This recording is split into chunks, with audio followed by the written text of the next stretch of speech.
So yeah, let's do this game.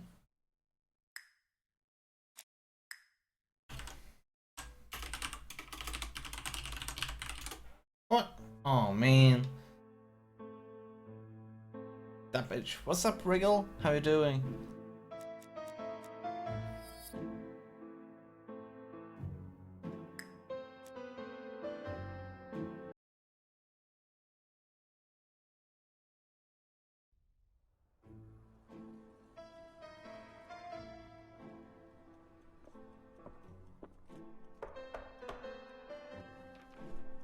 A mystery.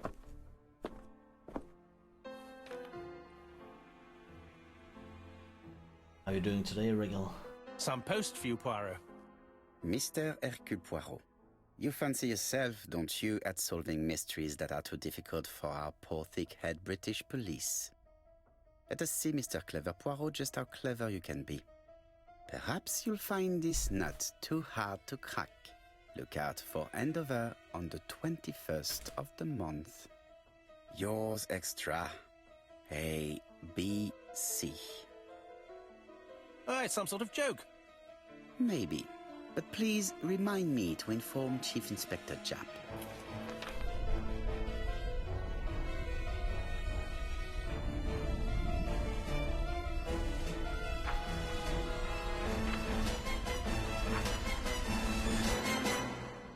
Friday.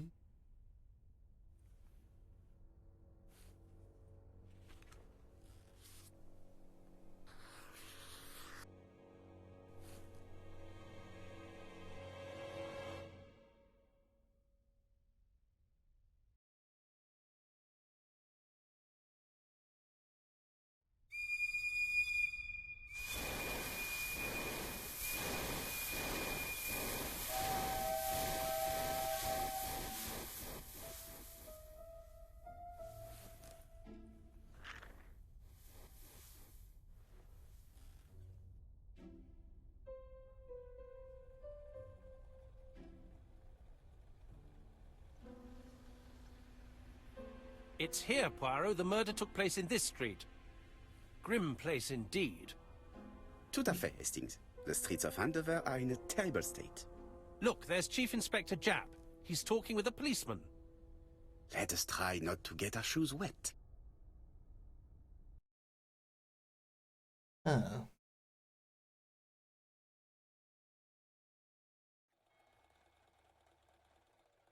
Yay, put a click style. Oh, this game is fancy. Oh, yeah, it is.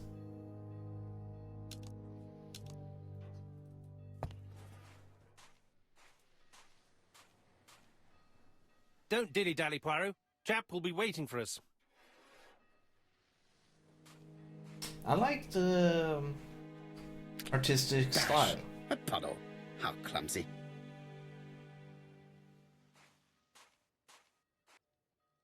Over here, it's Hastings and Poirot. You missed the 9 o'clock train? We took the 10:30. Luckily, the service is good to Andover. So, Chief Inspector, what do we have? The victim is called Alice Asher. She owned this tobacco shop. She was killed yesterday with a blow to the back of the head. At what time? Let me just check.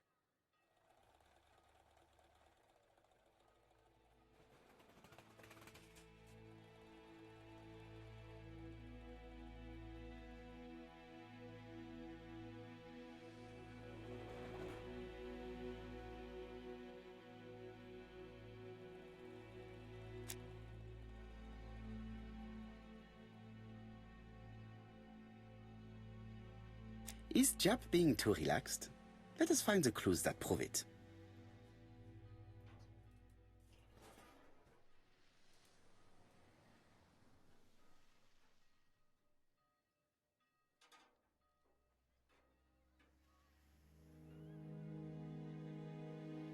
No? Indeed, Poirot. We were used to seeing you judge people with more discretion. Japp is in a good mood.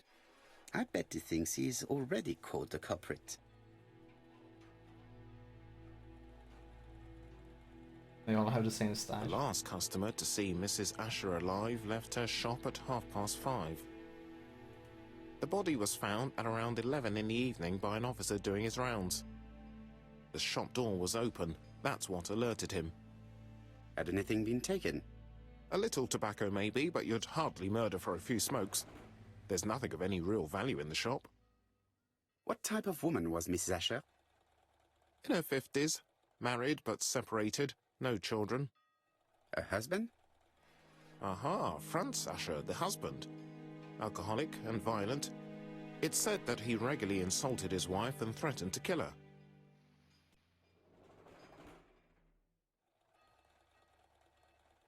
Do you think he's guilty? We'll look for Franz Asher. If he doesn't have Oh, an Deborah, alibi, what's up, the running case man? is closed. How you doing? A very unoriginal murder. Peut-être. May I examine the crime scene? Of course, old chap. I'll be with you in a minute, Poirot.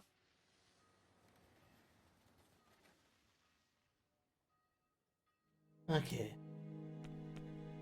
Let's inspect this place.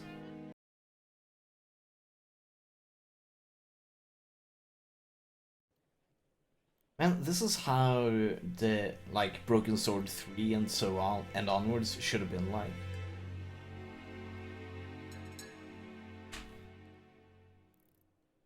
Oh no.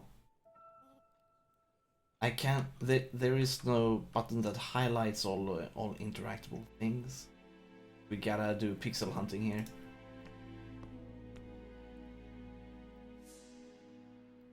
The place is unusually tidy for a crime scene.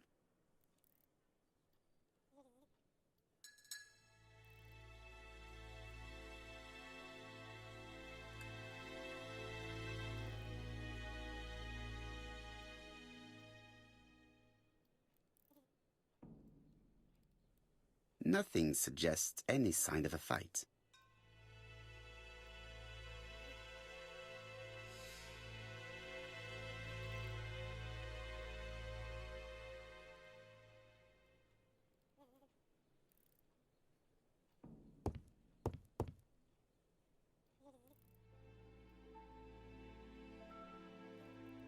Ah.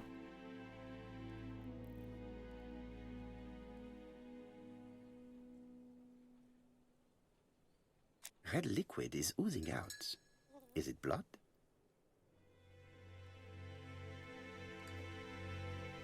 No, it's just some strawberries that are losing their juice. They probably come from the fruit and vegetable shop opposite.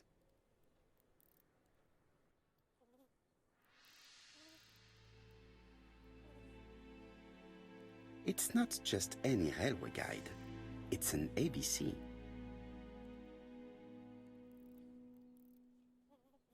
It's open at the letter A. There are no prints on the book.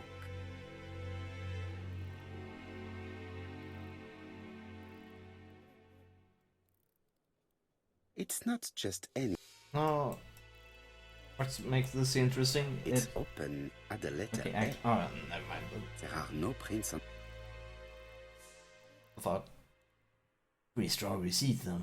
No way, man.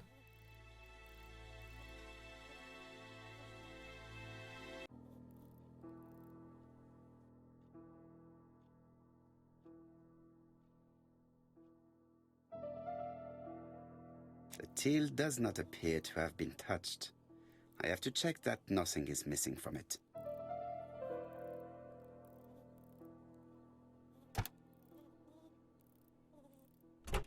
Something is preventing the drawer from opening. It would be best to examine the rest of the till.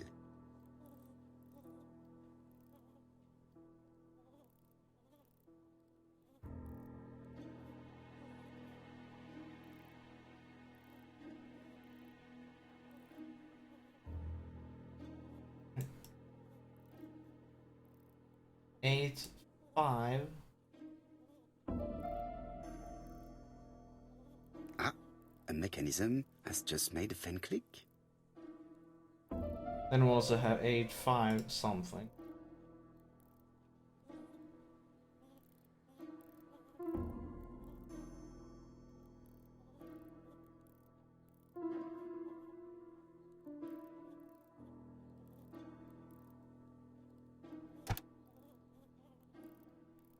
till is full of money, but there is something 852. strange. Something is hidden underneath.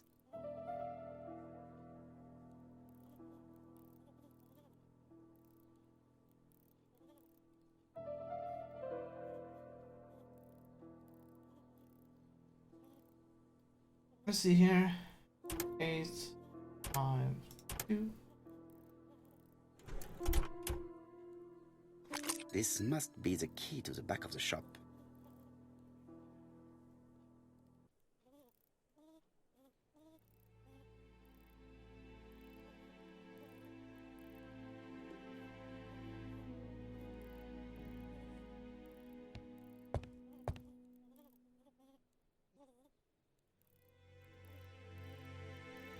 She has a packet of Play cigarette next to her hand. Did she drop it when she fell?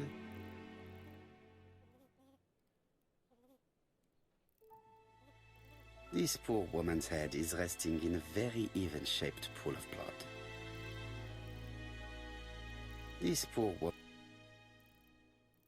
I can't see any other mark on the floor.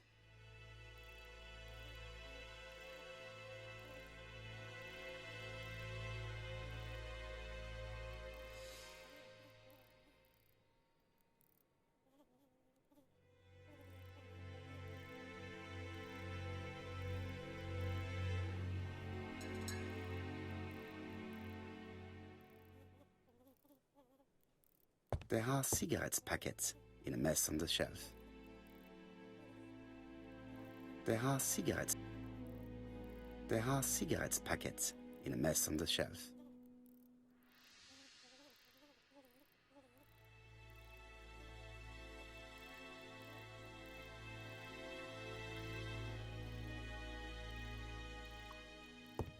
That's 9 ego points. The door Yeah. is locked. Okay, do we have inventory somewhere?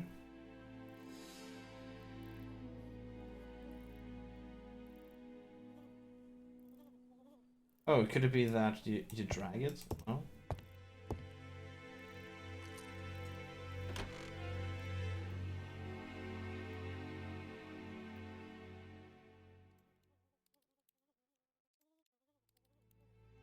Blood. Did Alice Asher suffer from nosebleeds?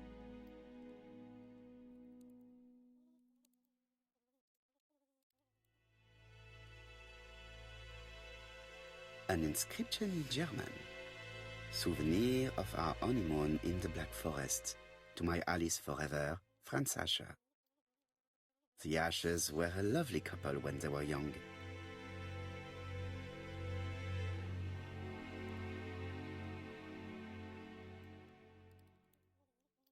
More ego points.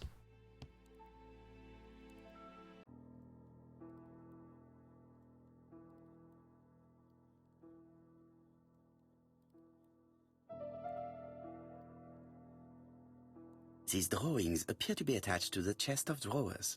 They won't move.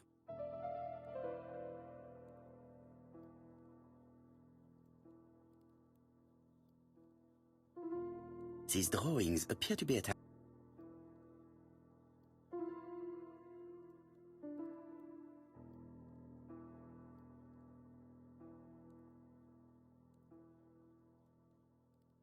Such a pretty decoration should be at the center of the motif to respect the symmetry.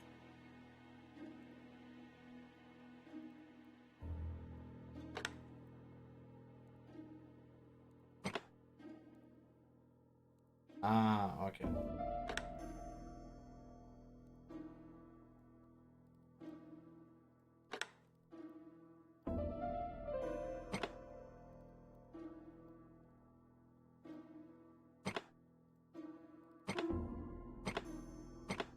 Hmm.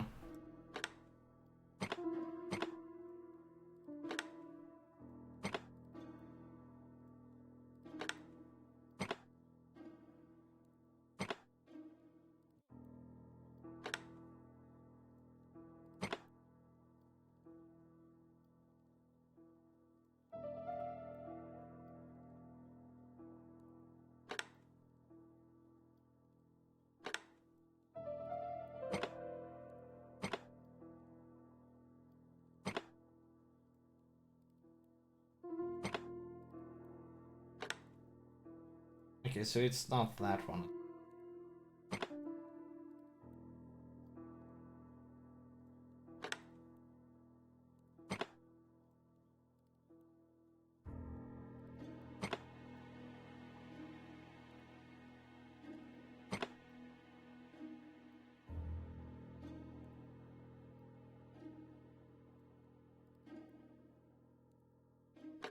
Oh, there's a...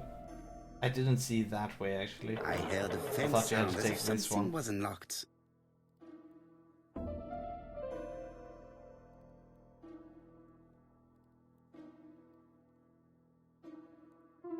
These drawings appear...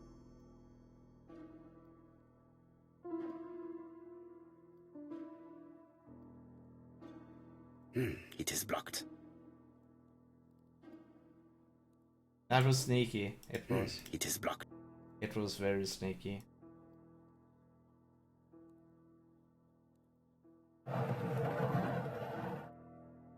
Okay.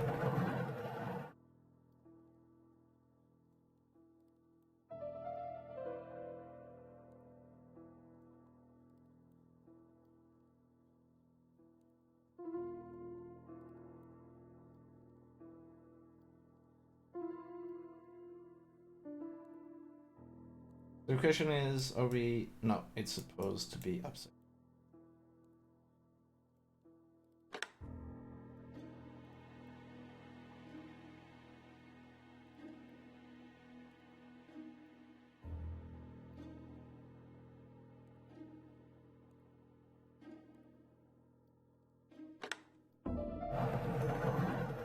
What?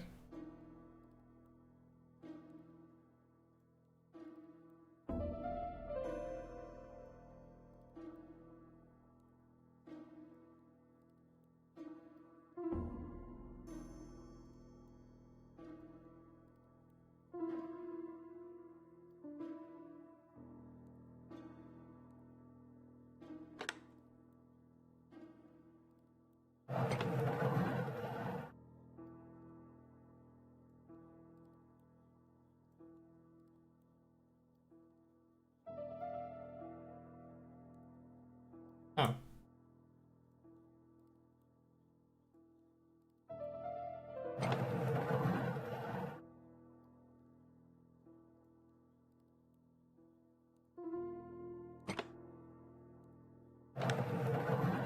There we go.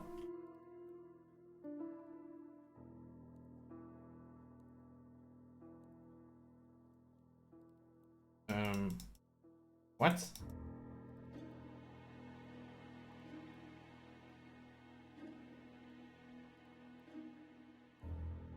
Why can't we react with this one?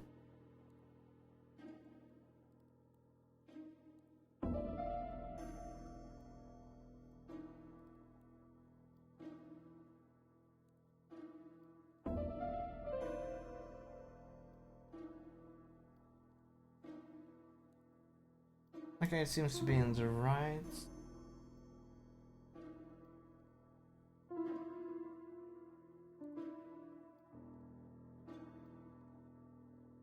So why can't we open it then? Or rather interact with it at all?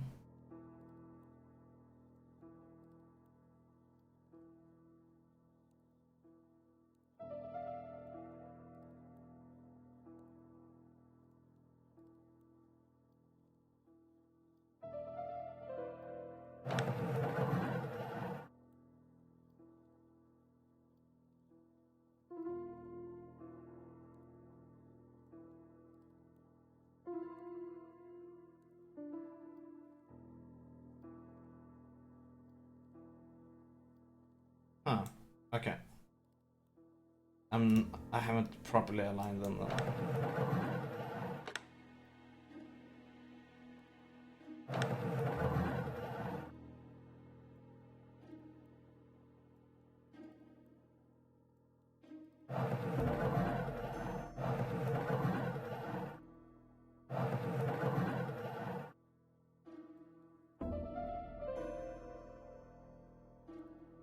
These drawings appear to be attached. No, no. So we should have the flowers here. Should be. purple.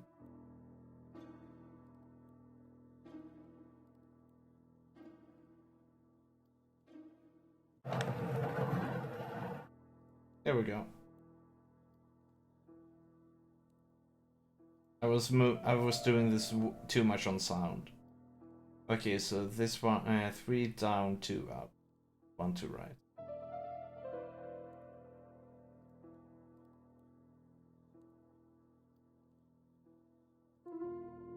Let's see, I did way too much on sound. So I didn't properly align them in some places.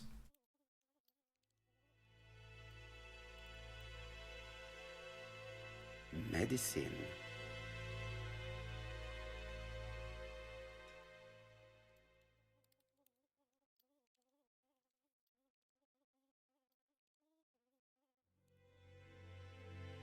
From Mr. Adam Flint, Royal Bank, Eastfield Road, Andover.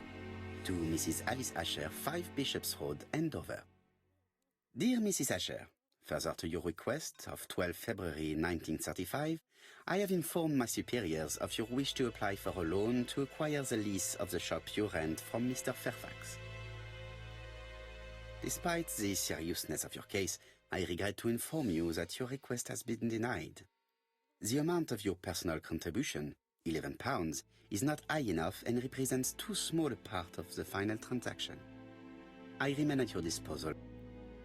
Mrs. Asher's meager savings were not enough for her to own the tobacco shop, but will largely cover her funeral costs.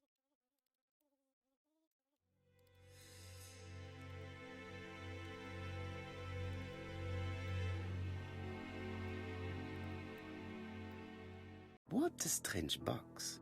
It looks like you have to slide the slats of...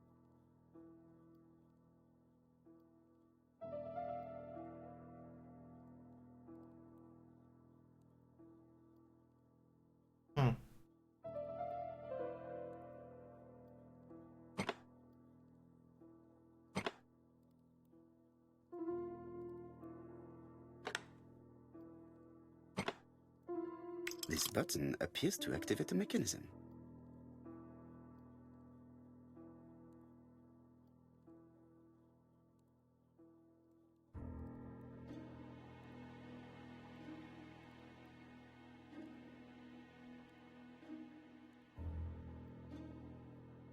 It is blocked.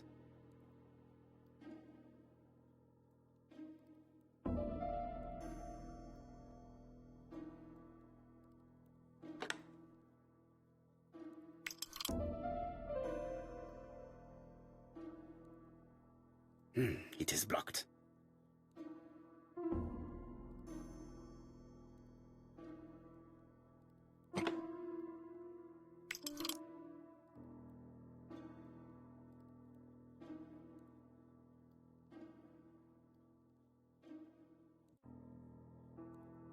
It is blocked.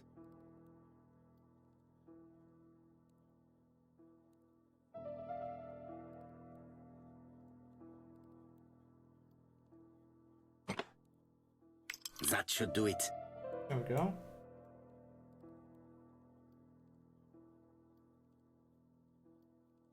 Right. There we go.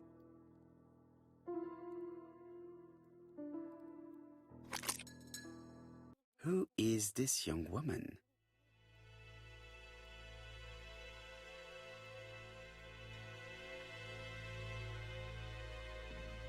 Going look To for a bit. my dear Aunt Oh, yeah. Alice, Mary Drower. Have a good one running. And have a happy lurking. Have you found anything? The victim has a niece. We must find her.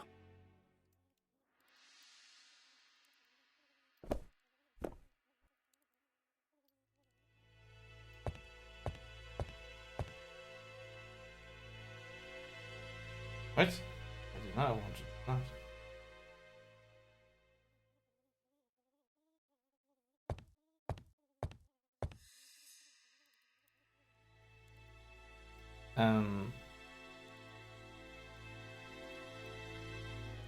Okay. This interior is very simple.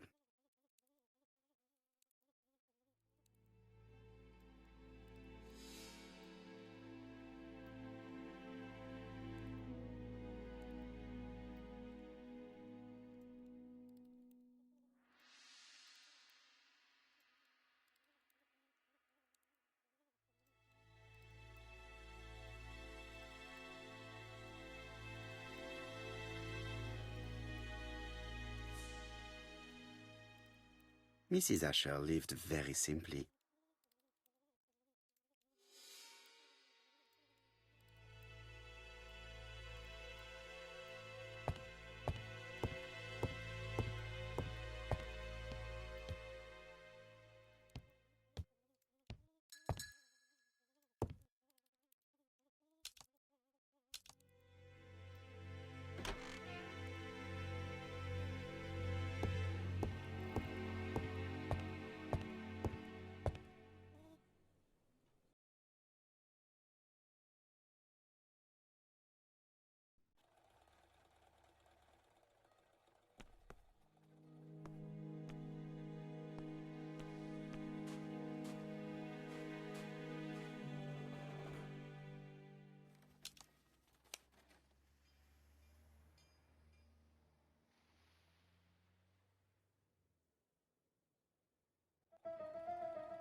No, it was not a theft.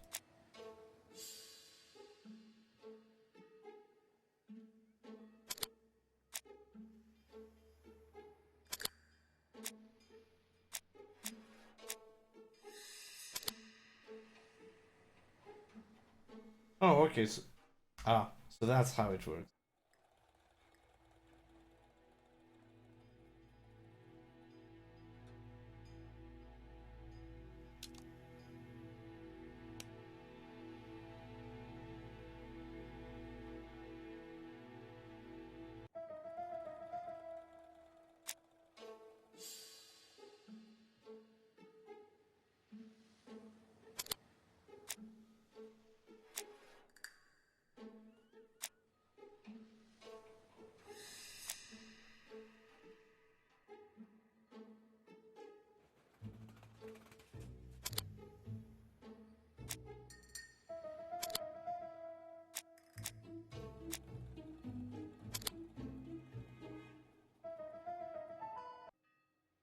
Mrs. Asher was killed here. The absence of marks in the shop and the regular shape of the blood stains indicated beyond a doubt. Yeah, but what we cannot answer at the moment is this one.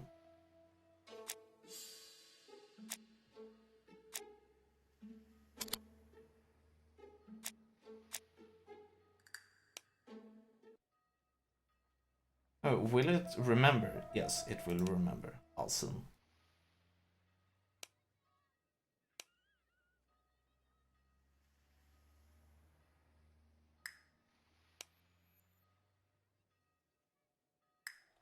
Oh, we're not completely done in her bedroom. Okay.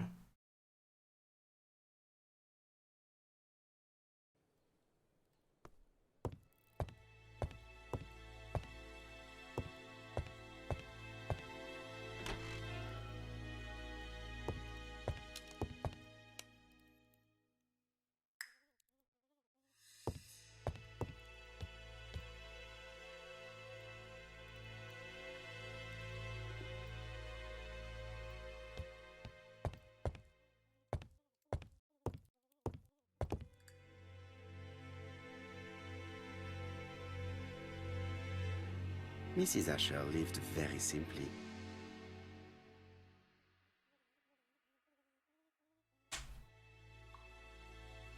I'm a bit unsure of what we I finished know. with this sub. Yes, finish with that. But we finished with this one. I'm having a bit of hard time seeing what we finished with and what we're not finished. Okay, we're not finished here.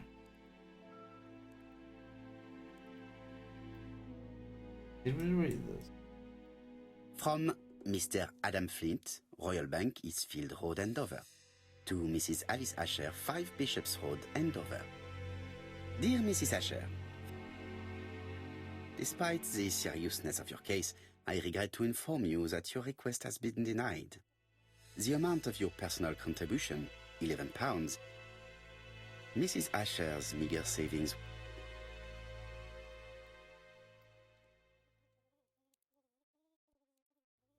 Medicine.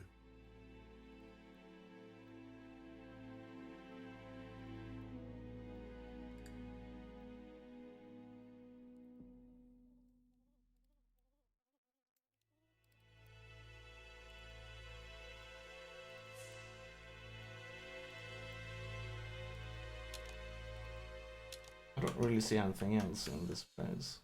What are we missing?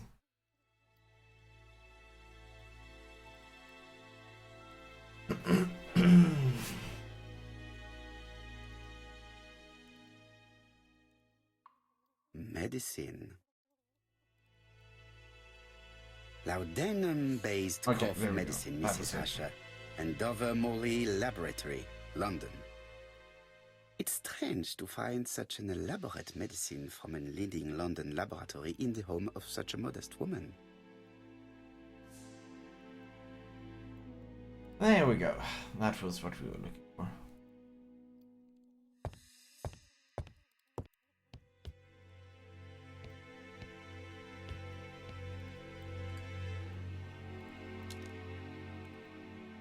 Oh man. Okay, good. So we're missing something here. Is it from the scene? Or are we done here? 3. Okay. So there are a few things we haven't picked up This yet. poor woman. This poor woman. The body is hidden by the counter and is not visible from the tobacco shop store. Many customers must have thought that Mrs. Asher had popped out.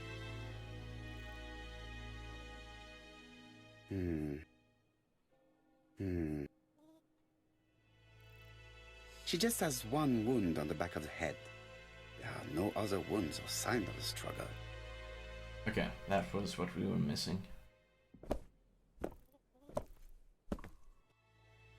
So, Poirot, any news? So, an ABC guide with no fingerprints but prints all over the counter. Normally, the tobacco shop does not sell ABC guides. Exact. Mon ami, could you have a word with the neighbors? Some may have seen something. Of course, my friend, I'll do it straight away. I think I've looked everywhere here. Let us see if I can find any more information in the shop's surroundings.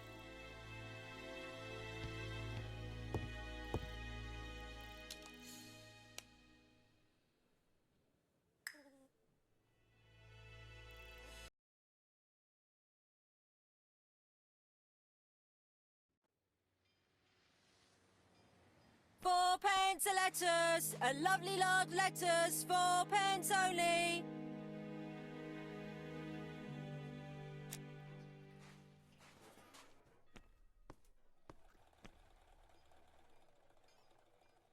This woman appears to be a smoker.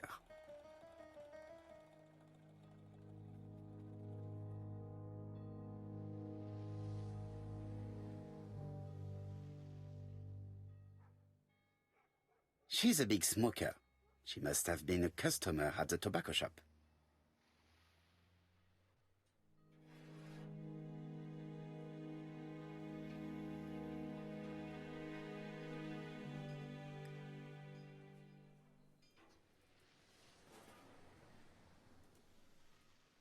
Did you know Alice Asher well? And for starters, who are you? I'm Hercule Poirot, the detective. You're foreign, that's for sure, with your accent and your odd way about you. And you're here about Alice's murder, I suppose. Well, I've nothing to say to you. Did you speak to the victim yesterday? No, I never saw her.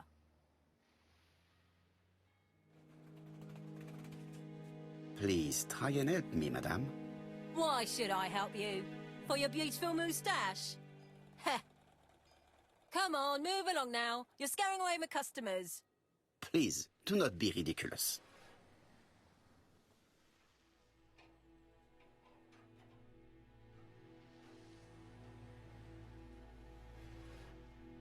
I know that you went to the tobacco shop yesterday. Well?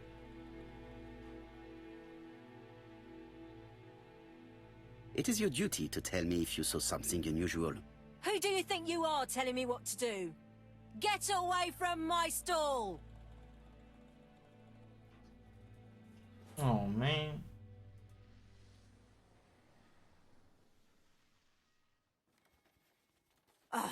You again? I've nothing to say. Bollocks. We failed that, didn't we?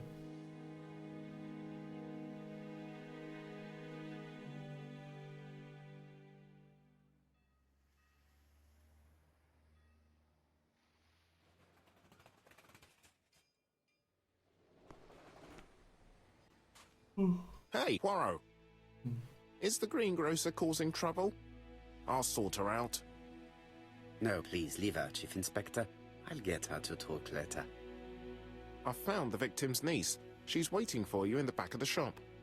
Thank you, mon ami. I'll question her.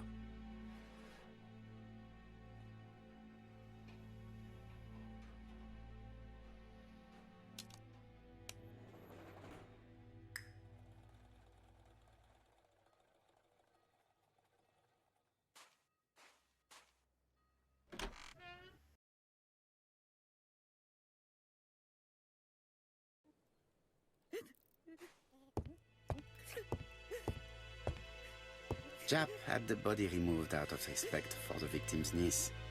His attention is commendable.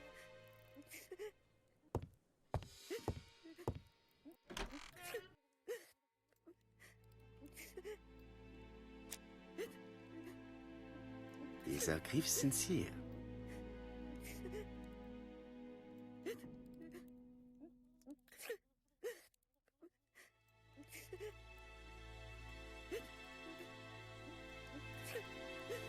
She appears to be very upset.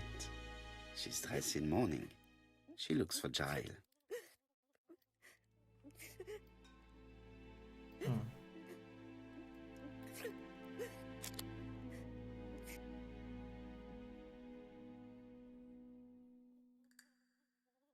You were very fond of your aunt, am I right? She was the only family I had since my mother died.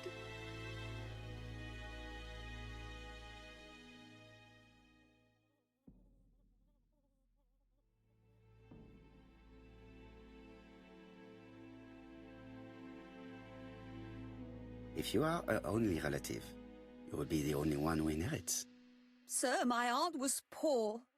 And in any case, I'm not interested in any legacy.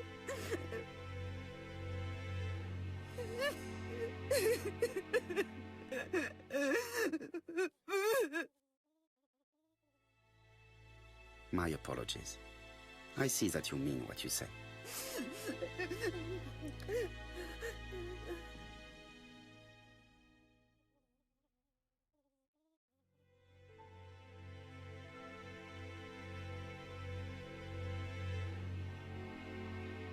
You are not very surprised when you heard what happened? Oh, but I was. You see, it was a nasty piece of work, but up until yesterday, it was just empty threats. He shouted a lot, but she wasn't afraid of him. Why, he used to slink away when she turned on him. He was afraid of her, if you like.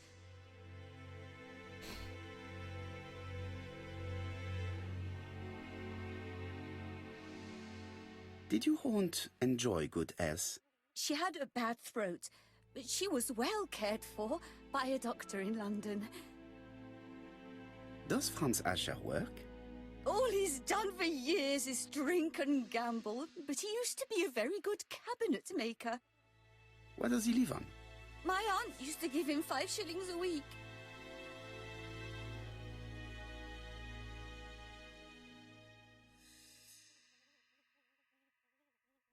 Why did she support such a goods for nothing?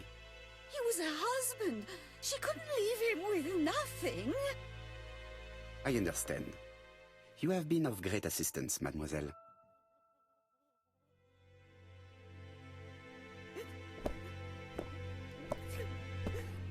Please take this young lady home.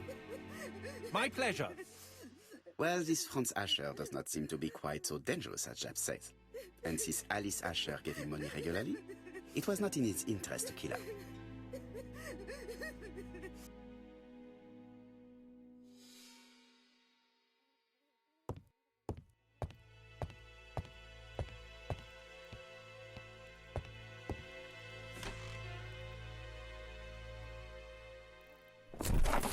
Oh, no.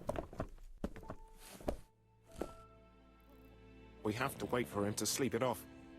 He's all yours, Poirot. There are a few things I need to check. There must be some way of sobering him up. The husband. I wonder what his wife used to do. He must have scared the customers away.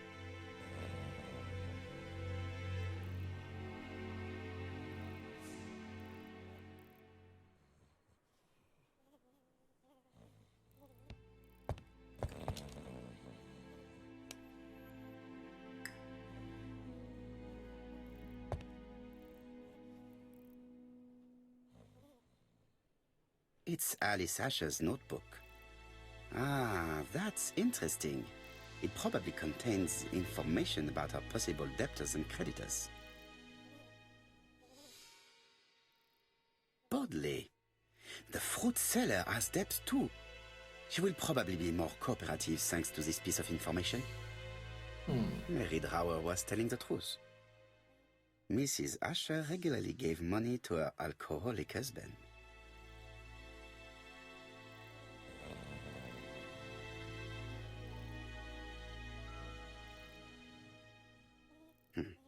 A box of new stockings.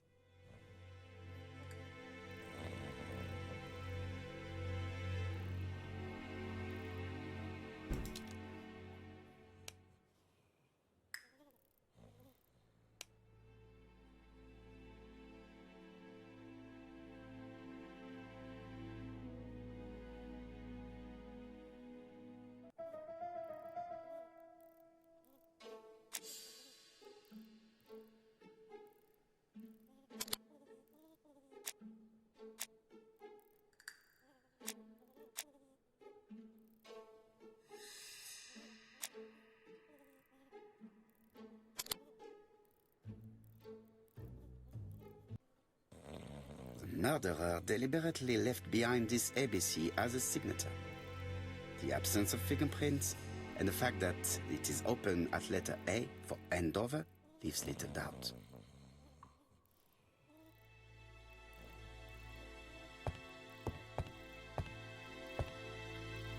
Oh, let's He's see. not in any condition to be questioned. I have to find a way to sober him up. How that will that be? Oh.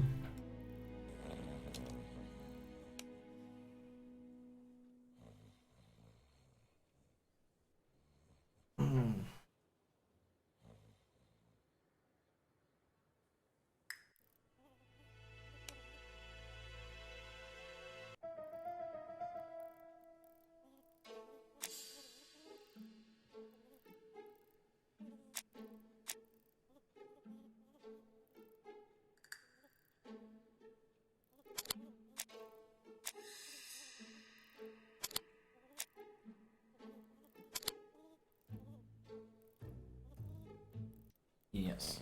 The murderer probably pretended to be a customer. He hit the shopkeeper from behind as she turned around to serve him. Yeah, pretty much. That's what I think. He's not in any condition to be questioned. I have to find a way to sober him up.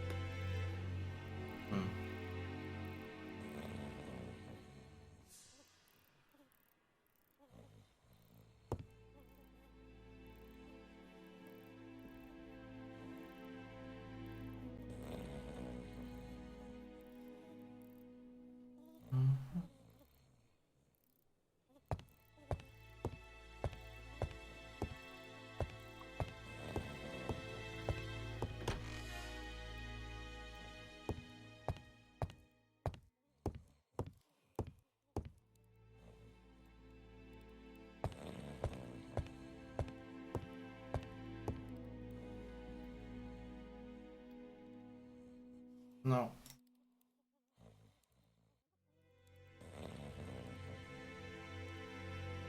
Mrs. Asher lived very simply. Oh man, I was thinking of taking water. Oh, it's all man.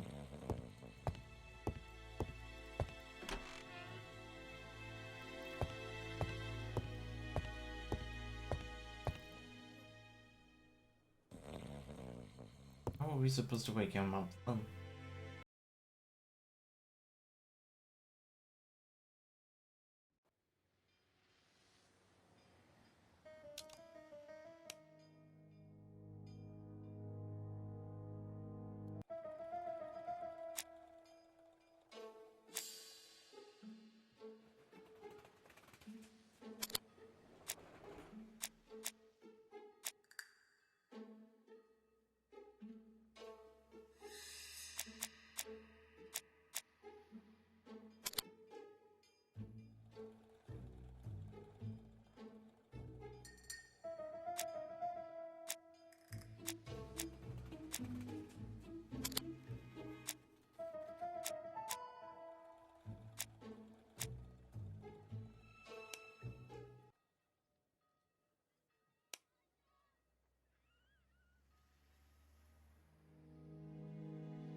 Fourpence a letters, a lovely large letters, 4 pence only.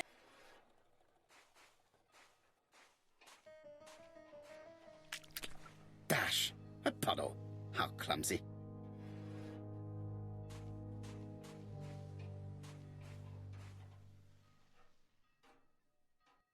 This place is run down.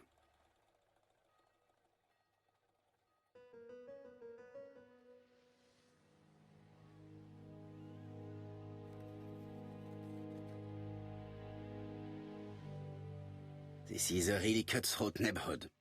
Anyone could have committed the crime.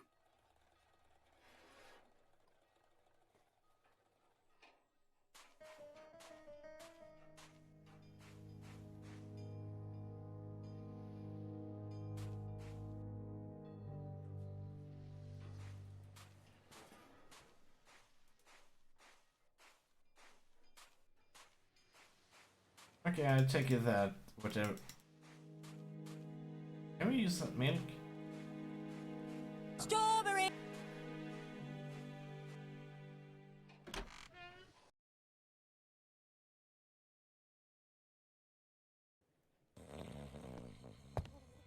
Is not in any condition to be...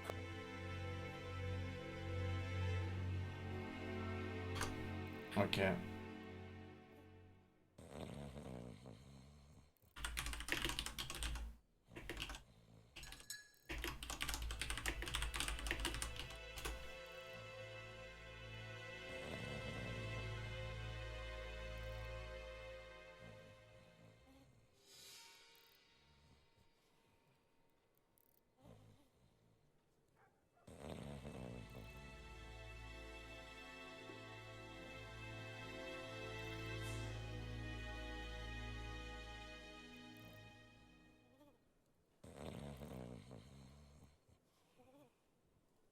Okay, so there is supposed to be a bottle of vinegar somewhere. Vinegar? What do you know? Nothing suggests any sign of a fight. I haven't seen a vinegar bottle in this room though.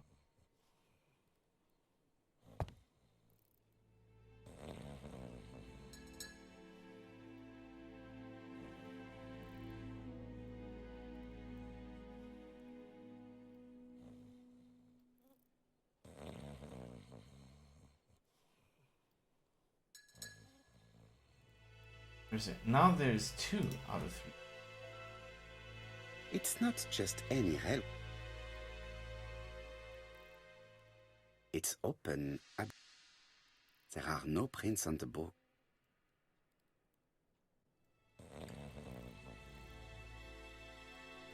Red liquid is oozing. No, it's... Okay, but there's... Oh, Oh, The counter is covered with fingerprints all on top of one this another. would. Unfortunately, it will not be possible to use.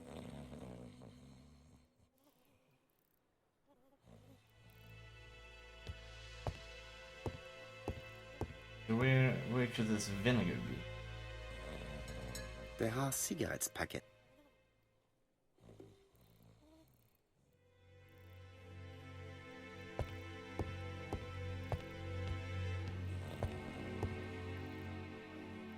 Probably not here on the outside.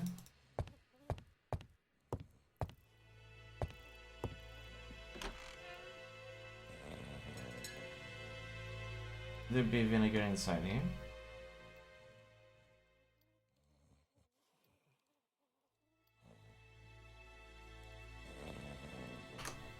Where is the vinegar? Seriously. I've been through this entire place. It cannot be it.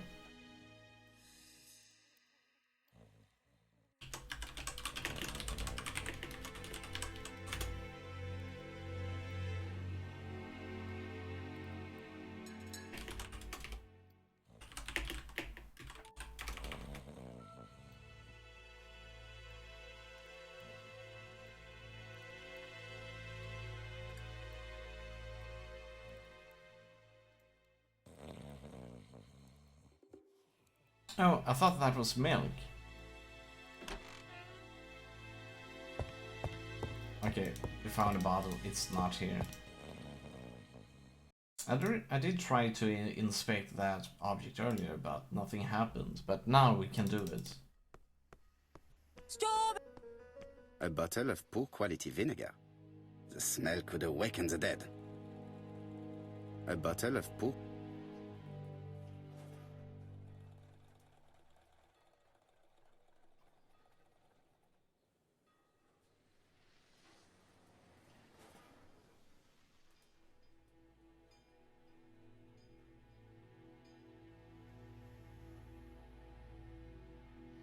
Your fruit is rotten.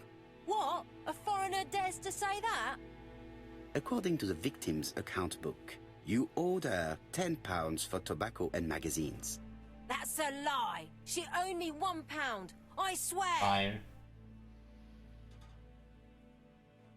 Enough lies! It's not lies. But you're not quite as clever as what you think. Now, please be so kind as to explain this. Look at my account book. Alice owed me £11 for fruit and vegetables. I may have had a slate at her shop, but she had one at mine. She owed me £1. And that reminds me I have to get it back from her niece. That is quite enough. Your account book has saved you, but I might ask Chief Inspector Japp to throw you in the cells for 1 or 2 nights while he checks your entries. Do you want to go to prison? Prison? Now that's not fair. I haven't done nothing. In that case, I am counting on your full collaboration. Yes, sir. Of course, sir. Listen, I didn't kill Alice, I swear. But it's true that I did go to the shop yesterday. At what time? 6 o'clock. She left me a note saying she wanted some strawberries if I got some. I received them late, about 6. So I took them over to her. But you did not see her. She wasn't in the shop, so I just put the strawberries on the counter and left.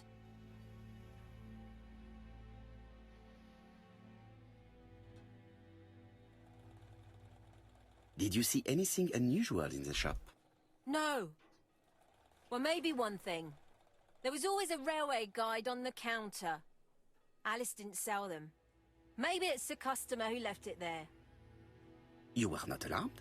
I thought Alice had just gone to get her medicine from her room and that she'd be straight back. You mentioned medicine. Something for her cough. She used to take it a lot. Who do you think killed her? France. Her scoundrel of a husband. He was always after her for something. Well, he's a foreigner. Sorry, sir. What I mean is he's German. That's even worse. Did you see Franz Asher enter the tobacco shop late yesterday afternoon? Well, no. But at that time of the day, the streets are packed, and I have better things to do than watch her shop.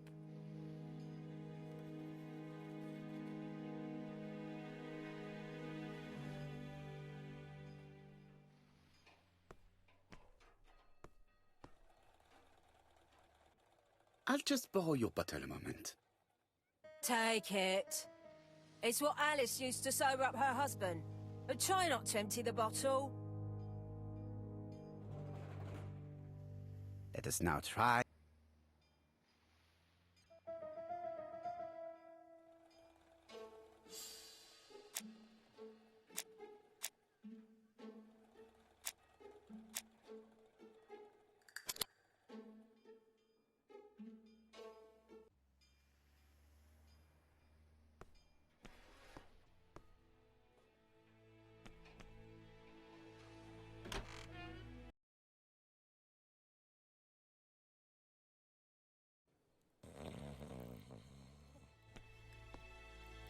Is not in any condition to be questioned.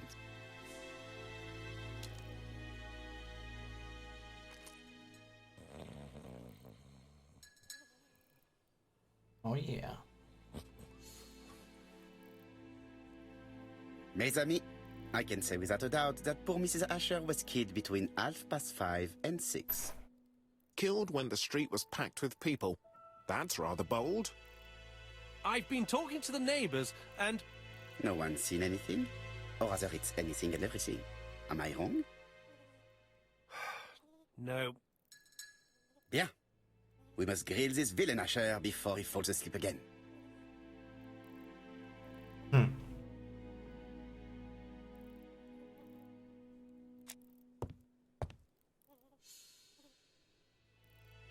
This man is in rather a bad state.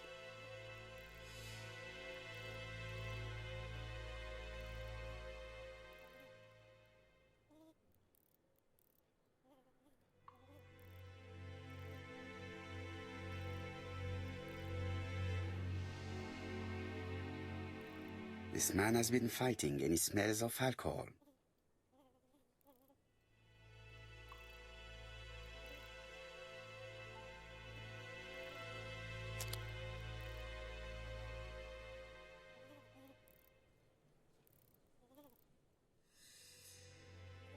Care for a cigarette, monsieur?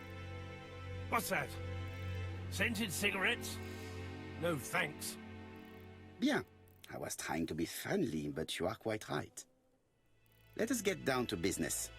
You threatened to kill your wife, and now she's dead. So what? You shouldn't take things so seriously, sir. Nothing but empty threats. We didn't get on all that badly. He didn't So, kill her. if things were going so well with your wife, why did you not live with her? She was the one that left. Nothing to do with me, sir.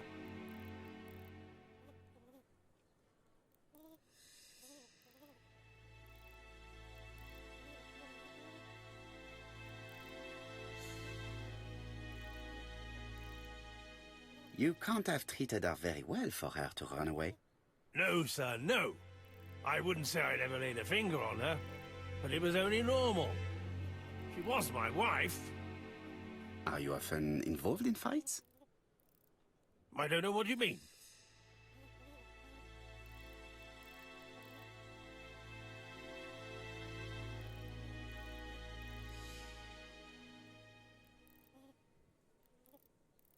Asher, look me in the eye and tell me that you were in a fight.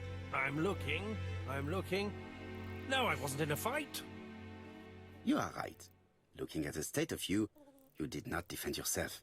So someone gave you a good beating. A beating? No way. All right, he tore my coat and gave me a black eye. You see the state of him. Very interesting. Who is the other that you struck? Probably best if I tell you everything. Yesterday afternoon, I met Roderick Tanner. We'd bet on a dog fight together. An illegal bet, naturally. Yes, sir. Our dog won. Roderick got the money, but he refused to give me my share. And you fought about it. What time was this? In the evening, about 6, I think. We were on the other side of town. You see, I couldn't have killed my wife. Don't worry, we don't think you did it. Asher's alibi appears to be confirmed. All the same, I'm going to call and check that he did have a fight with this Tanner on the afternoon of the murder. You can never trust this sort of chap. One thing is certain, Asher was a ruffian who used to beat his wife. but he's not very educated. It certainly was not him who wrote the letter signed ABC. Let's resume, Hastings. We know the murderer pretended to be a customer. He did not kill her for money, that appears to be certain. I agree with you on that point. And the murderer left an ABC guide as a signature. Therefore, it's likely he wrote the letter. Indeed, but that doesn't explain why and how he did it. You are quite right. Why he did it is a mystery. But as for how he did it, we do know enough to try and reconstruct the events.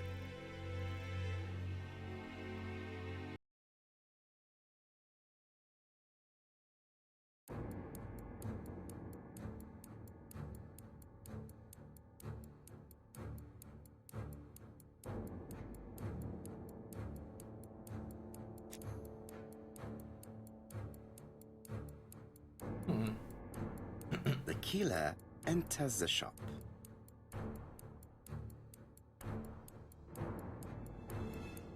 Not yet. Mrs. Asher turns around to greet a customer.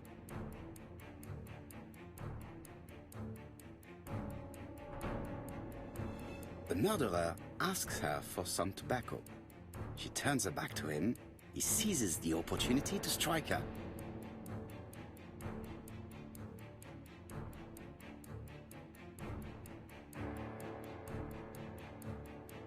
He then places the ABC upside down before leaving. Everything appears to match the crime scene, mon cher Hastings. That is exactly what happened.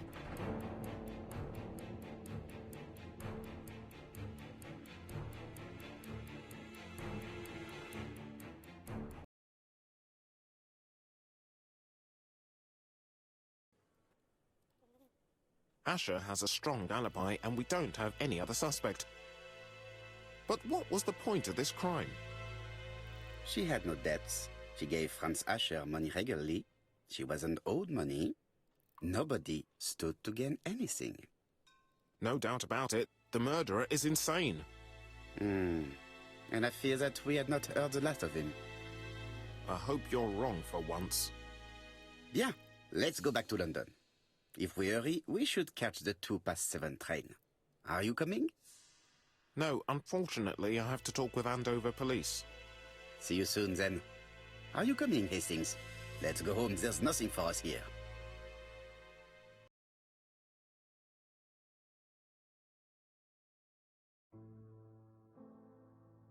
Well, do you have any idea about the killer's identity?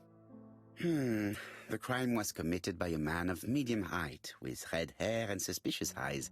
He has a slight limp on the right foot and a wart just below his shoulder blade. Poirot! Mon ami, what do you want?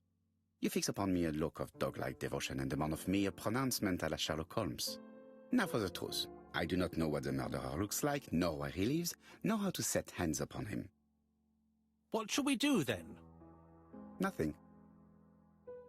Nothing? Do not be so impatient, Hastings. The killer will manifest himself soon enough. Need to I log out thought for I a heard bit. the postman. See you later. Maybe there's some news. I would go and see. Take care, running man. Thank you for sticking around. It's been a pleasure. And have an awesome day.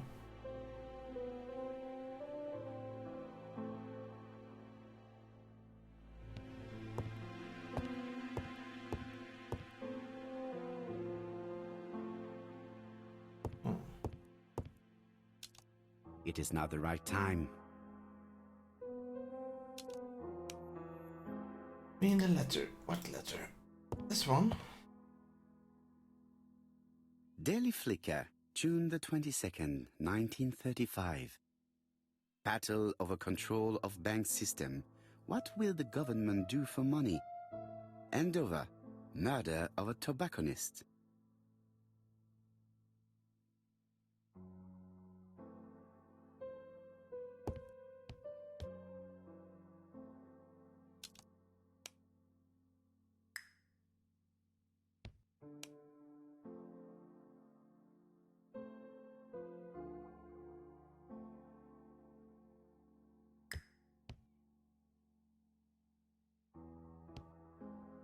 It is now the right.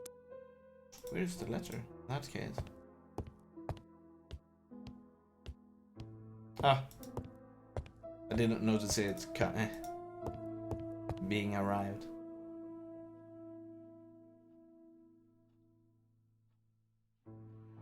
Dear Mr. Poirot, well, what do you think? I believe that I won this round. The end of our affair went like clockwork, don't you feel? But the fun has only just started. I would like to draw your attention to Bexhill-on-Sea on the 25th of this month. We're having a crazy time. Best wishes, ABC.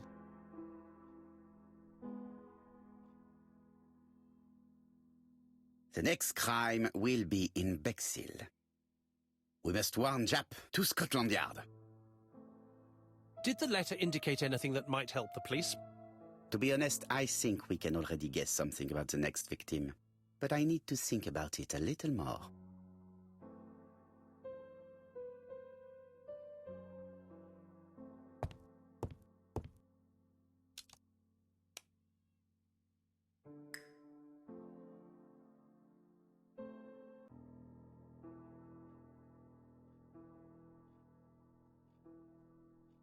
Let us examine this more closely.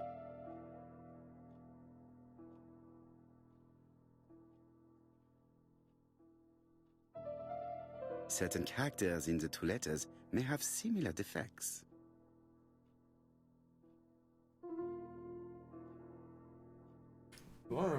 What's up, Wolf? Yes, this I is weird. Yes, the A appears to be quite unusual. Let us examine the characters in this word. Right. Let us compare this with the other letter.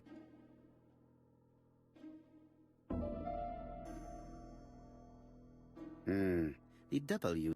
No, not a W. However, the character... Yes, this I is weird. Right. Let us compare...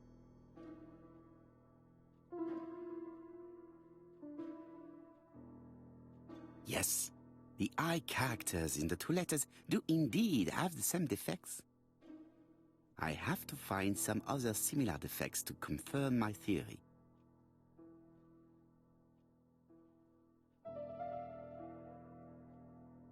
Let us examine the characters in this word. Nothing to report for these characters. Let us examine another word. Yes, the A appears to be quite unusual. Right. Let us compare this with the... That's right. The A characters in the two letters do indeed have the same defects. I have to find some other similar defects to confirm my theory.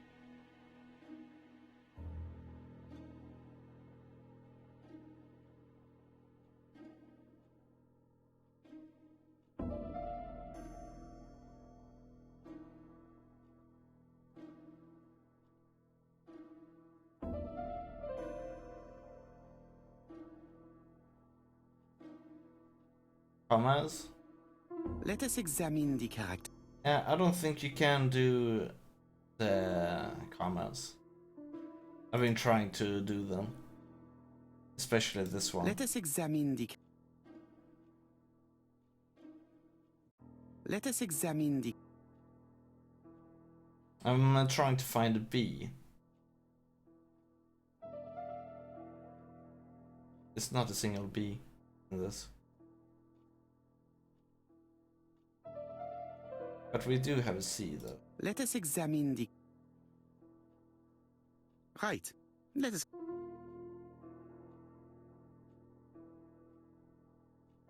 No, there's a B there. Big B.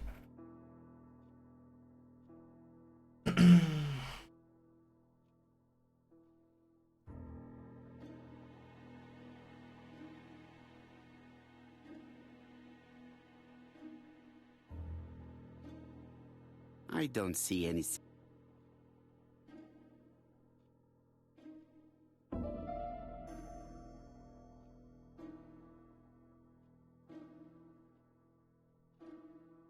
We're gonna Let do the us T examine the anyways. character.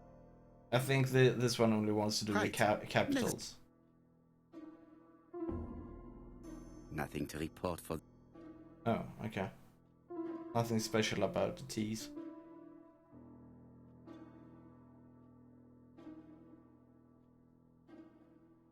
Certain characters in the. The W is not printed properly. Oh, yeah. Let us examine the Right. Let us compare. I didn't see any W's in this one though. The W. However, the characters in the two words.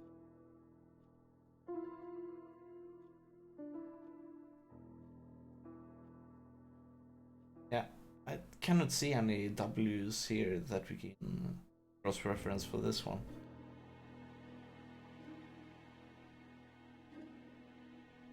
Let us examine the characters. Right. Let us compare. Of course, my theory was right. These two letters were written with the same typewriter. Yes. Both letters were written on the same typewriter and show the same characteristics. You surprise me, Poirot. You usually ignore material proof. But there is nothing usual about this case, Hastings. Nothing must be overlooked. Let us now try and get our brain cells to work.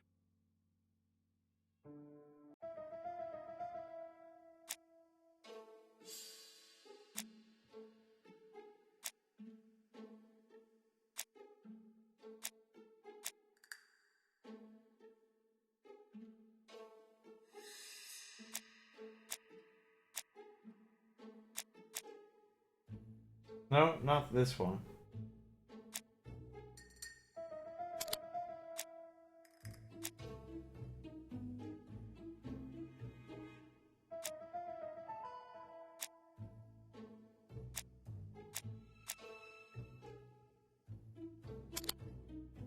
Oh.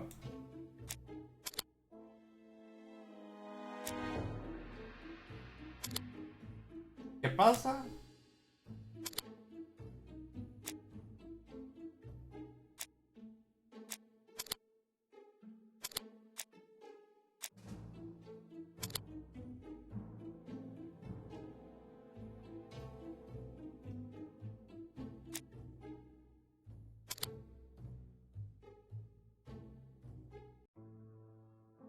So, Poirot, have you found something? Oui, I believe so. But I am afraid it is not enough to stop the murderer. Let us go and see Chief Inspector Japp. I will explain there.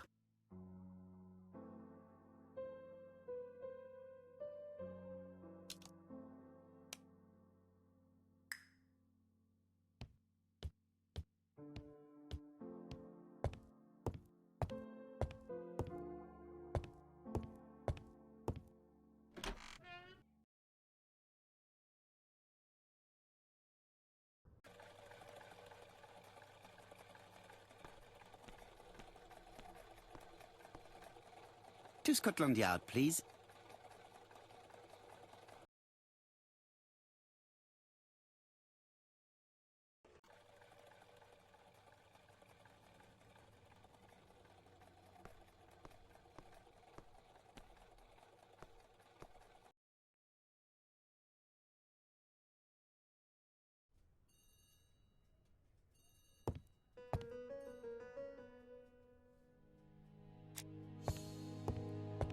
Yeah, we did it. Japp appears to be snowed under.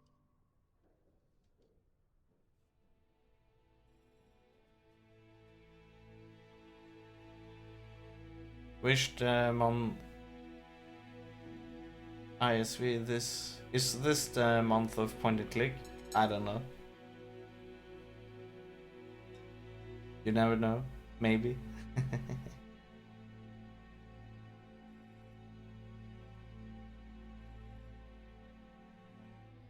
Japp appears to already be overloaded with work. My news is not going to improve matters. Bonjour, Chief Inspector. I am afraid we have some bad news. I have just received another letter signed ABC. The next crime will be on the 25th in Bexhill-on-Sea. Are you completely sure it's from the same person? I have compared the two letters. There is no doubt about it. I suppose you think he's going to carry out his threats. Oh, yes. I fear so. Good God, Poirot. Bexhill is very busy at this time of year, and we have no idea who the next victim will be.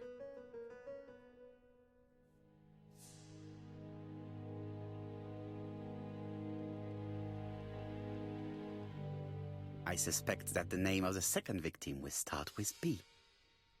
What on earth makes you think such a thing? I thought about it when I saw the name Asher clearly written over the shop door of the unfortunate woman who was murdered in Andover last month. When I received a letter mentioning Bexhill, I deduced that the victim, like the town, might have been chosen by alphabetical order. So, it's an alphabet fiend. I'm going to have a list drawn up of all the people whose name starts with B. I hope there aren't too many of them. Well, it's probably gonna be a big we display should leave you of to work, the- Chief Inspector. You have a few days to prepare yourself. Thank you for coming, my friends.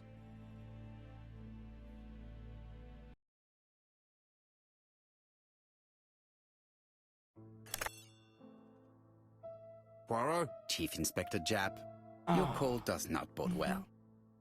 Indeed, we have just found the body of a young woman on the beach in Bexhill. An ABC was placed on the body. We'll be there as soon as possible.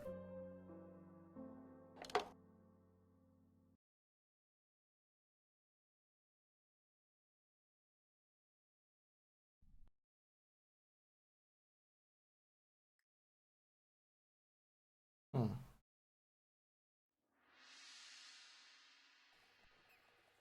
Bexhill is a delightful town. It would be nice to come back and visit.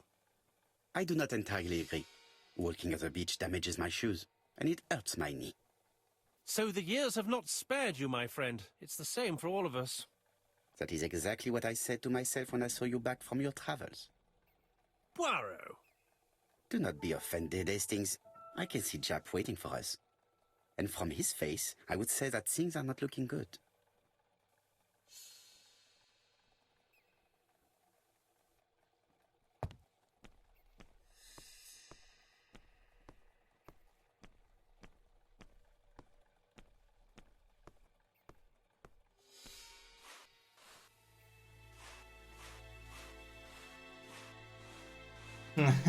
Getting stuck like that.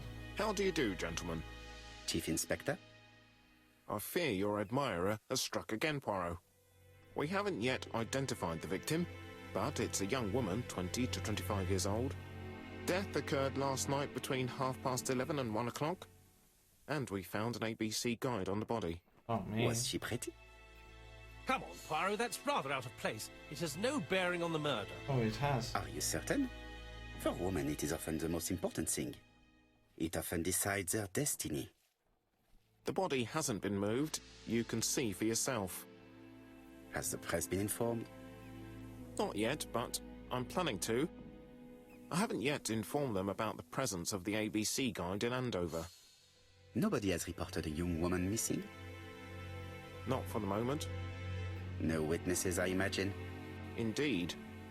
We've asked everybody who may have met a young woman fitting her description last night to come and see us, but I have little hope of gaining anything from it. It's early days, Chief Inspector, and the news may not have spread around the town yet.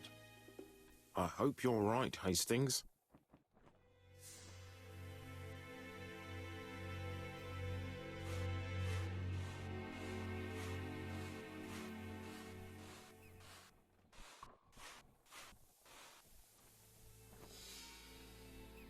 Triangle. His marks have been left by a rope or a braided cloth. A braided silk belt. It may have belonged to the victim. Silk belt. Can you even strangle with silk? It's such a fragile material. Seriously. This key is too small to be one for a house. Without a doubt, it is for a padlock.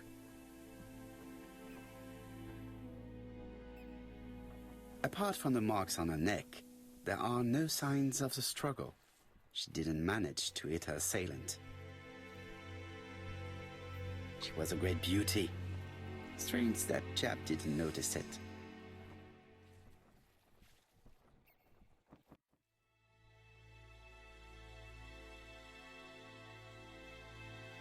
The guide is open at the page for the Bexhill train times.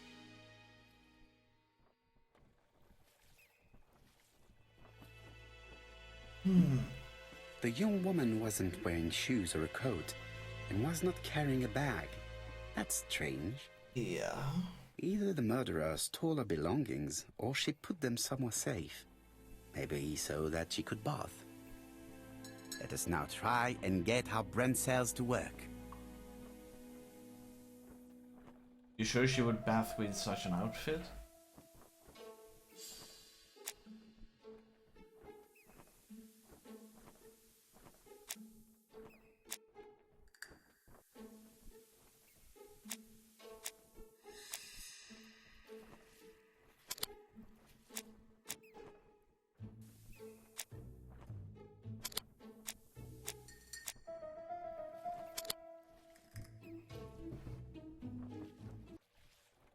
The poor child must have been strangled with his braided belt.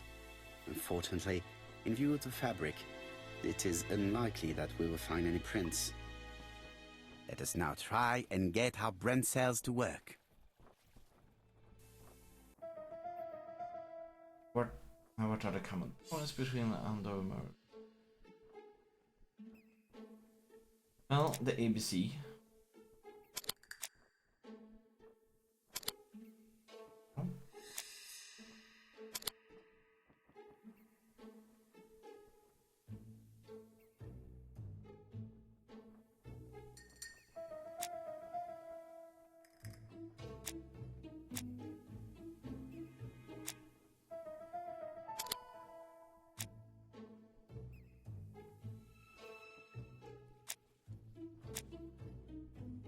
What? Where is... Are the crimes in Andorra and Bexhill the work of the same murderer? Yeah.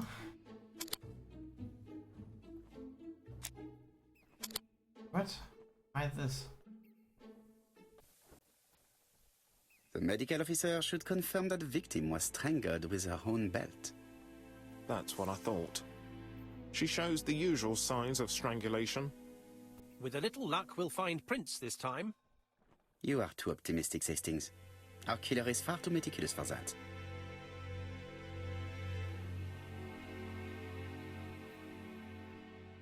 Still, silk belt. I wonder if that's even possible to strangle someone with. If you guys have ever felt in silk, you can rip it way easily. Too fragile.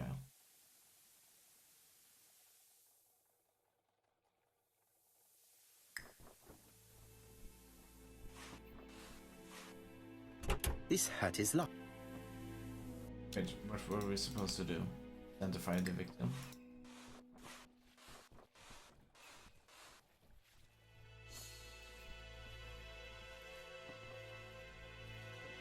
We need to find her belongings. Right.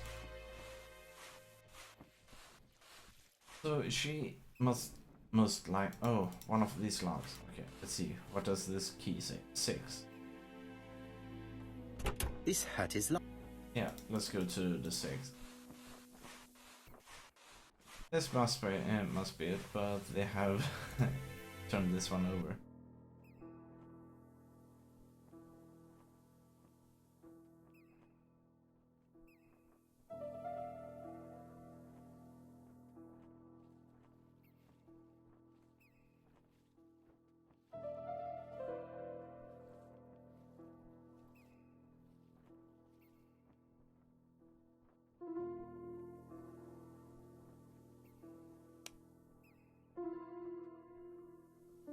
Okay, it looks too small to open a door.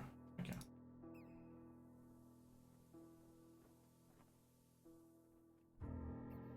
A dual locking padlock. I need to find the code and then insert a key. Oh man.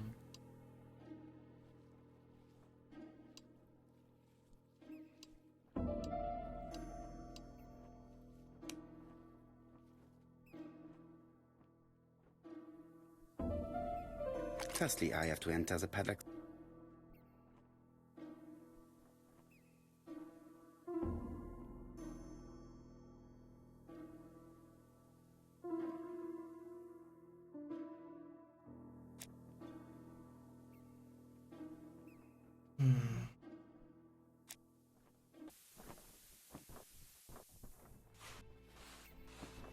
You have to find the code though. What could a code be?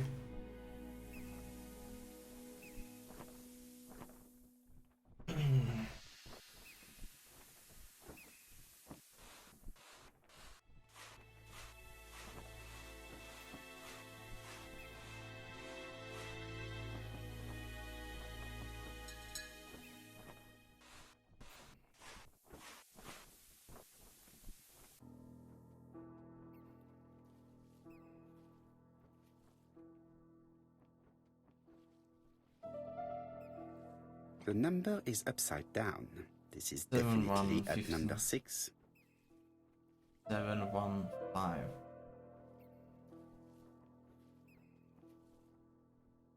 It's either a 7 or a 1. A dual locking pad. Seeing how long that one is. 7. 5. There we go.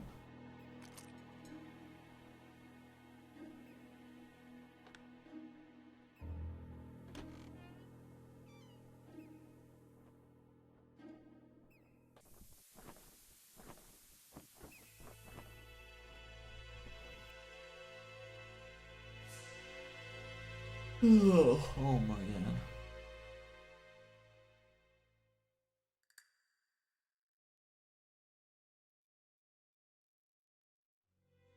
Oh, so she works at a restaurant? Betty's first day at work. Mom is... So, the young lady did have a name starting with B, and she worked as a Ginger Cat, an establishment that must be slightly further along the beach. Ooh. The purse is full. Yet again, we can dismiss theft as the motive for the murder. Yes. Here is the watch she must have removed to prevent it from getting wet. A top brand lipstick. She liked to take care of her appearance. As well as a photo of the victim with some company. It could be useful to me. It definitely was here that the victim left her belongings. Good. Jap has gone to the police. The victim has been identified and her family had reported her disappearance. She was called? Elizabeth Barnard, mainly Betty. She worked as a Ginger Cat at the cafe slightly further along the beach. But Poirot, how on earth? Never mind. Do you have her address? Yes, she lived with her parents on the street leading to the beach, number 22. Shall we go? You are far too impatient, Hastings. Let the poor people take in the news first. Let us go and visit the cafe where Betty worked.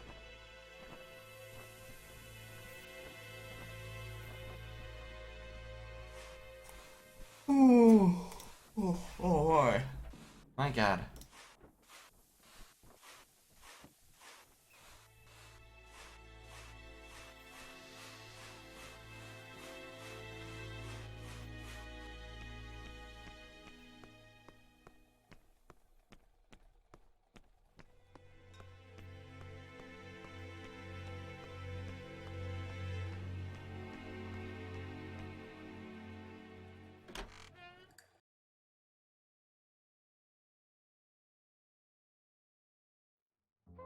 I'll be with you in a minute, gentlemen.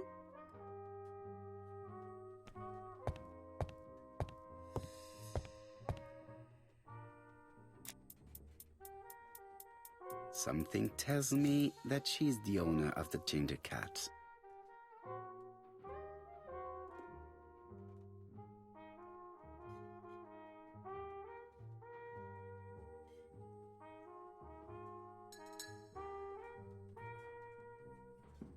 This woman must be the owner of the Ginger Cat.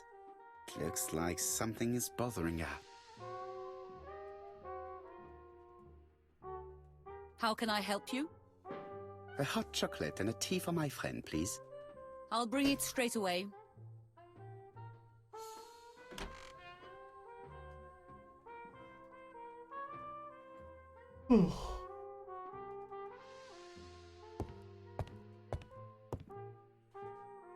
I need to know the time range during which Betty was working on her own.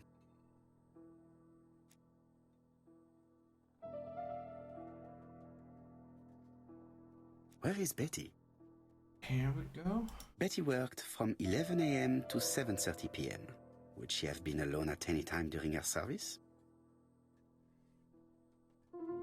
This page won't help me. This page won't help. Betty worked from 11 a.m. No. No, this person is not the last one to have worked with Betty. Oh. Interesting. Betty was alone between 5 p.m. and 7:30 p.m. Who did she serve?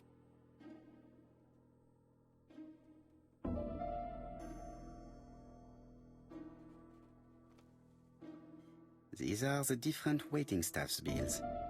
Which ones were written by Betty?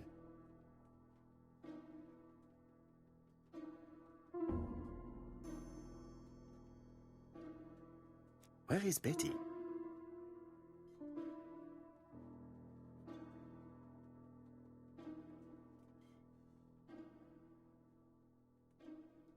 Very outdrawn, more angled to the side, okay.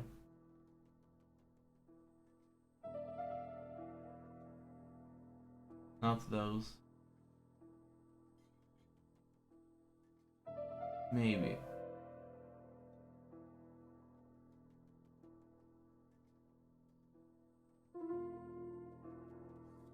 This bill may have been written by Betty. There is probably another one. They don't have the same, so it's not that one.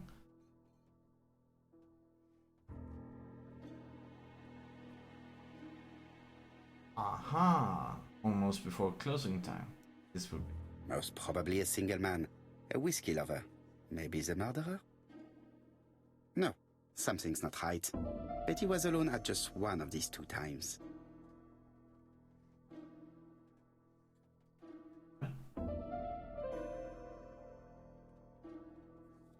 Most probably a single man.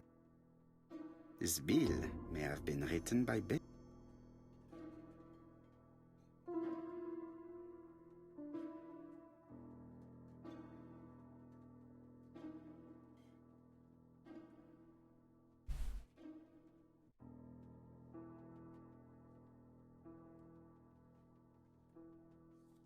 No, something's not.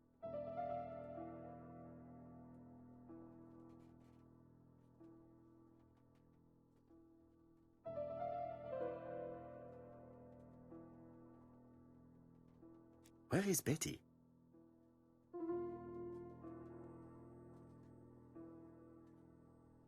So there was 2.5 hours.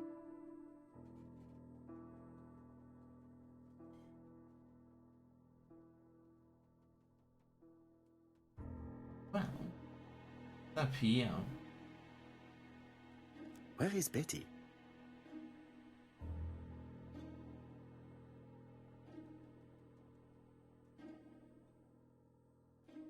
This page won't help me. Okay, we cannot change page. Yeah, but this is the one we're after. Most probably a single man, a whiskey. This bill may have been.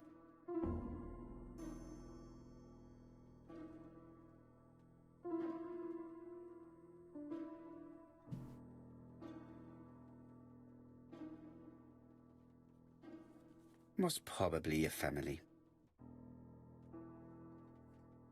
Betty served a family and a man on his own, a whiskey drinker. Maybe the murderer. She wrote This differently. information will help me to progress. What? Gentlemen, what are you doing? We are searching for clues, mademoiselle. My name is Hercule Poirot. I am a detective, and this is Captain Hastings. Does Betty Barnard work here? That is correct. She should have been here a while ago. Punctuality is the first rule of politeness. I fear that Miss Barnard will not be coming today. She has just been found, dead, on the beach a few hundred meters from the cafe. How awful.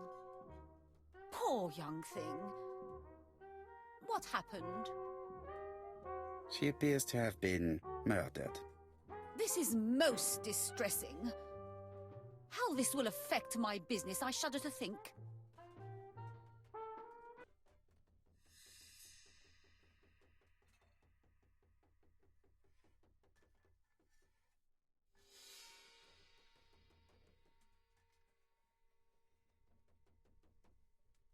What can you tell us about Miss Barnard? Nothing, absolutely nothing. Miss Barnard was my employee. Her private life was none of my business. You did know at least that she had a young man. Indeed.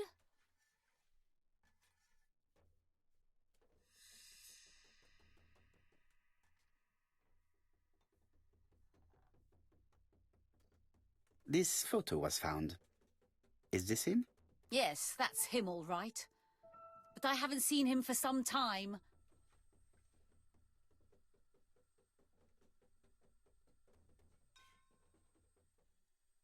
Do you think there may have been some problems between them? I'm not on those sort of terms with my staff. Now, please excuse me, I have work to do.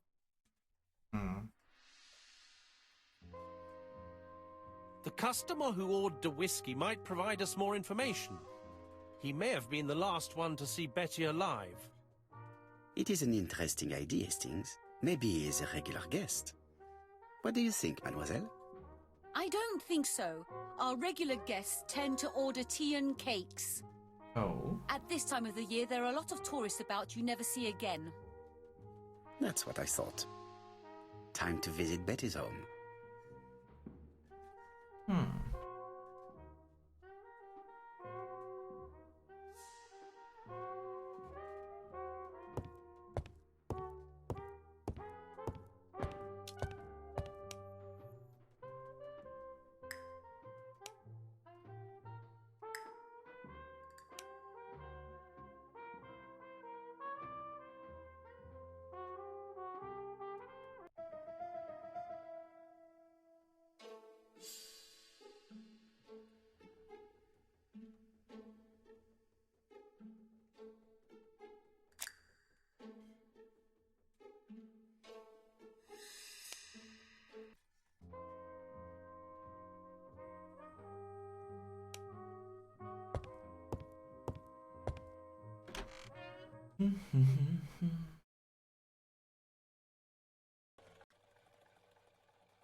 Oh, what? She lives so close to her work?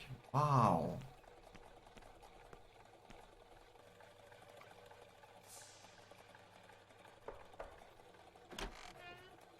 How do you do, mademoiselle? My name is Hercule Poirot. I know you. You're that detective we hear all about. I do not know if that is a compliment, but I will take it as one for now. You are Betty's sister, I believe? Yes. My name is Megan. Can we come in? Please do.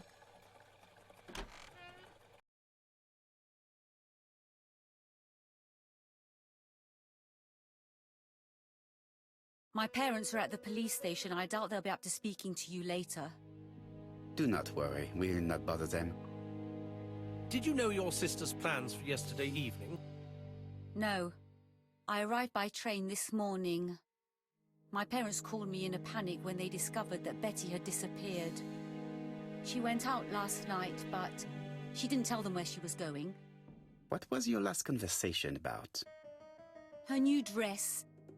She wanted a pair of black stockings to go with it. Mother brought her a pair. The very day it happened. She was crying. And to think that Betty never even wore them. Poor Mummy.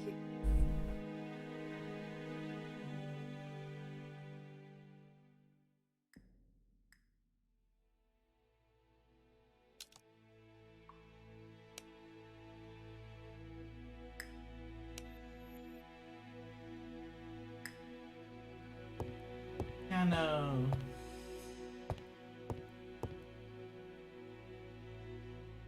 The Barnard appeared to make music a priority in their budget.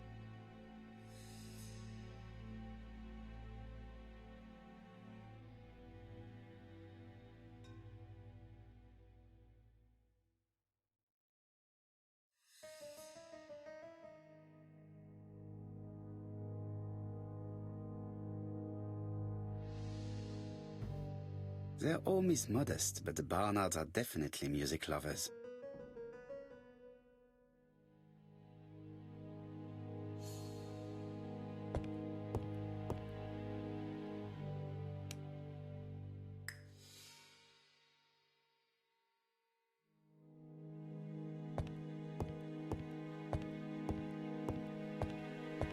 Raj, what are you doing? Talk to her.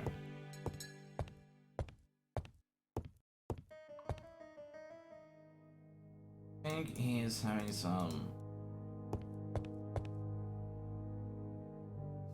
Hastings always pays more attention when young women are being questioned.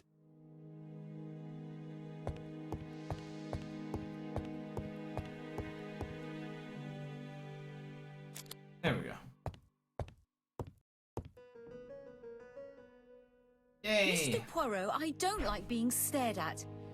If you have something to say, would you please say it to me?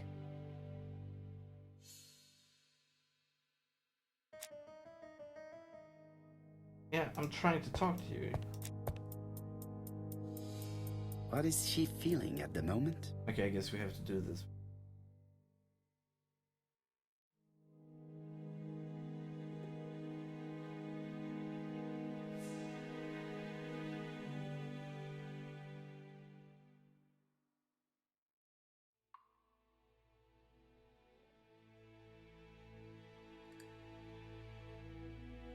Mr. Poirot, I don't like being stared at.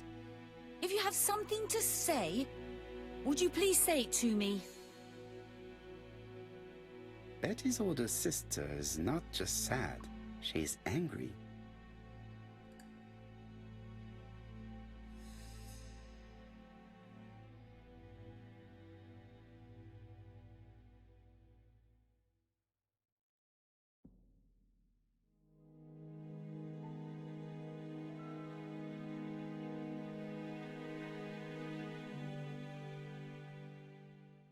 Your sister had a fiancé, I believe?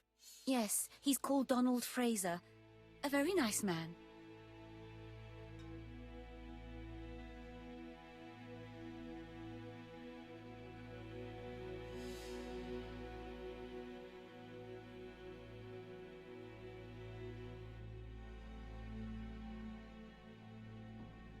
Do you know where we might find him? He works at the estate agent's, Court and Brunskill.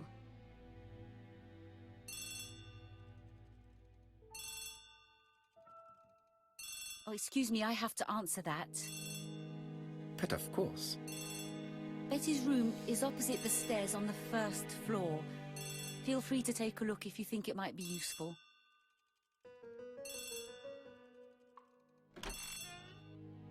This young woman is far too clever not to have anything else for us.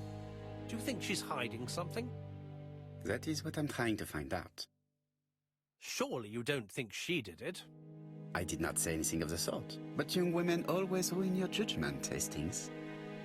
Who knows, maybe Megan was jealous of her attractive young sister. I see. She may have had her sights on the inheritance. Or maybe she was in love with Donald Fraser. We have to study all scenarios, even the most Looks like the unlikely. plot is thickening. But I doubt that Mr. and Mrs. Barnard are rich enough to justify murder. While I try and get Miss Barnard to talk, I would like you to try and find Donald Fraser. It should be easy to find the estate agents where he works. Bring him to the Ginger Cat. I would like to talk with him before the Chief Inspector finds him.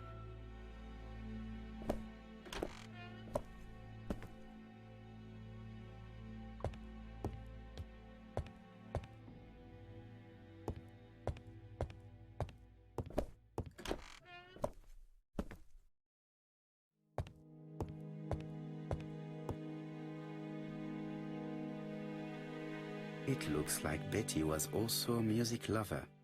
same as her family.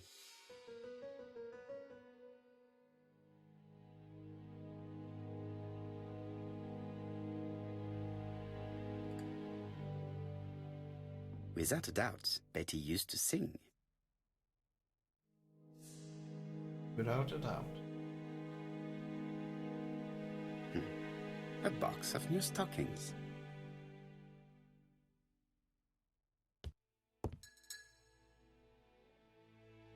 It looks like Betty has a very busy life.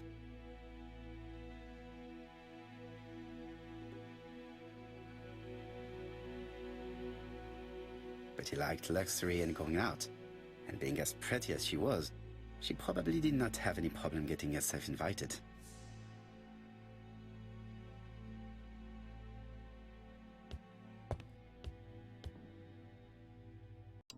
Something on this clock bothers me.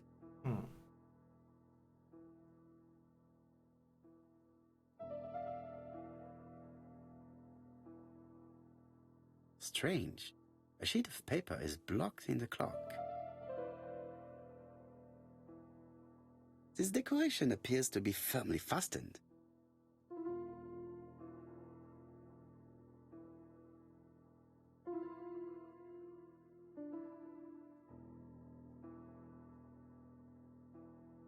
What a strange mechanism. I don't think it serves to turn the hands.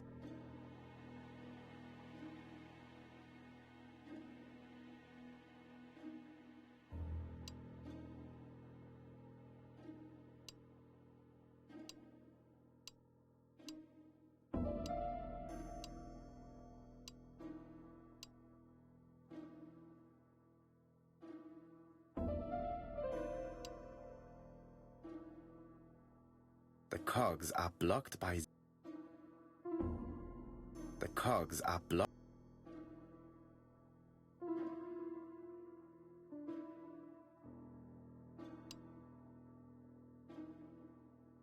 The cogs are blocked...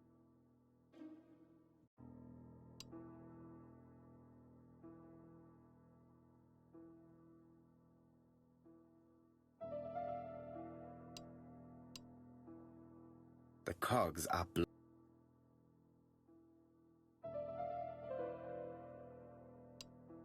The cogs are blocked...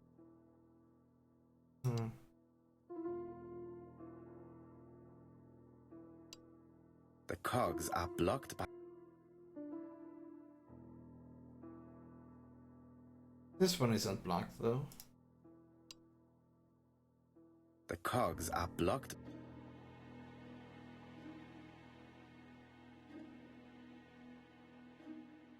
The cogs are blocked by these...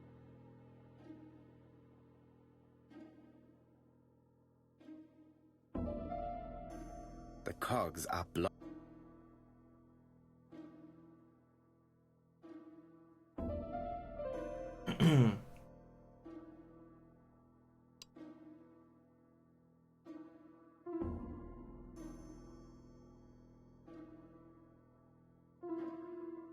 The cogs are blocked...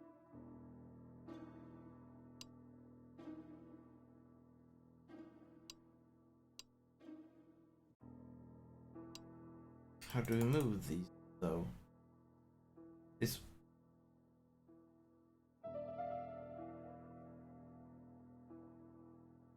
Okay, this one and this one we have to focus on.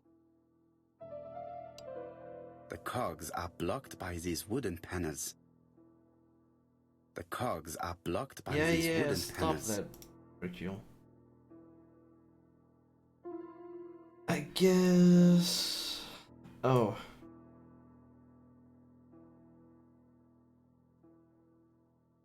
There, that's better.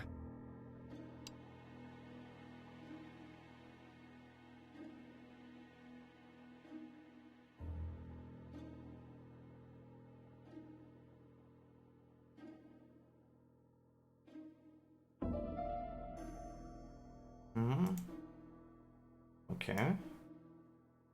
This metal disc is stuck.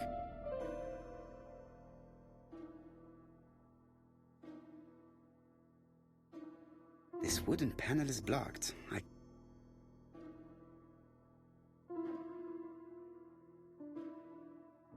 This wooden panel is blocked.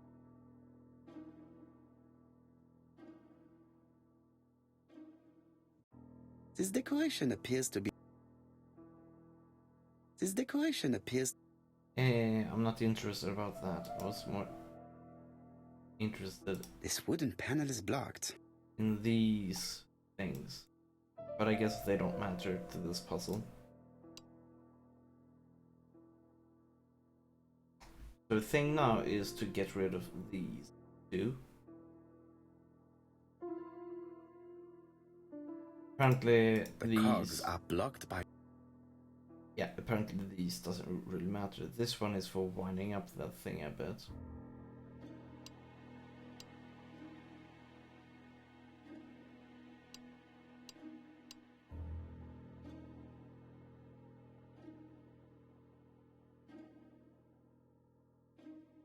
The cogs are blocked by...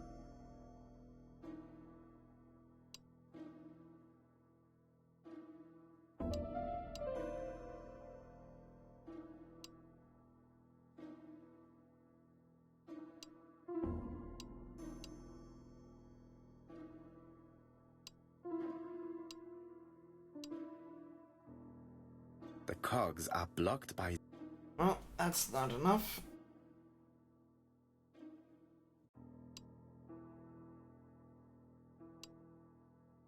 The cogs are blocked by...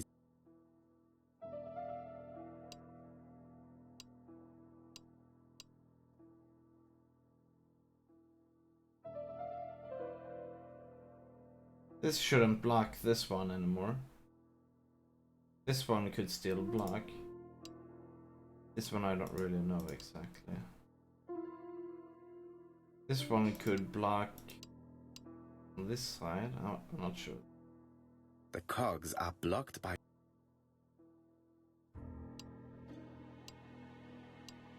Too many permutations on this one. What's this? I think we're gonna come back to this one a bit later. What? A record sleeve with a handwritten title. Betty must have recorded the demo. I'd be interested to hear it.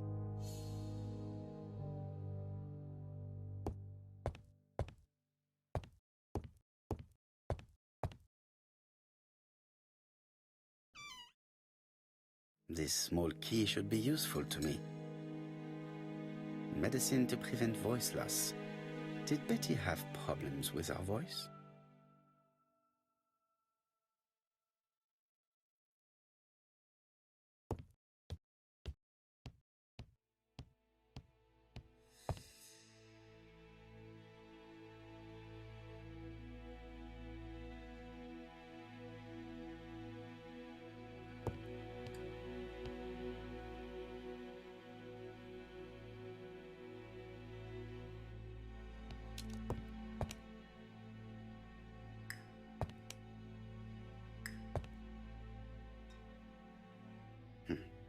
A box.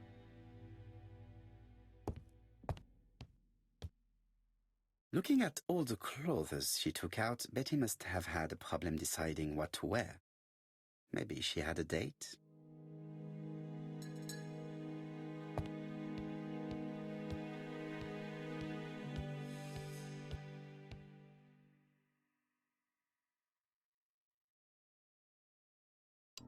Something on this clock bothers me.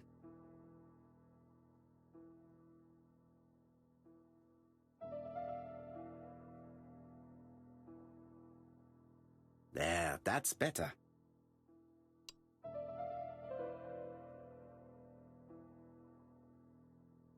This wooden panel is blocked. Strange. A sheet of paper is blocked in the clock.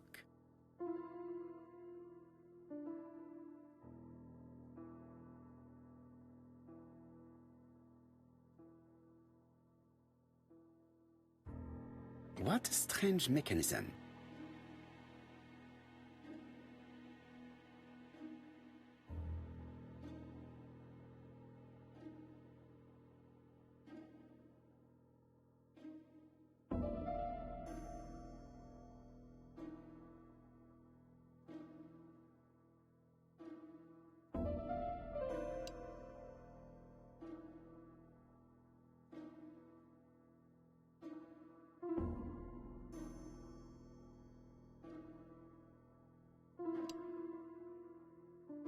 cogs are blocked by these wooden panels.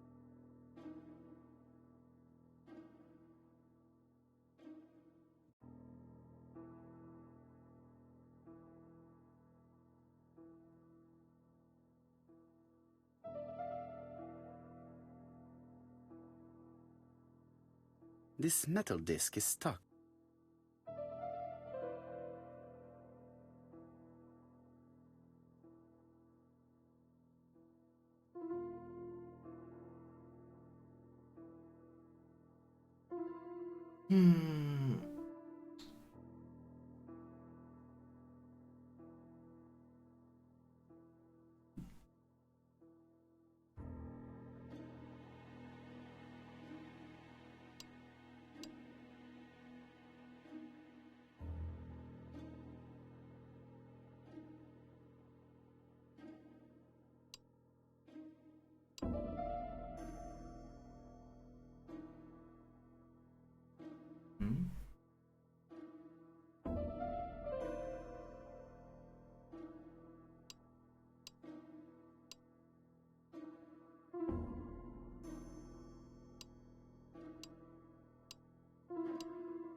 Back again. What's up? How you doing?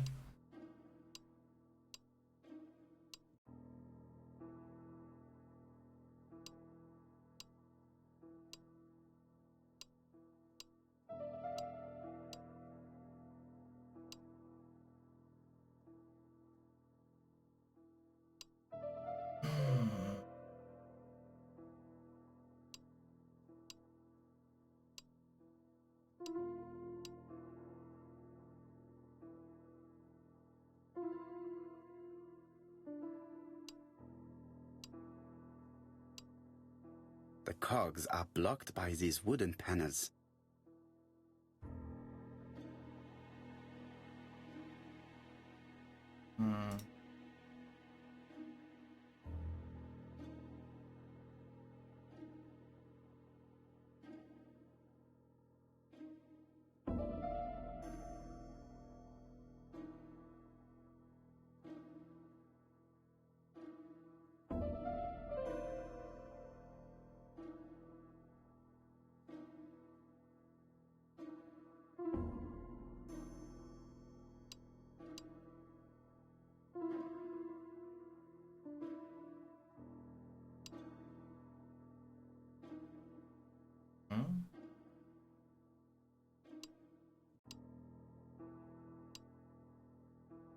Nothing changes when I do this sort of things. Hard to say, but it could be the right combination though.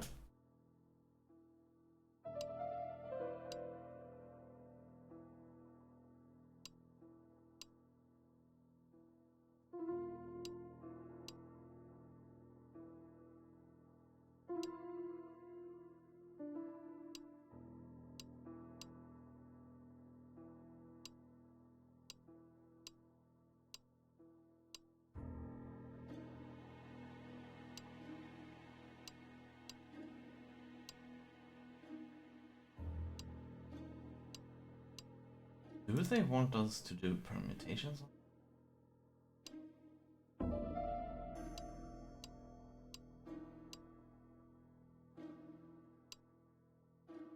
Ah, they can't. The cogs are No. Yes.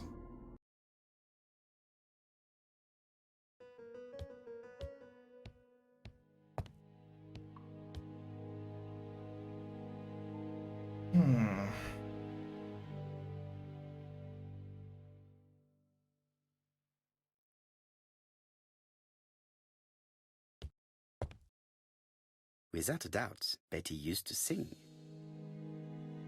I have not finished in... Damn it.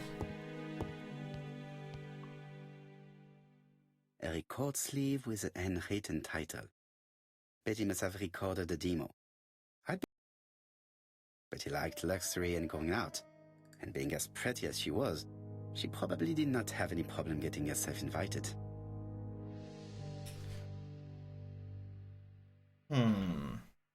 I'm very interested in how are they really thinking you should be able to using logic to explain this.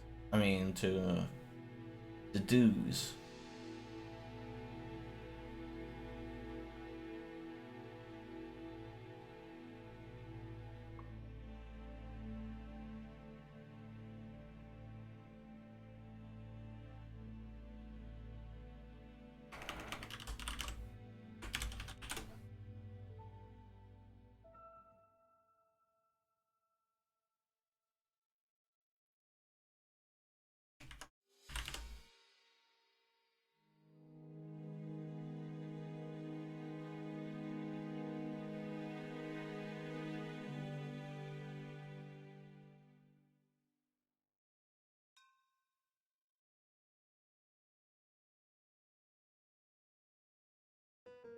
One clue. Kind of one Something clue. on this clock.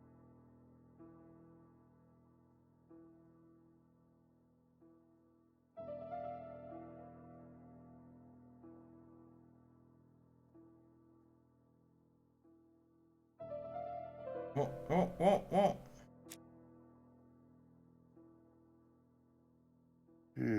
Could the screw be slightly loose?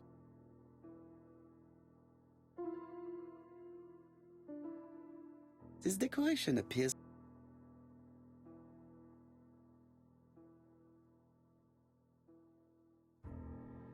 There, that's better.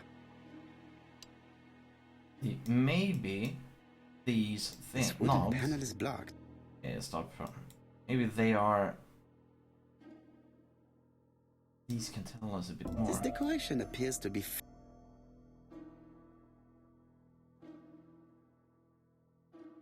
What a strange mechanism. This should be the front left, right? This one. This decoration appears to be...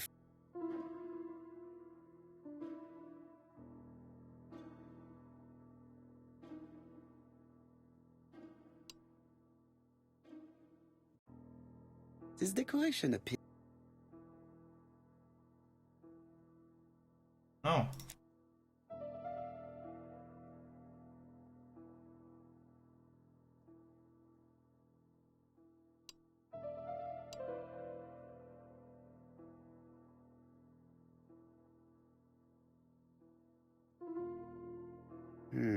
Could the screw be slightly loose?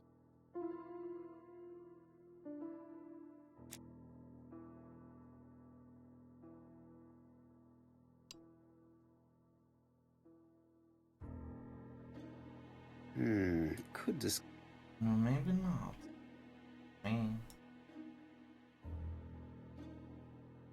This decoration appears to be firmly fastened.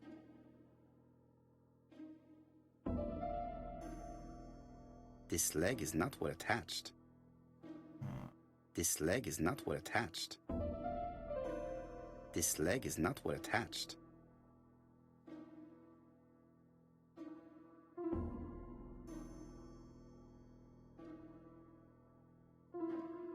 This be that it should be outer.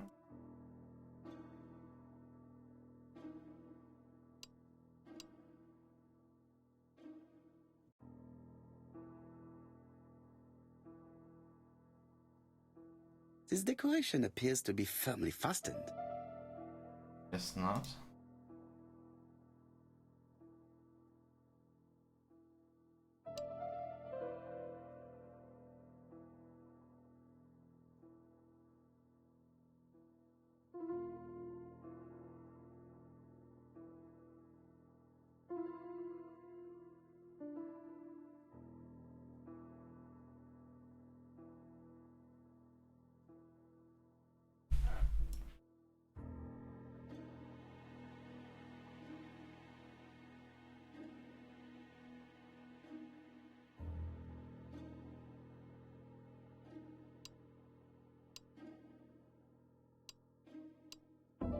We need to move some bloody snow. Oh man.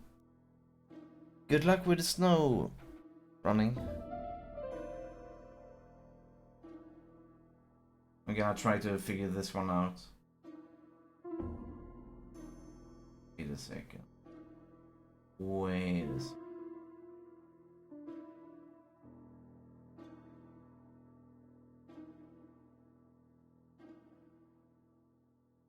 It's...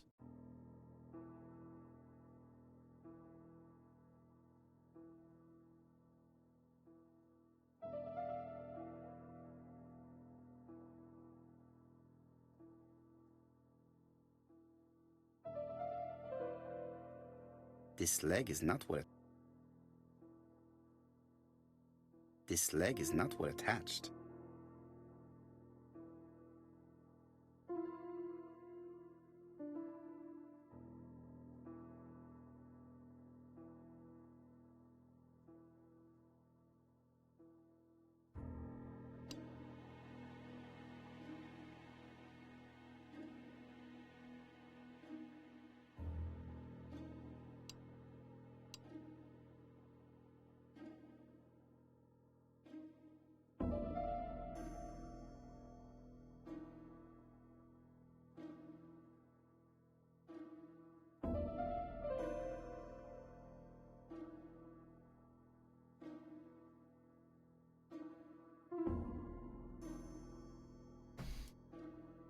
Hmm.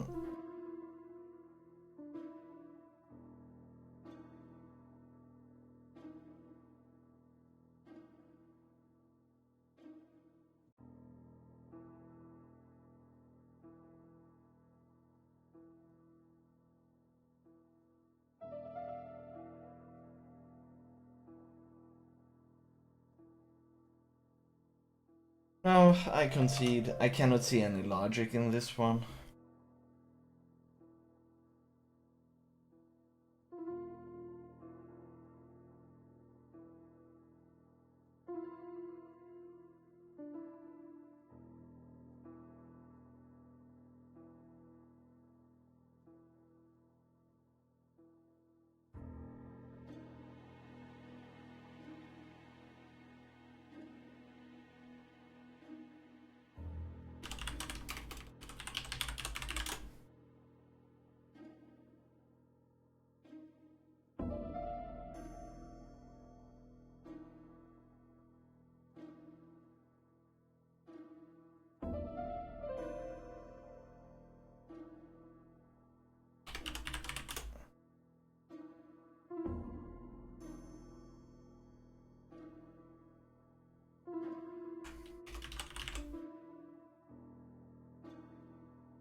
No, I can't really see anybody trying to explain the logic behind it. Maybe we can find it.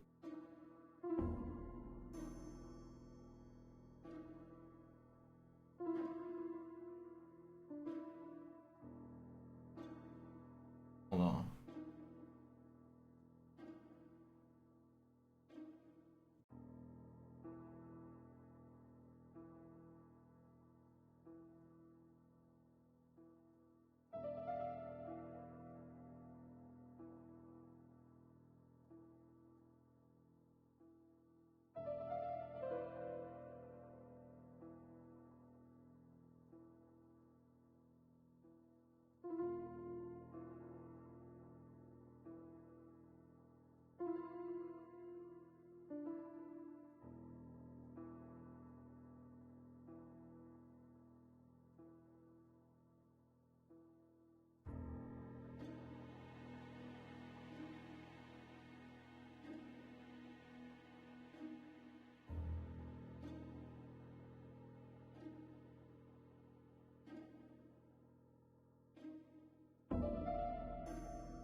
Oh my god, we actually were allowed to do that?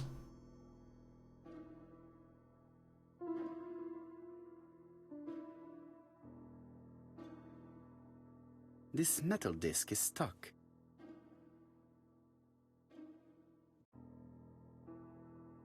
This wooden panel is blocked.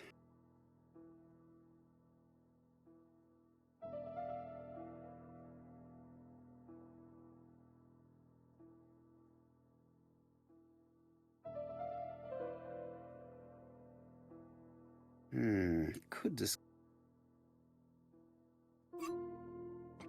Good. It should be possible to open the wooden panel. Look, a key.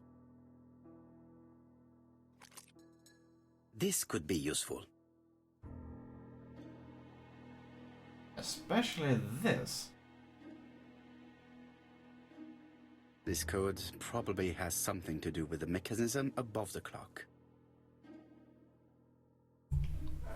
333 122. So this should, if this is left to right, this should be the third, this should be the first, this should be the second neutral on those. Okay.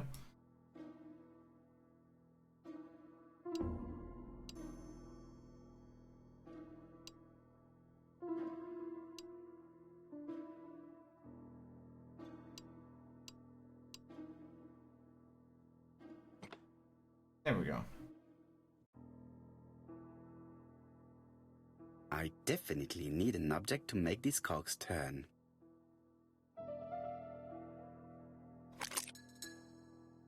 The central cog is blocked.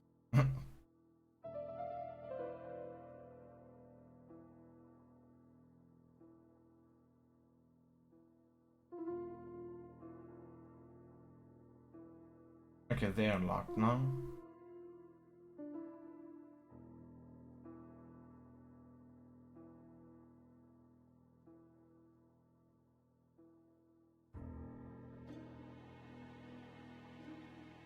This wooden panel is blocked. This metal disc is stuck.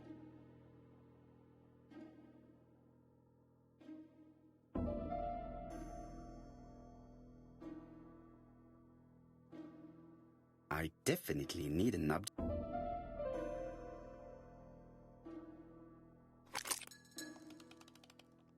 Ah. Well, that makes it a lot easier. Ah, something clicked on the front of the clock.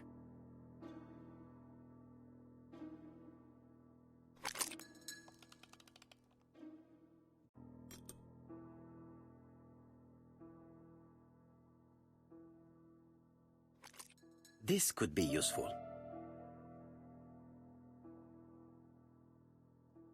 Betty, I enjoyed a wonderful evening in your company, and I hope that we will see each other again very soon. D. My dearest Betty, Donald. I know that your art is already spoken for, but you are the most beautiful dancer I have ever had the pleasure of meeting, Welcome back, and I Running am Man. impatient to see you again. Adrian. Oh, she was visiting too. Or maybe not.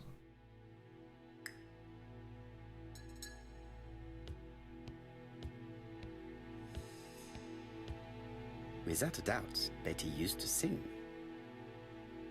Without a doubt, Betty Okay, used so to sing. how do we hear the recording? What's up, Running? Welcome back.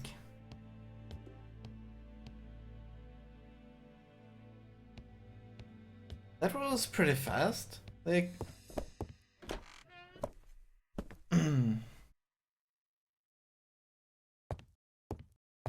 Thought you would be gone for like an hour or two.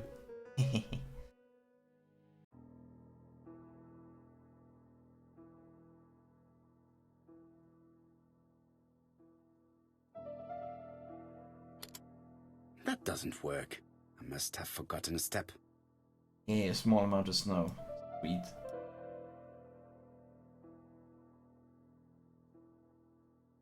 Let us see. What is this cupboard hiding? Ooh. Here we go. Hey, rests.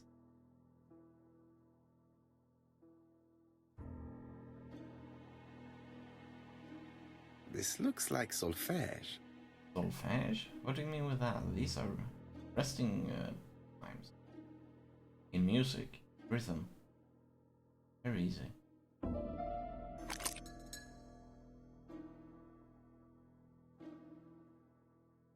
That doesn't work.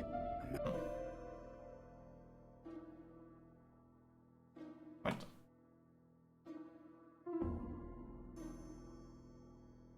Oh, how do you put in the music in this? Ah, there. It looks like something.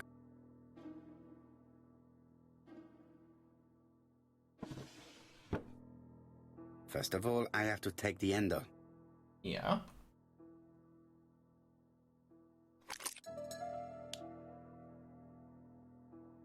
There is bound to be a. Okay, which one was that?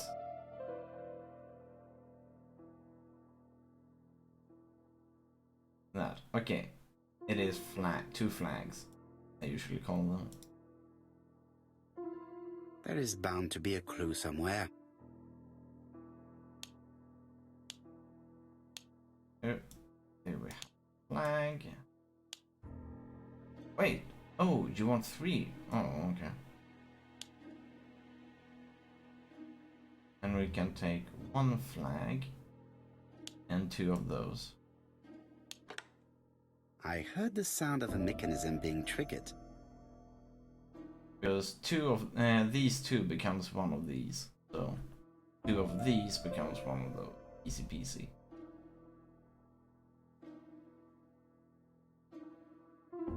It looks like something goes in here. Yes.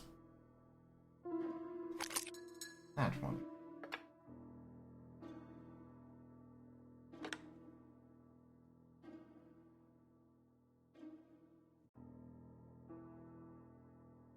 Oh, there we have it.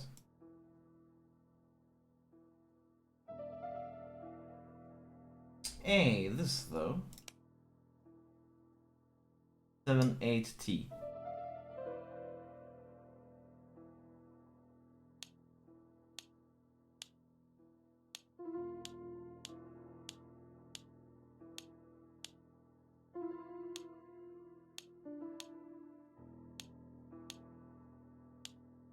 I just have to put the record on the gramophone and start it.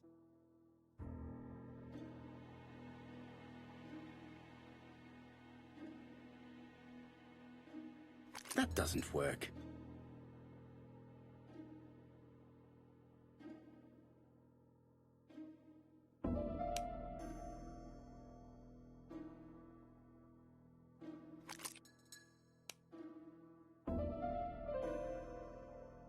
What?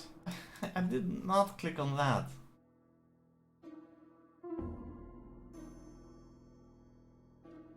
Oh boy.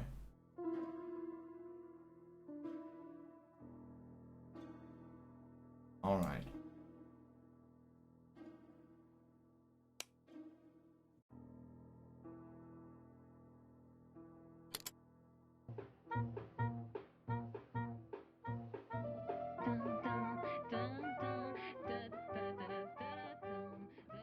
Oh, Donald. We're in the middle of recording. Sorry, Betty, but it's not wise. The doctor said you should rest your voice. You're such a killjoy sometimes.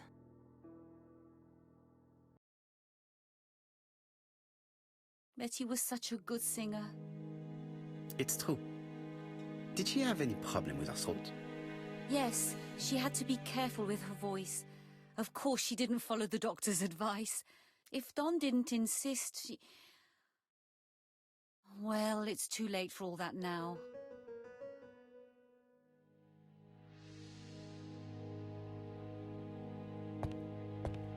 Family photos and files.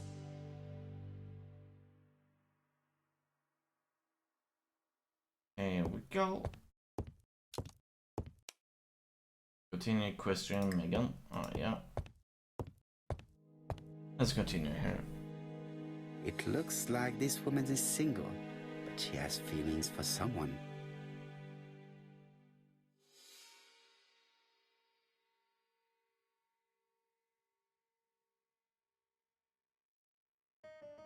She's looking so intensely at this photo. But is it really a sister that she's studying in this manner?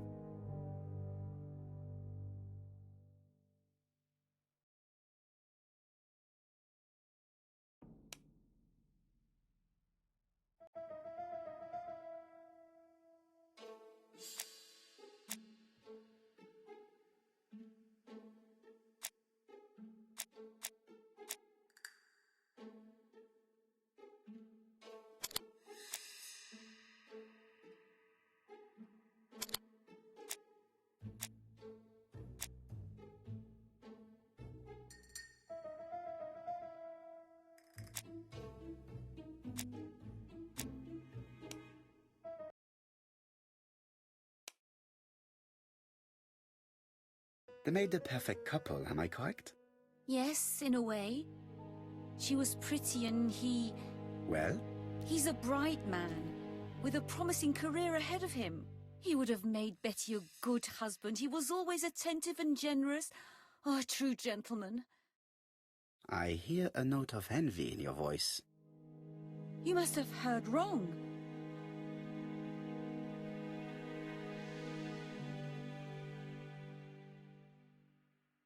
Donald appeared to be very much in love with your sister.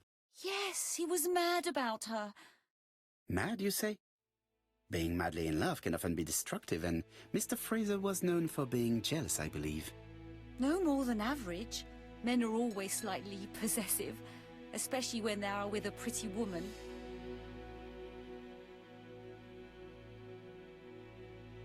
I am not your enemy, Mademoiselle Bernard. And you are not my friend either, Mr. Poirot, sir. Yes, but your lies are not helping Mr. Fraser, or you for that matter.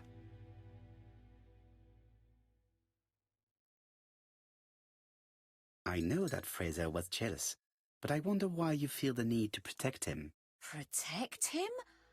I hope you're not suggesting... That you are Fraser's accomplice? There is nothing to suggest that, at least not yet.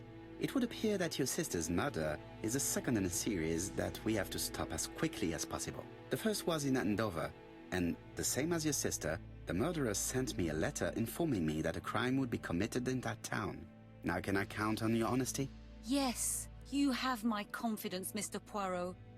Don is a quiet and sensitive young man, slightly reserved too, and as is often the case with reserved people, when he flew into a temper, he completely lost control. He could be so violent. Betty was frightened. And when was this? The first time was about a year ago. But they rowed more recently.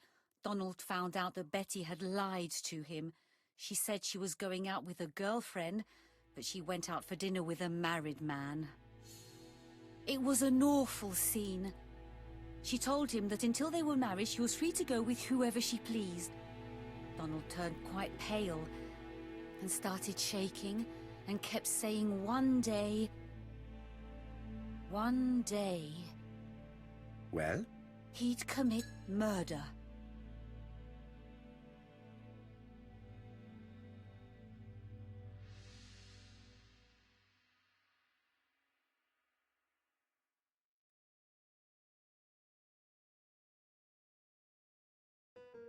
Do you think that is what happened? No, Mr. Poirot, I don't believe that. You yourself said he may be a recidivist madman. Don loved Betty with all his heart. I can't imagine for one instant that he would hurt her. Very good, Mademoiselle Barnard. Thank you for your help.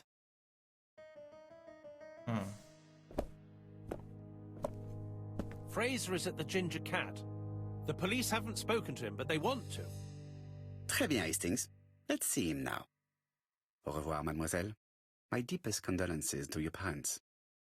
Of course, Mr. Poirot. And don't be too hard on Don. He's more fragile than he looks. If you say so. Let us now try and get our brain cells to work.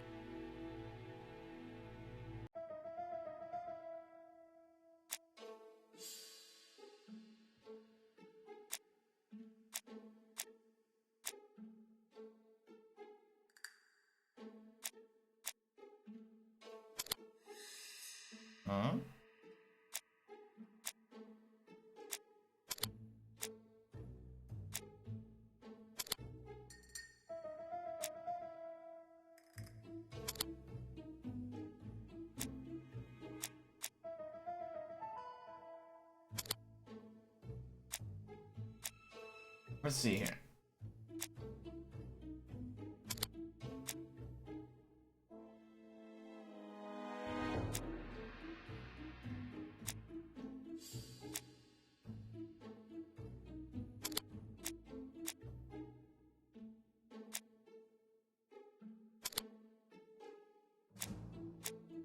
What had Betty planned to do with her evening? No idea.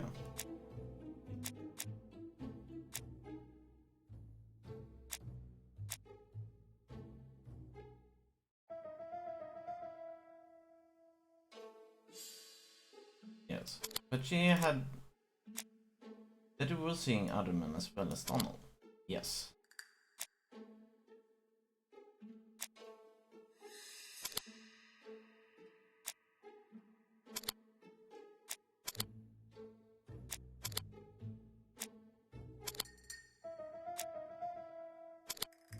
Good.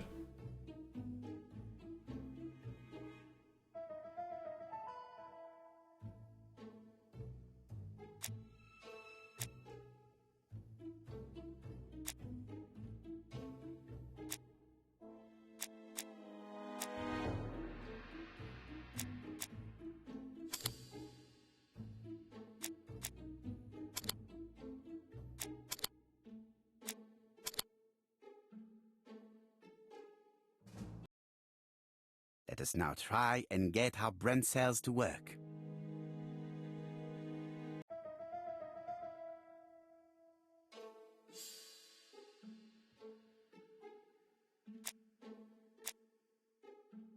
No! What? Oh man. Back into that again.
I think this is the one, the missing clue.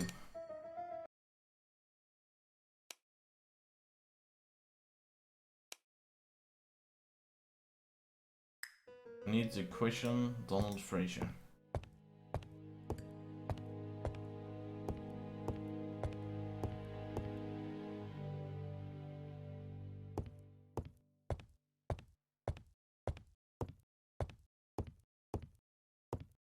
Wait. Oh, there we go. That looked a bit weird.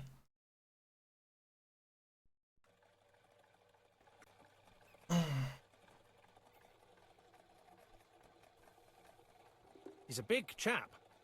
Fragile isn't exactly the word that springs to mind. I talked to his landlady before seeing him. She went to bed at 11. Fraser wasn't home yet.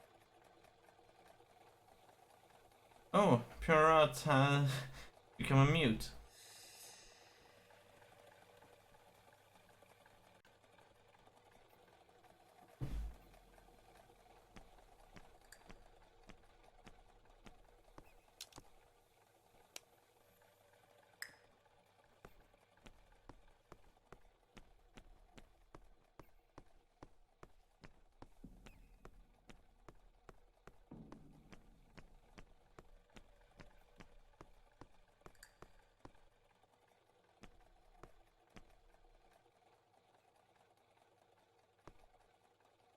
Is he in here?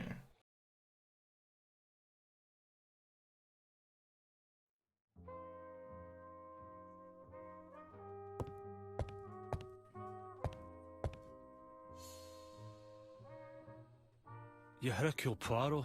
Oh man. Mr. Hastings said you wanted to Borat speak has to been me. a mute and become a mute.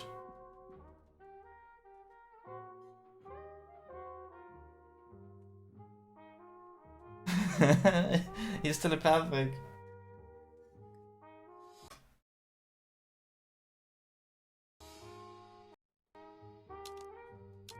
I think that if we restart again, maybe it will work. I'm not sure. Either it's missing sound files, or basically they haven't added it to the game. But just in case. How do you do, Mr. Fraser? There we go. Hercule Poirot. It was just Mr. something Hastings weird. said you wanted to speak to me. Yes. I know that it may not be at the right time, but I would like to ask you a few questions. Restarting the sound engine was everything in order to fix it.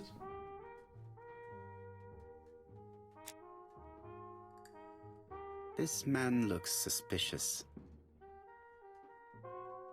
Let's see, is it drinking whiskey? Oh.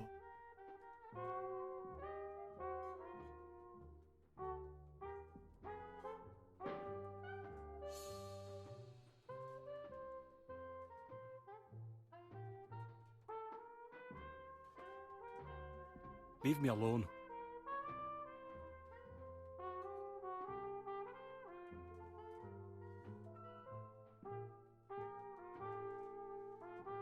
Donald Fraser is in a terrible state, as if he hadn't slept all night.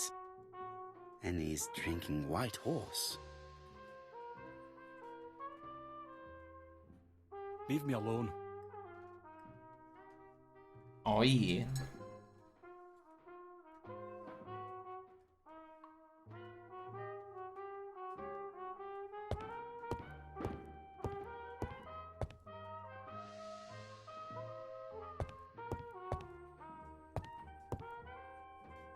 Tell me that it's a mistake. That Betty isn't dead. Sadly, your lady friend has been murdered, Mr. Fraser. Oh, Betty, if only you'd listened.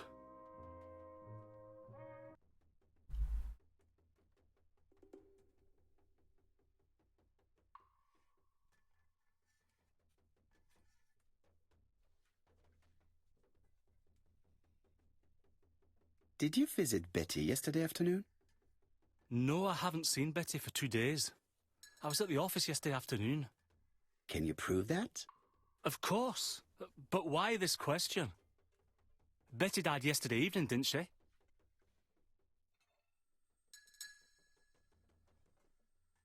Yesterday, a guest came to the Ginger Cat alone and ordered a White Horse whiskey, and by the look of it, you also appear to be fond of this brand. Yes, it's a good whiskey and not cheap. I only drink it on special occasions. Or tragic ones. I understand. Do you know what Betty's plans were yesterday evening? She said she was having dinner with her sister.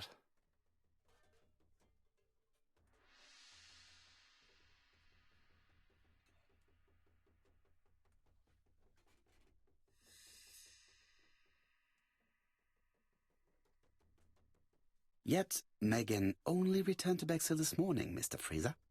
I didn't know. Right. May I ask you what you were doing yesterday evening? I spent the evening working. Your colleagues can confirm this? No, I often take work home with me.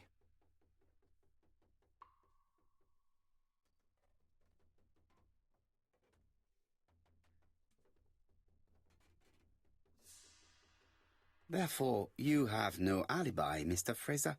That's right. But that doesn't make me a murderer, Mr. Poirot. I would like you to leave now, please.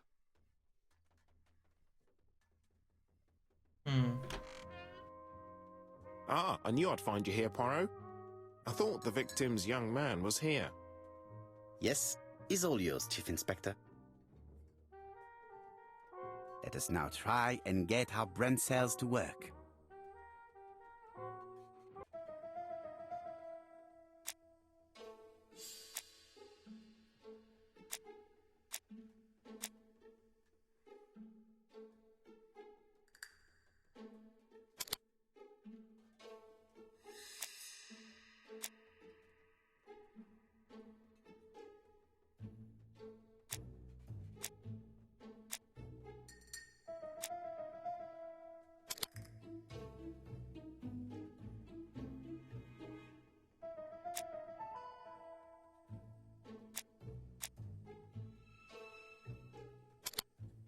So he's our suspect for now.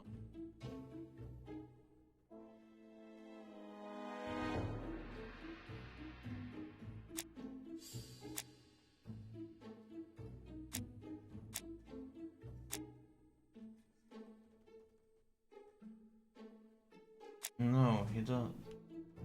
Does Donald have a motive for all murders? Not yet. I mean, he does work with the estate and such, so if he actually wanted the liquor store, or no, the tobacco store, and I could see, but he does not have motive.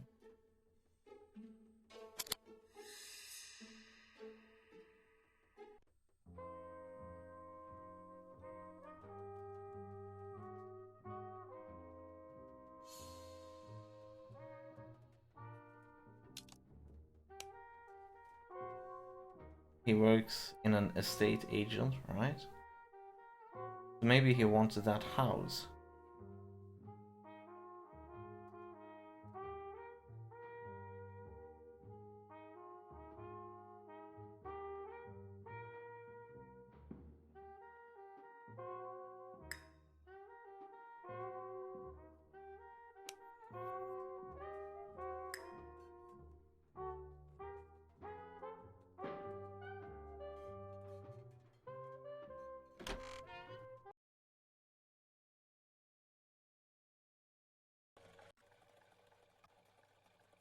Fraser doesn't have an alibi and he's extremely jealous. You are very skilled at summing up. And yet you haven't asked Jap to arrest him. It is too soon. But I agree, without the letters announcing the crimes, Fraser would already be behind bars. Bon, I think we have enough elements. Let's reconstruct the events at the scene of the crime. I can't imagine how the murderer wasn't seen, though. Surely she must have struggled. Let us try and imagine the scene.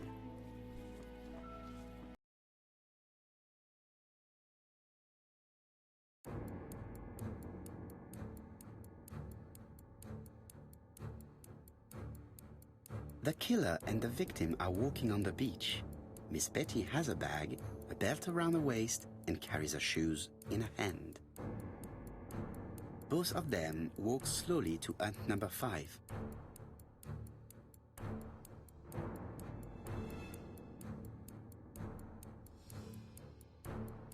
Both of them walk slowly to hut number 6.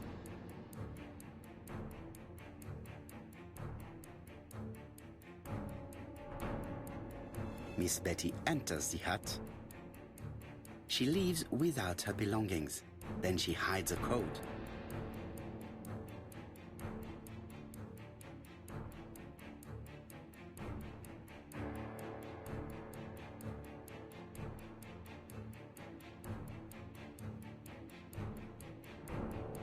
They keep walking. Then she removes her belt. The murderer moves behind her and then attacks her by surprise. The body falls, lifeless, on the sand. Everything appears to match the crime scene, mon cher Hastings. That is exactly what happened.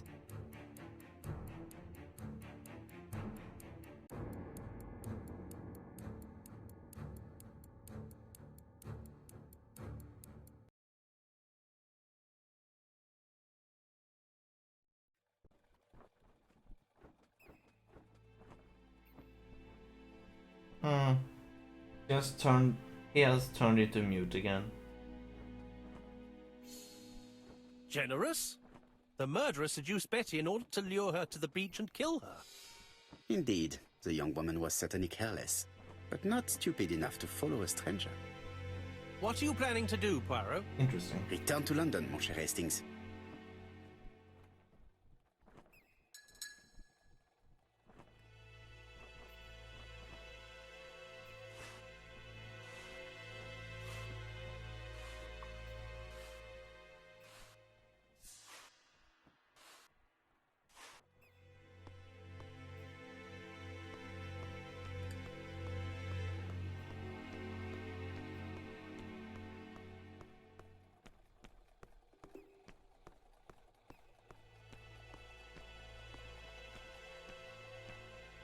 Right, back to London. There is nothing more for us to do here.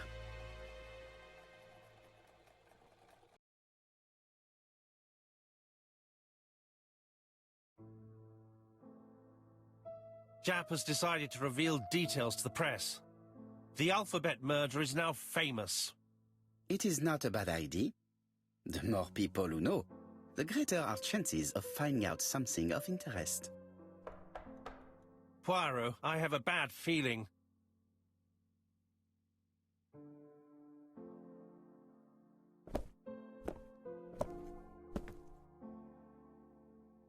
Poor Mr. Poirot, not so good at these little criminal matters as you thought yourself, are you?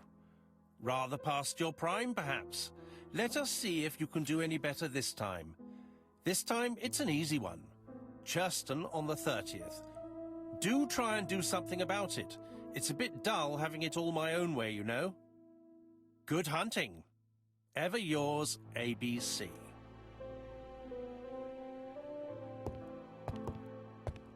Good hunting. Did you hear that, Poirot? The murderer seems to be taking it all as a game, a challenge. He will strike on 30th in Churston. We must warn Scotland Yard.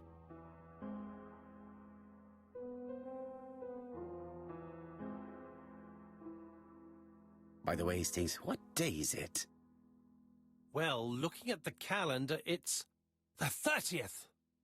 No time to lose. We must prepare our suitcases for Churston. Mon Dieu, it is already 10 o'clock. I will call Scotland Yard immediately.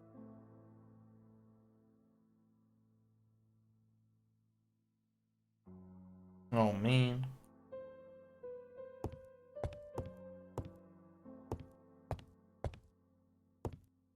In his haste, Hastings tore the envelope.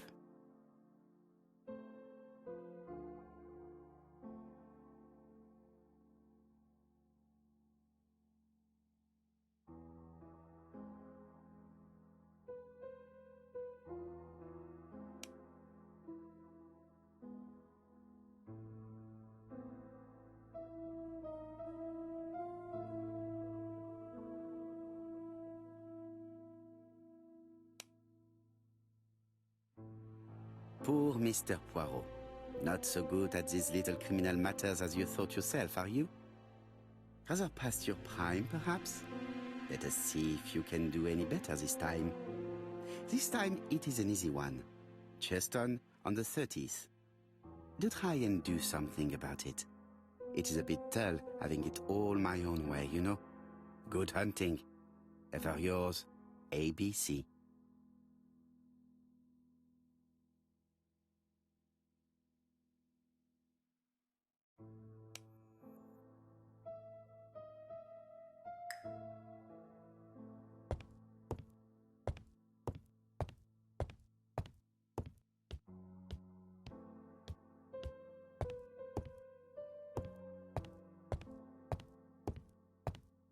Never had a telephone. Hello, chap. We received a new letter from ABC in the 10 o'clock post. Where and when? In Churston. Today. Today? I'll inform the population immediately. I'll check the train times. Call me back.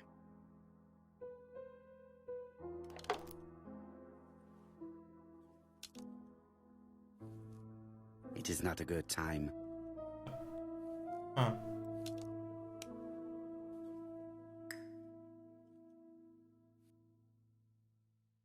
Poor Mr. Poirot. But you wanted us to compare, right? It is not a good... It is not a good... Daily Flicker, July 30, 1935. ABC affair, no progress. In this issue, we are publishing provocative letters sent by the killer to Hercule Poirot. Unfortunately, they have not yet helped to find him.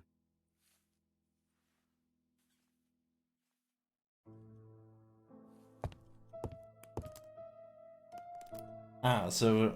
Okay, there we go. Oh, okay.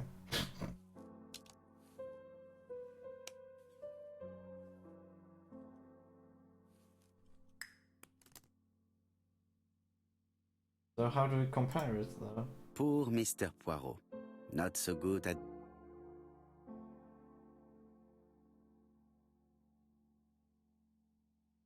How to compare it? Do we do it back here? No. You think you would compare It is it not here? a good time. Oh, come on. It is a good time. I do not need to make a telephone.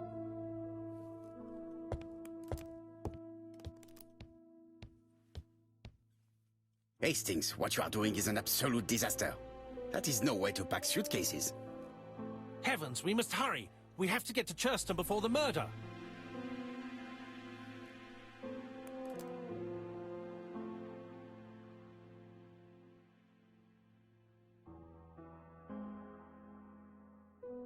Hastings' order and method are always necessary, regardless of the circumstances. Okay, okay. I'll let you pack them. Huh? What to Sorry say? if I'm a bit off, bro. It really Don't is a worry. disgrace to leave your belongings in such Do a mess. lurk. It's awesome. I am a master lurker myself. Don't worry about it. Lurking is good.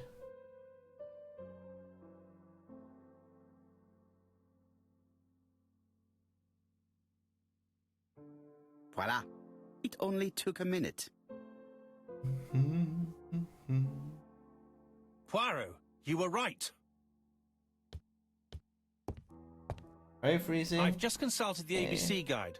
There's no It's hurry. kinda The chilly in next here. train doesn't leave till 11:45. You see, there And is it's no need comfy. to hurry. We will not be in Churston until tomorrow morning, after the murder.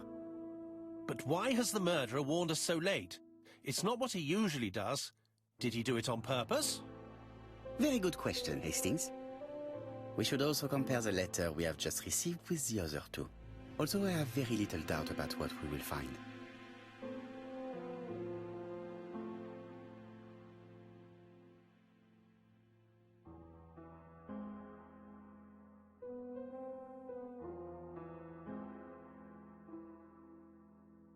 We've missed the 6:45 train, but we have plenty of time to catch the night train.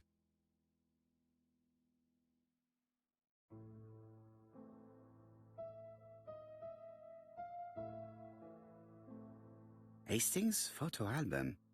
He is very proud of his bag. Mm-hmm.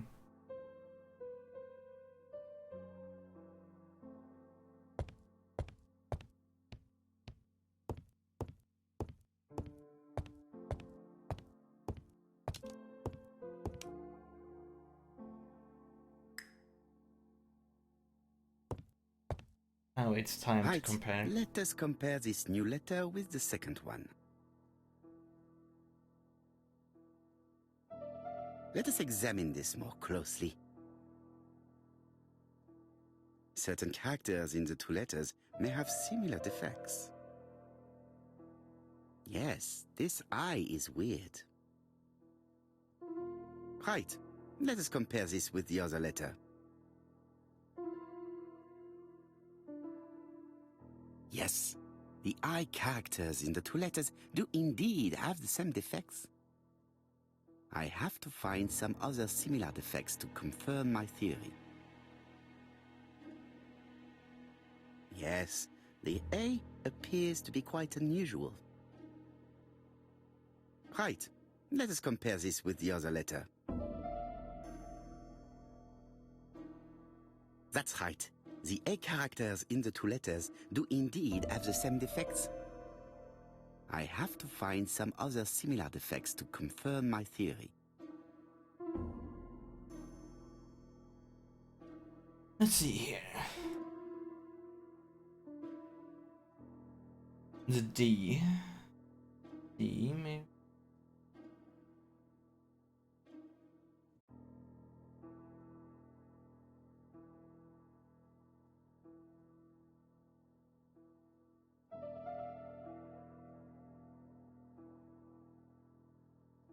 Let us examine the characters in this word. The W. Right. Let us compare this with the other letter. Of course, the W characters in the two letters do indeed have the same defects.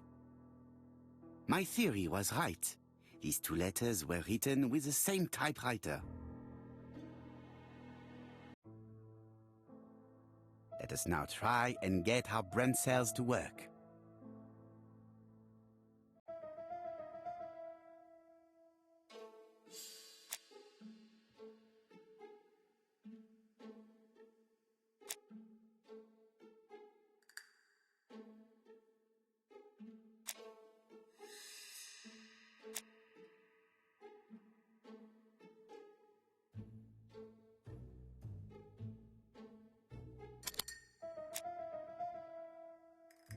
Oh yeah, Liz looking. Yep.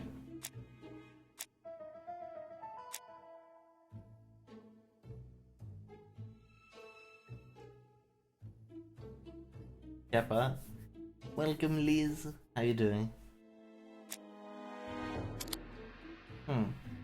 That one should be piece of an envelope with the wrong address, right?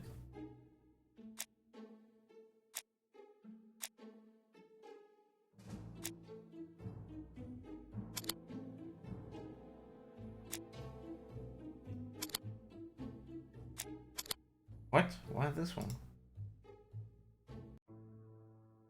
The letter should have arrived in time. The postmark shows that it was sent 3 days ago. However, our man made a mistake in the address, which explains the delay. All the same, the post office took their time correcting the error. Come on, Poirot. Your address is not quite as well known as that of Scotland Yard. Poirot, the telephone. It must be Jap.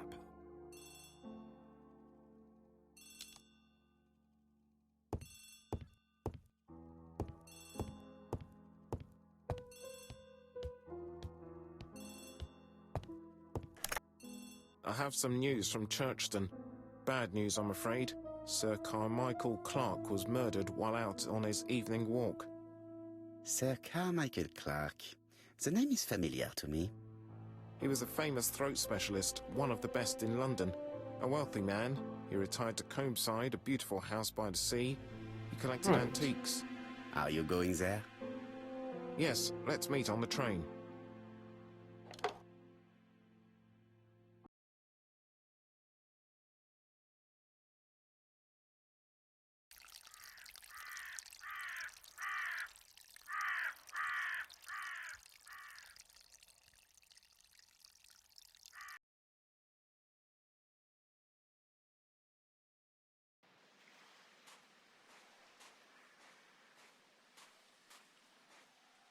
The victim is called Sir Carmichael Clark, one of the best throat specialists in Maybe London. we need some warm clothes. The body was still warm when we found it. If we'd been warned earlier, we definitely could have saved him. It is definitely comfortable. It appears that the murderer Kappa. made a mistake when he wrote his letter. A mistake? Lucky for him. And what if he did it on purpose? No. He's defined his madcap rules and he's sticking to them. It's a matter of pride for him. Shall we go up to the house, Poirot? You go, my friends. I will come soon.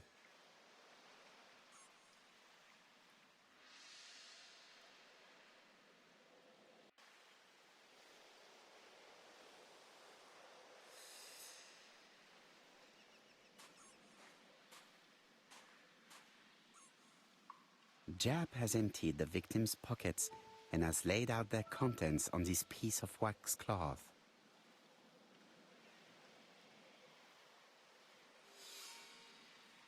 A signet ring, very probably with the Clark family's coat of arms.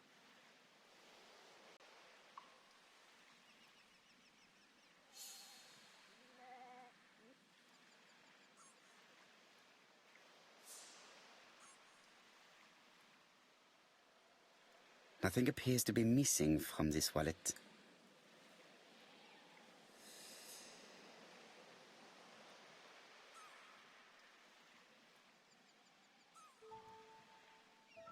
An oriental dragon. It's an old piece, much older than the pocket watch on which it was fastened.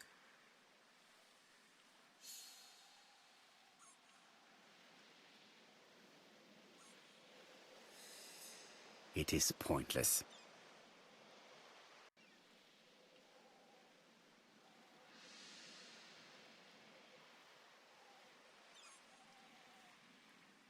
So, slit throat? Sir Carmichael's throat was cut.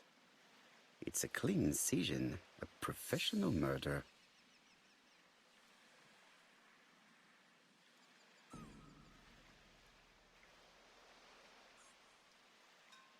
An ABC guide. The murderer's customary signature, covered in blood this time.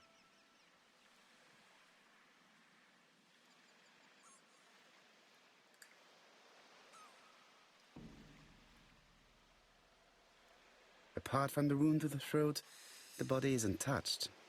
No cuts, no bruises. They must have come up from behind. The gravel on the path has been sprayed with blood that covers a conical-shaped area, which starts at the body and becomes wider as it moves further from the bush.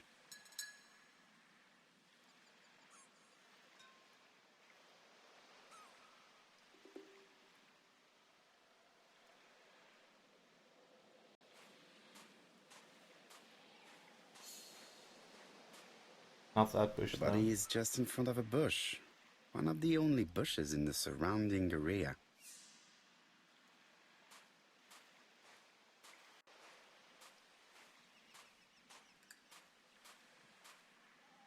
Hmm?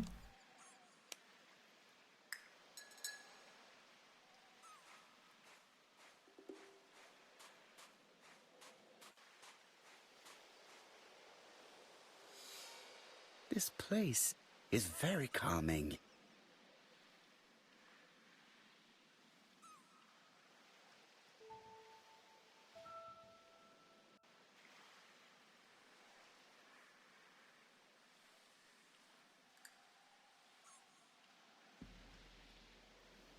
The site is exceptional. It is easy to imagine that Sir Carmichael used to enjoy stopping here every evening.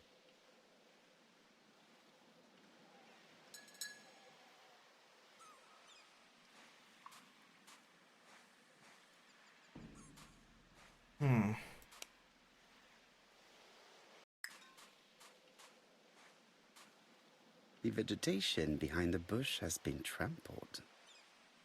Let us now try and get our brain cells to work.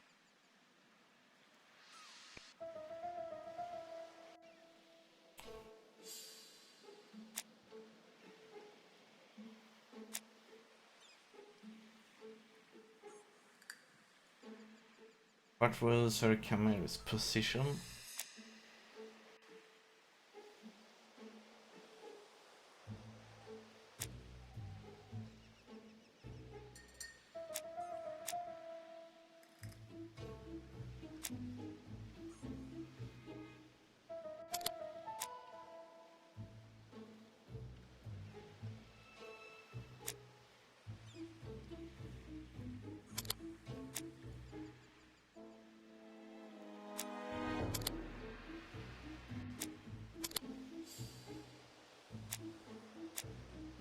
Hmm?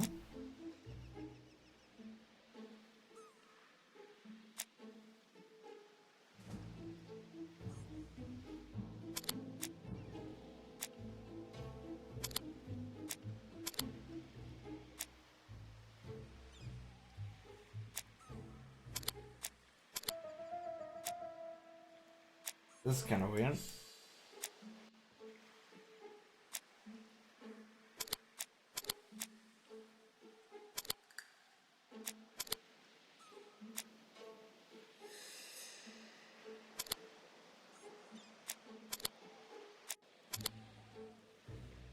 This is weird. What was Sir Camille? This one isn't important, right? That one. Okay, there we go. Yes, but he Sir has his... Carmichael had his back to the bush when the killer cut his throat from behind. And the killer was A fatal hiding behind blow the that bush. sprayed blood over a range We of know more than this 1 already. meter. Let us now try and get our brain cells to work.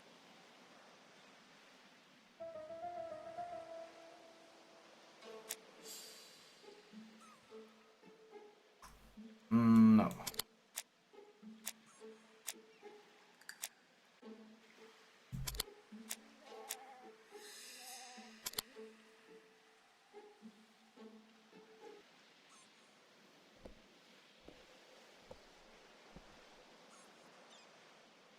Have you finished, Poirot? Chief Inspector, many questions remain unanswered, but I am certain of one thing. Welcome back.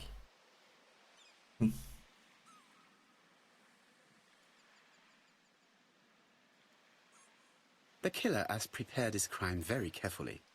Quite right. He must have known Sir Carmichael's movements well to plan such an attack.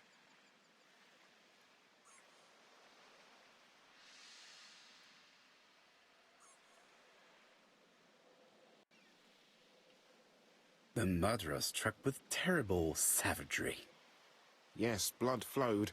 It's the first time he's attacked a man. He armed himself accordingly. Have you spoken to the victim's family, Chief Inspector? I've spoken to the brother, Franklin Clark. I I like didn't this get much game, out yeah? of him. He was pretty He's nice. yours. I must get the body removed.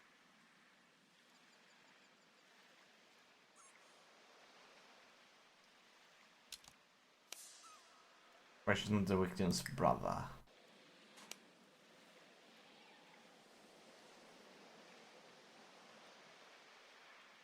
I need to check this game out. Yeah.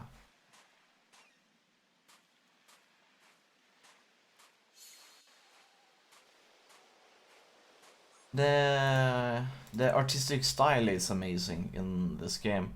I mean, it is completely spot on. To be honest, this inspector seems rather obtuse. I'm counting on your friend Poirot to catch my brother's murderer.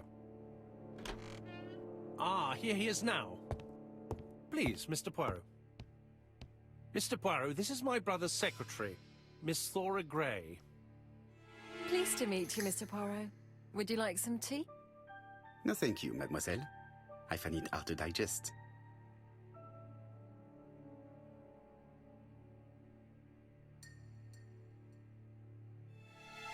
Yeah, like Broken Sword games. Yeah, actually it does. I mean, this game... My first impression of kind of like the artistic style in this game, it was like, but dang, this looks like a modern Broken Sword game. I mean, the cell shading is incredibly well... it is incredibly well done. So... beautiful and good gameplay. The case itself, I'm not too... a lot of people are saying that the case, the ABC case, isn't that interesting. But a lot of people are praising all of these Agatha Christie, Poirot games, other ones. But I'm really liking this game. This one we're playing now is the least liked out of all of the games that exist of this franchise. But I like this one. Okay. Let's see here. I am supposed to talk to them. Which one is the victim's brother? It is now the right time.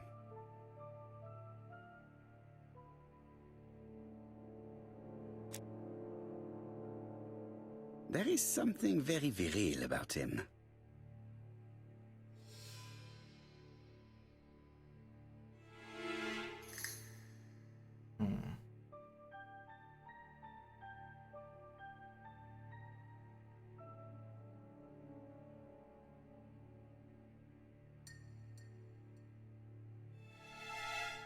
There is something very viril about him.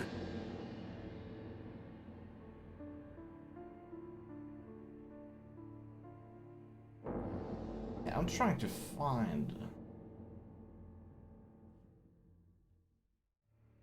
Nothing. Oh, there we go. Complexion. There is something very viril about him.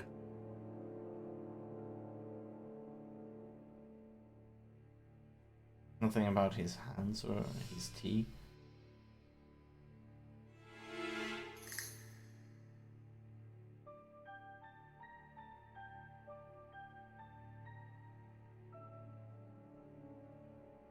There is something very viril about him.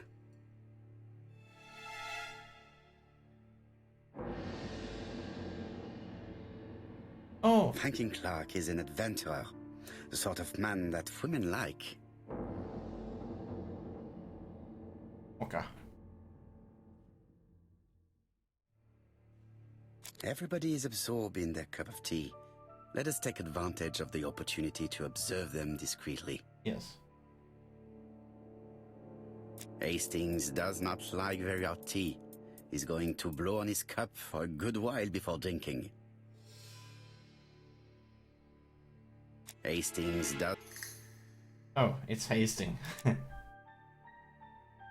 There is something elegant about her. About the dragon?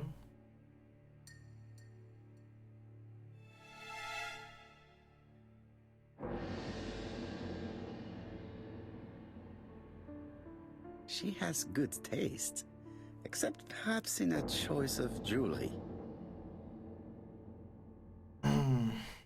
Please excuse me, I have to take care of Lady Clark.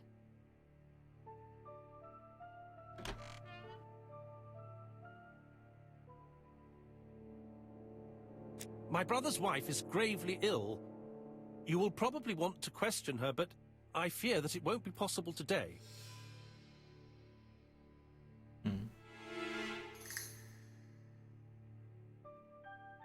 Interesting.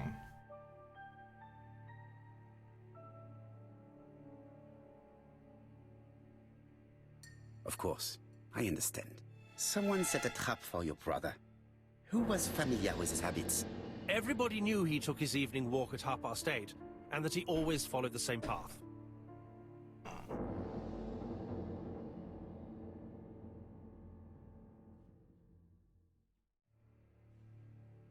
And did people of the village know Sir Carmichael's habits? I don't know. It's possible. What were you doing last night? After dinner, I went to my bedroom. At 11 in the evening, the telephone rang. It was the police. I went to look for my brother.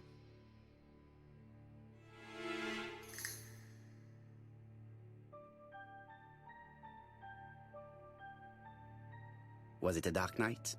It was a new moon. I took a lantern. So it was you who found the body. Yes, along with the gardener. Have you seen any strangers around the house recently? No. As far as I know, nobody has been near the house.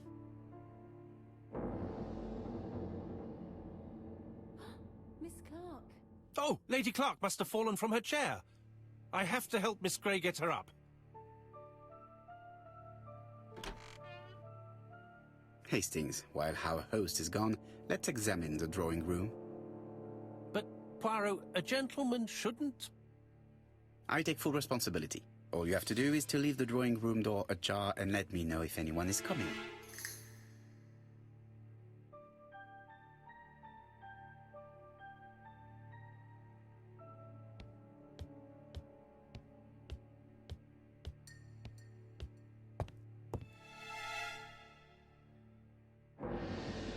A turtle.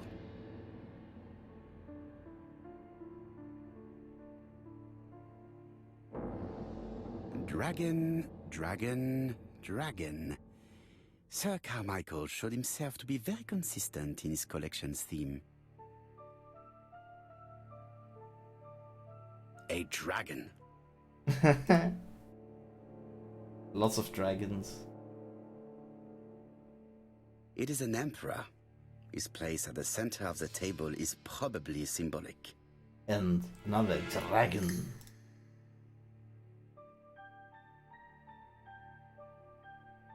A tiger. Ooh.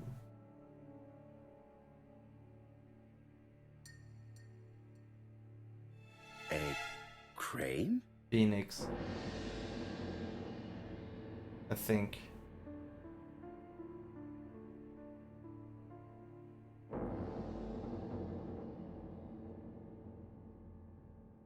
Comside's private collection. Purchases since 1920. The catalogue for Sir Carmichael Clark's collection.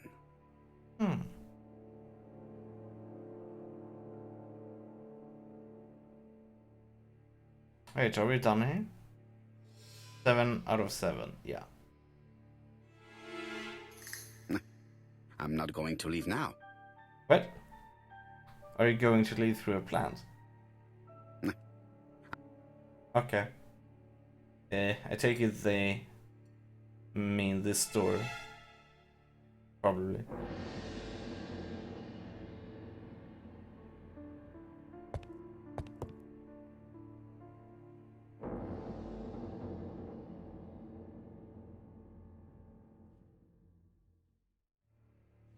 That letter.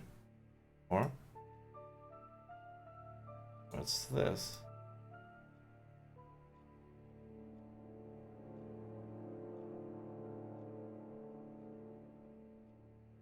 Interesting. Compass, point to the south. Bronze and magnetite, hand dynasty, circa 210 BC, purchased in Hong Kong 1935.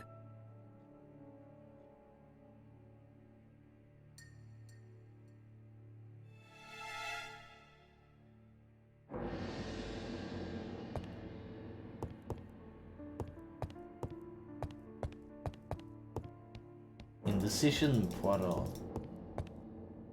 There are some very valuable objects here. There are some...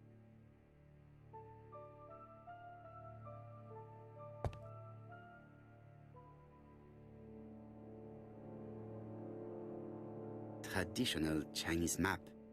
Facsimile. South is on the top of the map.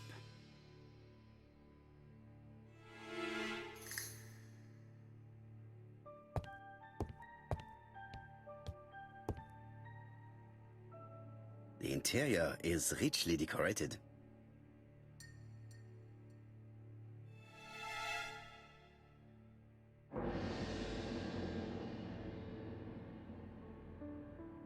Dragon, dragon, dragon.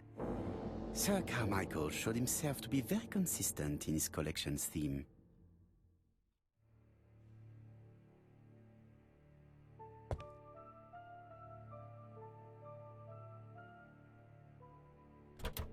It's locked.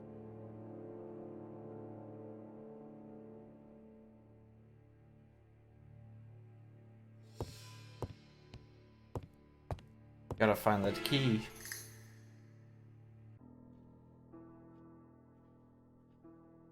Probably in here.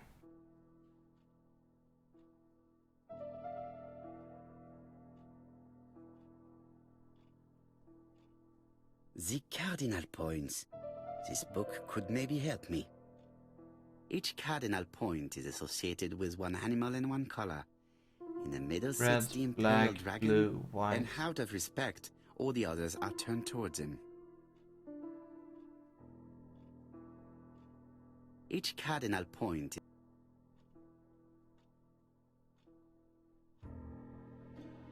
Turtle, the dragon, the crane, and the tiger. I think I've already seen this motif somewhere.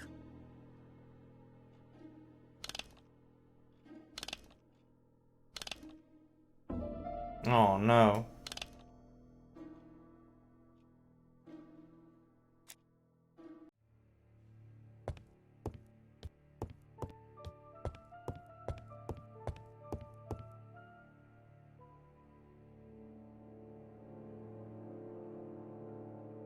So, what is south and what is north? Let's do it like this.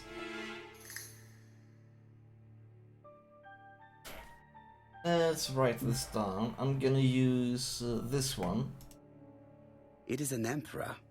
His place at the center of the table is probably Okay, so this is down and this is gonna be upwards. Basically, we have the phoenix at the top. Then we have, this is a dragon to west. Then we have tiger to the east. Then we have the turtle to south. Okay, good.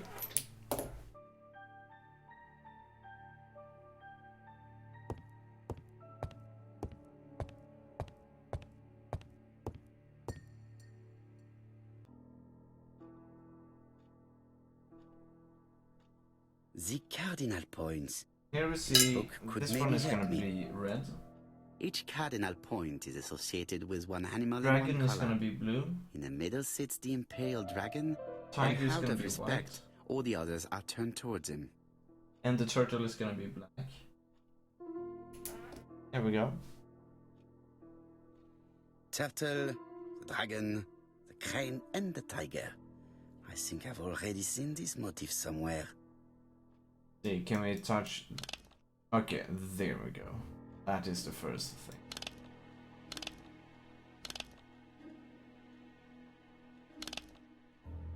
First of all, it should The be like position this. of each motif is correct, but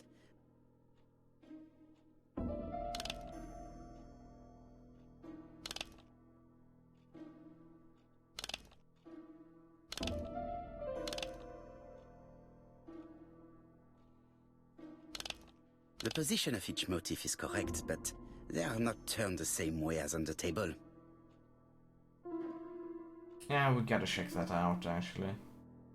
But first we can fix the colors.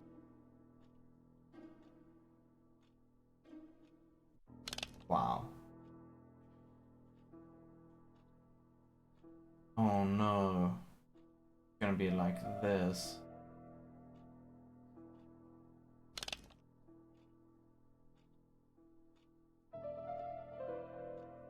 We see here, it's gonna be blue on that.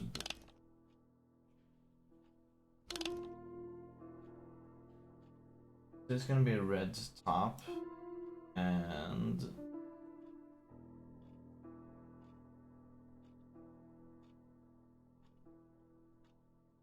so that is this one more white than this one. Oh, okay, so we have two colors.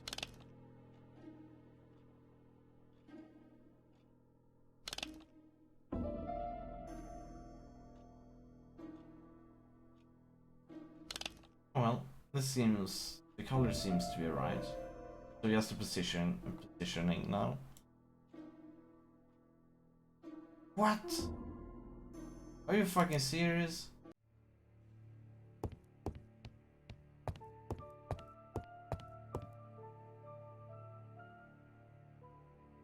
Okay, so the white points should be towards the center.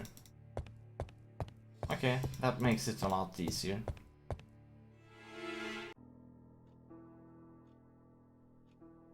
Turtle, the dragon, the crane, and the tiger. I think I've already seen this motif somewhere.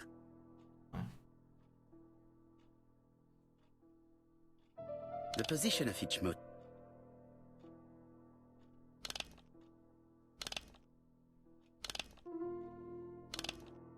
There we go.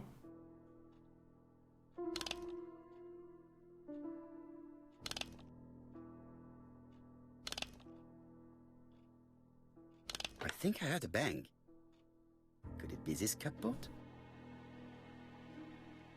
This is interesting. Oh no!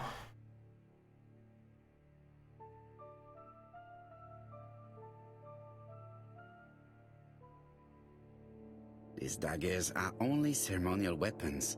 I do not think that the crime weapon is here.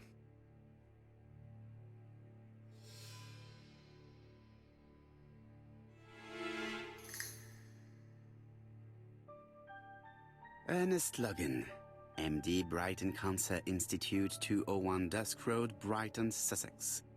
To Sir Carmichael Clark, MD, Comside Churchton, Devon. Brighton, 1935, January the 5th. As a man of science, I owe it to you to be completely frank. Lady Clark, your wife is suffering from a generalized terminal cancer. I confess I didn't suspect anything like that during the first exams. But with the test results I have received today, there is unfortunately no place for doubt. I estimate that Lady Clark's life expectancy is no more than 1 year. Hospitalization would not help in her case, so I advise you to keep her at home and provide her with as much morphine as required to ease her last moments. Yours sincerely, Ernest Logan.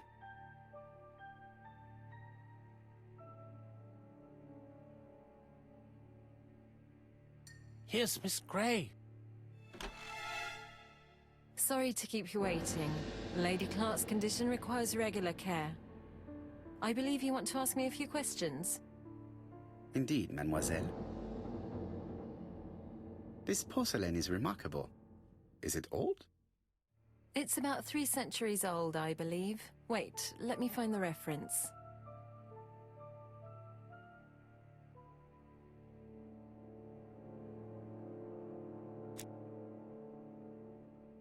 She appears to be very flustered.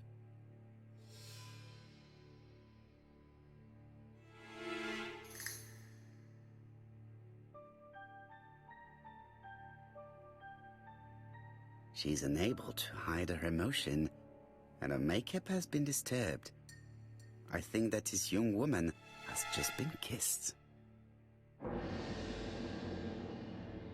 Here?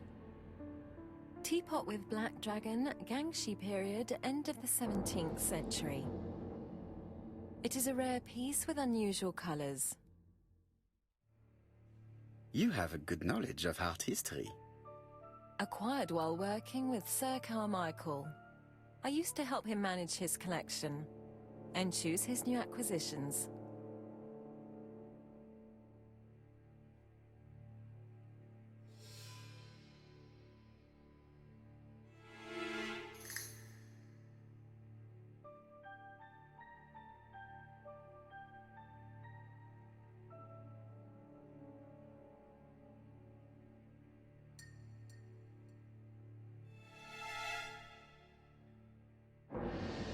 Did you have a good relationship with your employer?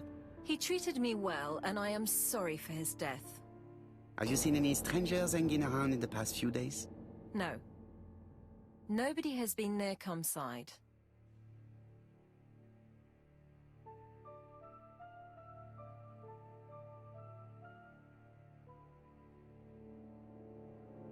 What were you doing yesterday evening at the time of the murder? I was sleeping. I was woken by the telephone at 11. I heard Franklin Clark speaking with the gardener. They left with some lanterns and they found the body.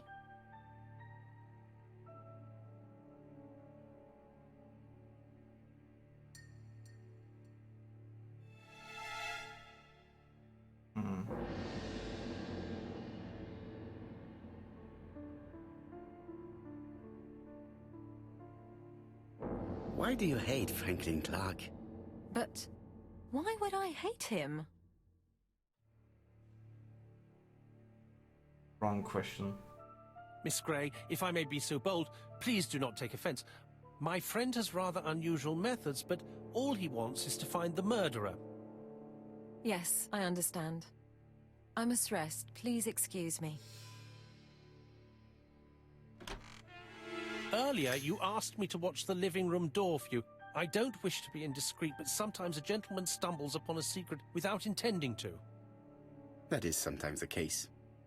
And I saw Franklin Clark kissing Miss Gray at the foot of the stairs. Yeah. Do you think this is a common occurrence? No, I saw emotion, intensity. I think it was their first kiss. Well done, mon ami. Well spotted.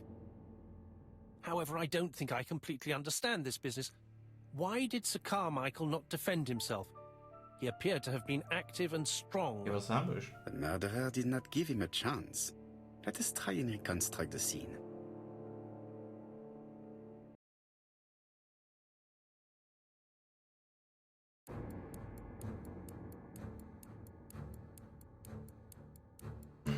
Sir Clark is taking his customary walk. Our killer is hiding behind a bush.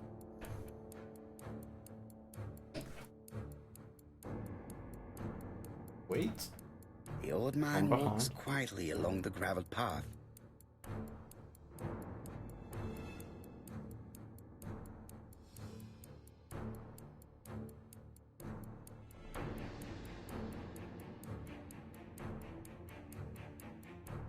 Sir Clark sees a shadow.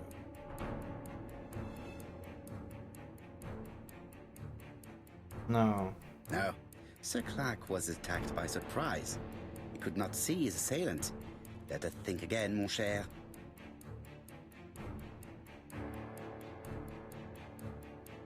Sir Clark is taking his customary walk. Our killer is hiding behind a bush.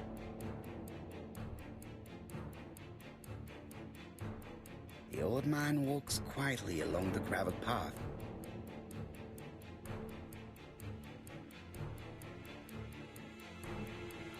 He then passes the bush and continues on his way to the house. What? No, Sir Clark used to gaze at the sea. Let us think again. Oh, so it is Sir Clark that admires the view. Okay. Sir Clark is taking his I customary understand walk. now. I thought killer the is hiding attacker behind a would bush. admire him. Okay, I understand. The old man walks quietly along the gravel path.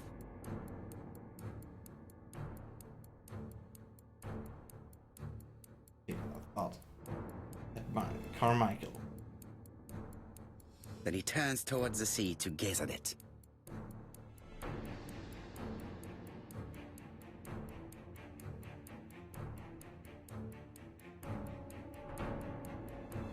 The killer leaves his hiding place on the left-hand side.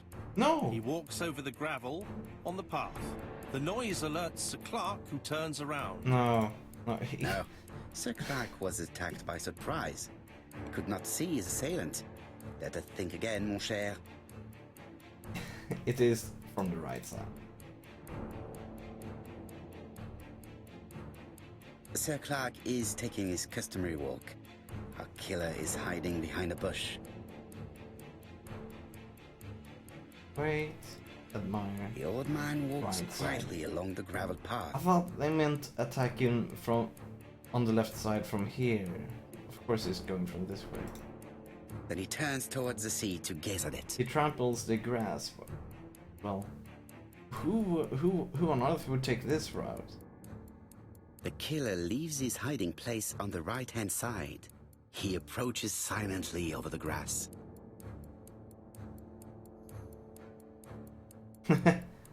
Cutthroat. Then he throws himself on his prey and cuts the poor man's throat. He then lays down the ABC before leaving. Everything appears to match the crime scene, mon cher Hastings. That is exactly what happened.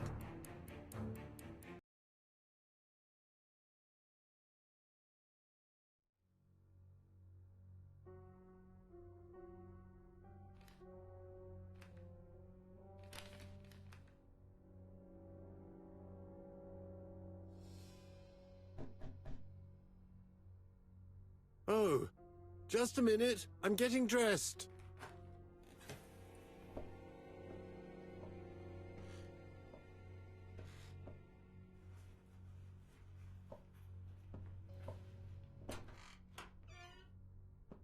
Mr. Kirst, have you recently returned from Churston?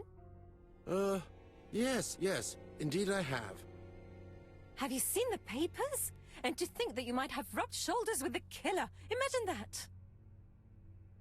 Mr. Kirst, are you all right? You don't seem well. My apologies. My throat is burning and my head feels heavy. It's ever since the war, you know. Since my injury, my head has never been the same.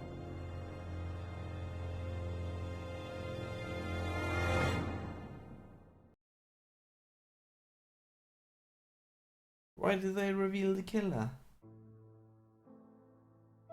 Poirot, it's a pleasure to be with you again after all these years. I looked for a gift to thank you, and I found this propelling pencil. An authentic collector's item. You spoil me, mon ami. And you more so by sharing investigations. Do not underestimate the help you are to me, Hastings. Intellect is not everything. There is also goodwill, and you are not short of that. Later, I will ask you to help me tidy up the room and bring some chairs. Our guest will be here soon. Ah, is Thora Grey coming? Naturally. She is a fascinating young woman, n'est-ce pas? Oh, come on, Poirot. I'm a married man. Miss Grey has already been courted by Franklin Clark. Poirot, our guests will be here soon. We must prepare ourselves.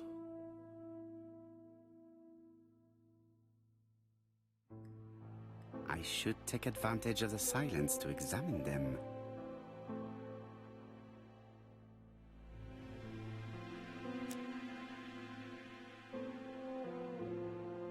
Achievement unlocked? What?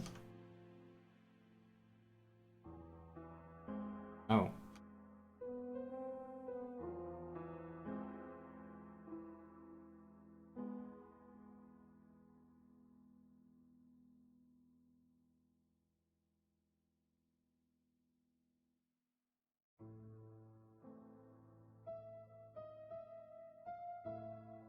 ¿Qué pasa?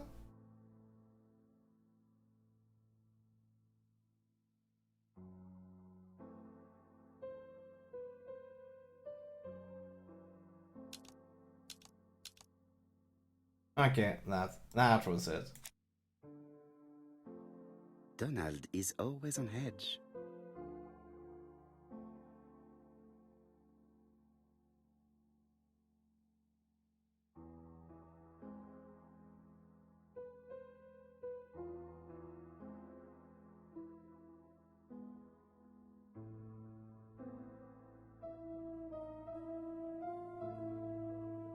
Leave me alone.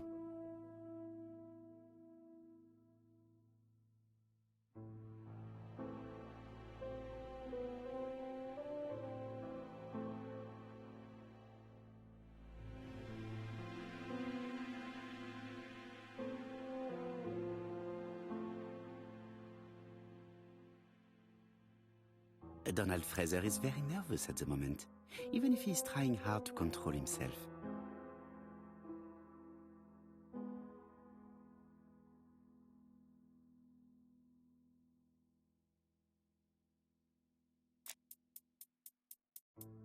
She appears to have taken more care with her appearance than the last time.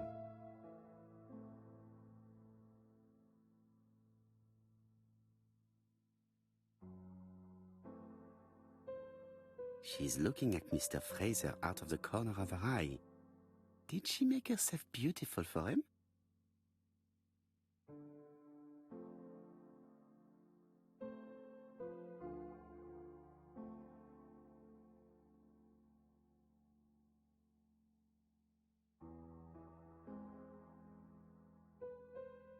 The song says, "Sometimes I love a blonde who comes from Eden by way of Sweden." What?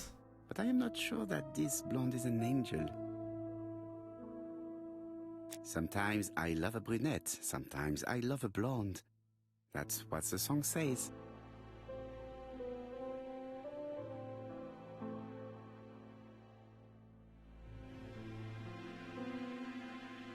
Oh. What's up, Sisu? How you doing?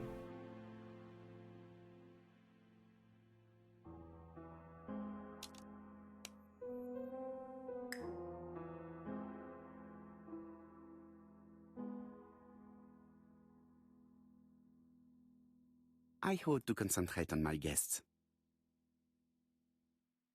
Franklin Clark always seems at ease, regardless of where he is. Something that's unique to people who travel. I wish to thank you all for coming. I wanted misspelled to bring Agatha. everyone Oh, close yeah, to the I did. victims here in order Oh. to unmask the It doesn't murderer. matter. Get to the point, Mr. Poirot. What do you want from us? Well spotted though, Sisu. Well spotted.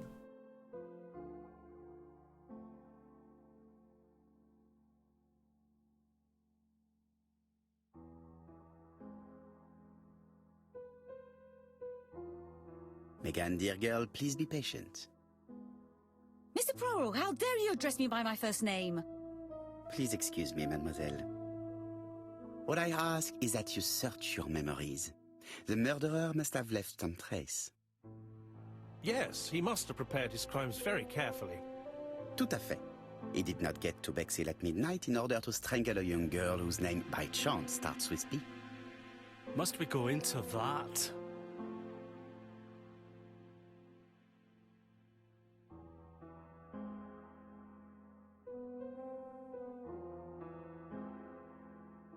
No, of course. Not if it makes you uncomfortable. Come on, Mr. Poirot. I imagine we all feel terribly uncomfortable about these murders. It's true. We've to catch the killer, not be spared the gory details. Mr. Fraser, please get a grip on yourself. Well, I want to help you, but I don't remember anything else. Nothing I haven't already said. And you, Mademoiselle Barnard? Did your sister say if she was seeing another man? She never would have told me. Ah.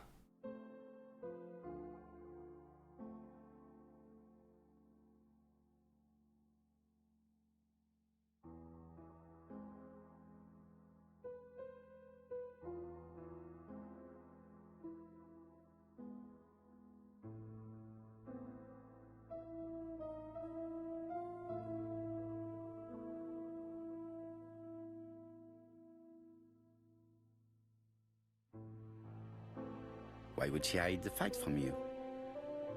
Betty knew I didn't approve of her behavior. Her flirting was spoiling any chance she might have had. Tell me, mademoiselle, what did you talk about with your sister? Silly things. Her new dress. She wanted a pair of black stockings to go with it. Mother bought her a brand new pair. The day it happened, she was crying. And to think that Betty never even wore them. Poor Mummy. Your sister used to sing, I believe. Did she ever perform in public? She dreamt about it, but she had a very bad cough. It troubled her greatly. She had to cancel auditions and miss lots of opportunities. A pity. Yes, she sang well, but that doesn't tell us much about the murderer. Qui sait? In any case, we now have enough information to draw up a relatively precise psychological profile. Let us now try and get our brain cells to work. Yes. Let's get our brain cells to work.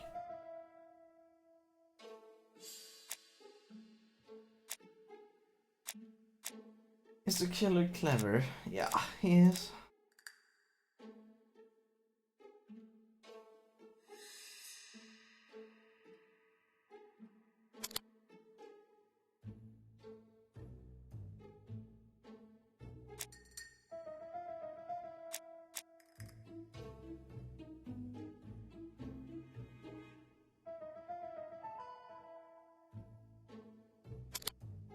Oh man.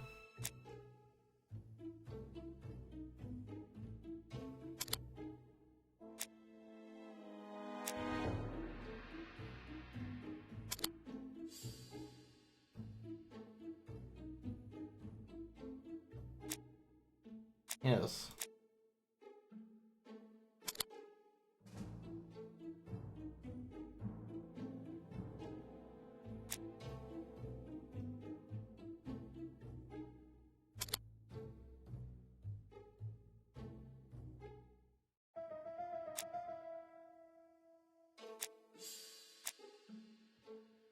No.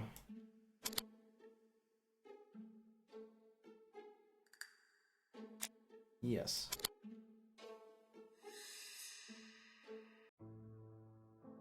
So, ladies and gentlemen, we can now surmise without too much risk of error that our adversary is calculative, sure of himself, a seducer, of outstanding intelligence, that he has plenty of self-control, and that he likes railways. It's a good start. Other meetings may be necessary. I hope that you will be able to come back again. Well, it's just that...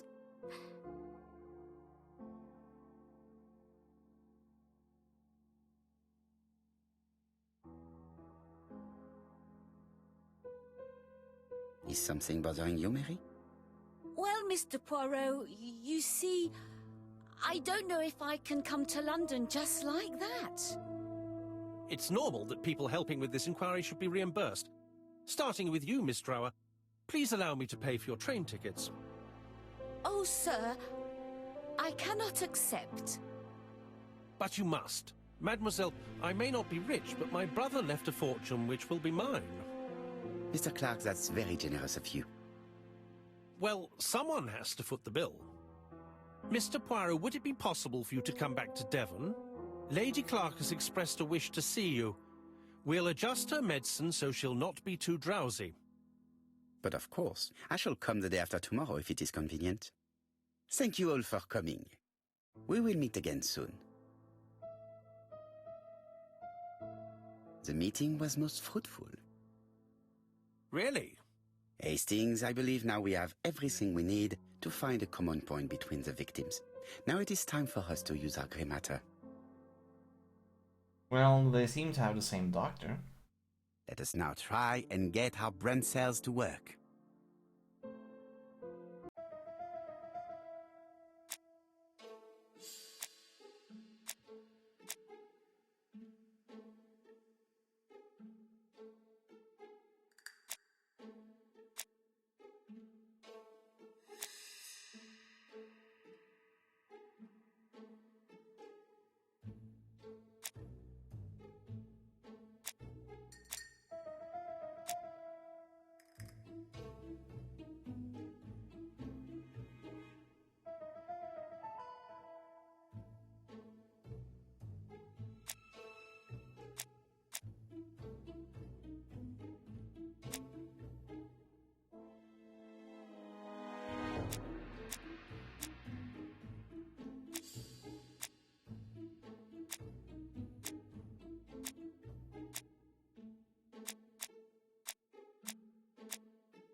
They all had the same throat doctor, actually.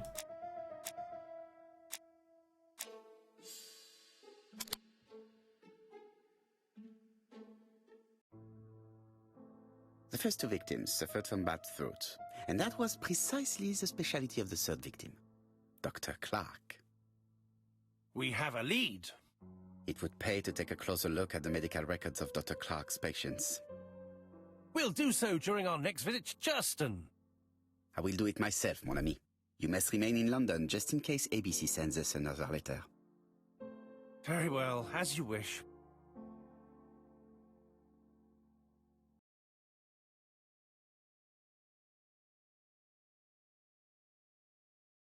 Oh yeah. Thank you for coming, Mr. Poirot. Lady Clark is waiting for you in her bedroom on the first floor. Please excuse me, I cannot stay for the interview. I've to take Miss Gray to the station to see our lawyer in Torquay. Did you beat the game from yesterday? Yeah, we beat it today.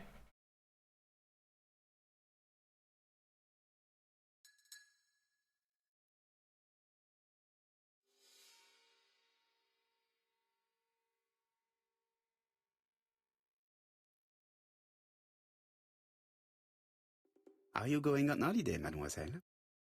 Not exactly, Mr. Poirot. Miss Gray very kindly stayed with me to settle my brother's affairs, but naturally she prefers to find a position in London. Ah, très bien.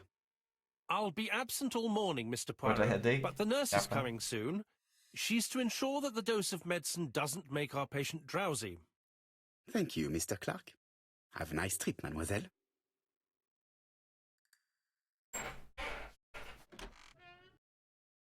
And what's up, Pooch?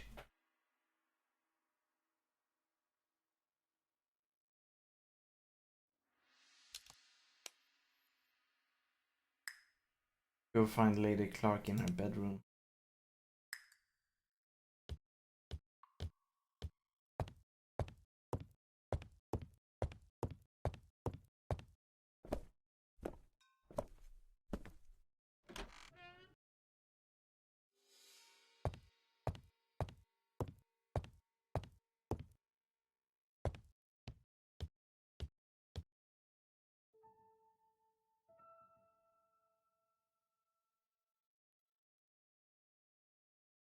Oh, right. Now we can do this. This poor woman is very ill.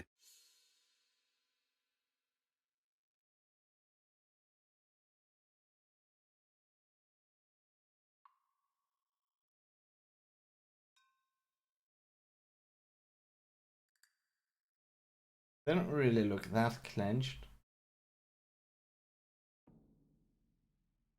Please tell the nurse to hurry. Please. Yes. What is she doing? This She's woman is having a suffering. spasm. She is in no state to have a conversation.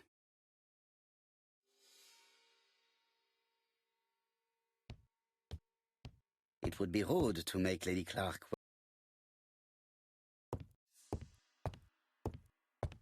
I don't pay attention to my game and then I see the Kappa.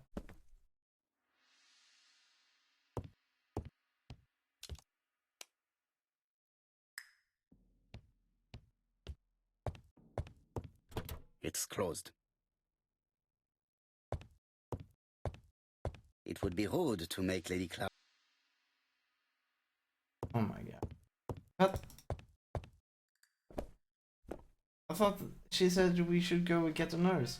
Oh man.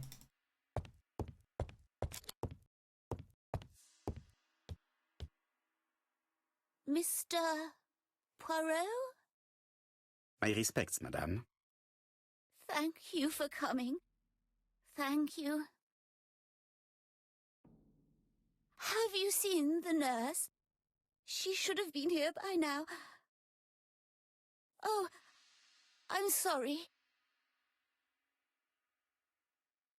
The telephone in the hall is ringing.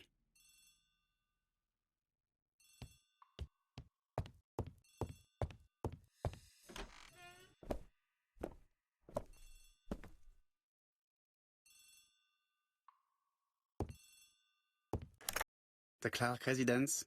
Detective Hercule Poirot speaking. How do you do, Mr. Poirot? I'm Lady Clark's nurse. I wanted to let you know that I won't be able to come for her injection today. Might Miss Grey be able to do it? She has just left, but I will take care of it. Thank you. That's very kind of you. You'll find the skeleton key to open the medicine cabinet hidden in the lion trophy. You can count on me. Au revoir, mademoiselle. Oh, thank you kindly. Goodbye, Mr. Poirot. Okay, lion statue. Is it upstairs? I hope it's close to her at least.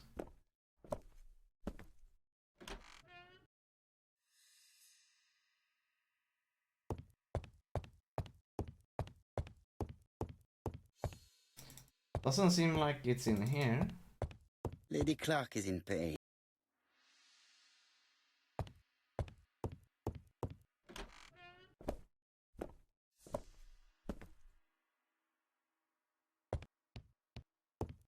And I guess it's in here.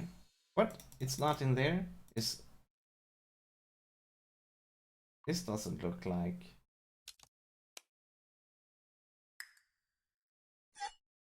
Okay, I guess it was in that thing then.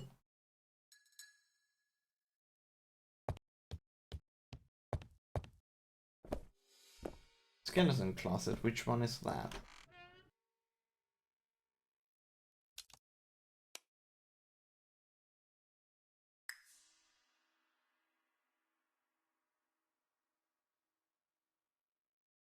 This skeleton key would be very useful for opening the locks I have not yet been able to open.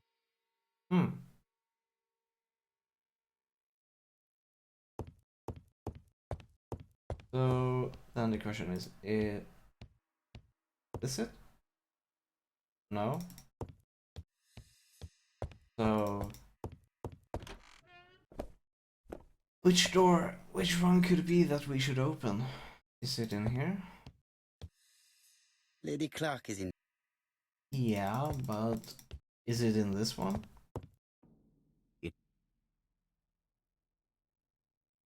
It's not in there. Is it in here then? Lady Clark. Okay, it's not in there. Lady Clark is in...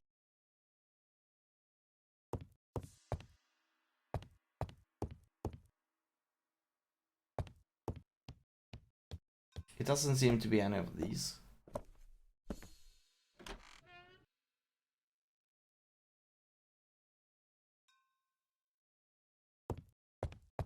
Is it over here? Yeah, it looks like there. I think I see the keyhole. No? Oh man. This skeleton key would be very useful for opening the locks I have not yet been... Wow. No.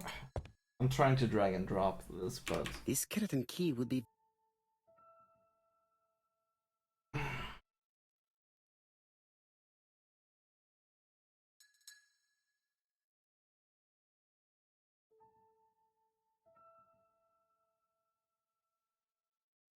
Okay, now it works. There we go. Here we have the morphine. Ah, Mr. Poirot, I feel better now. Thank you for your help.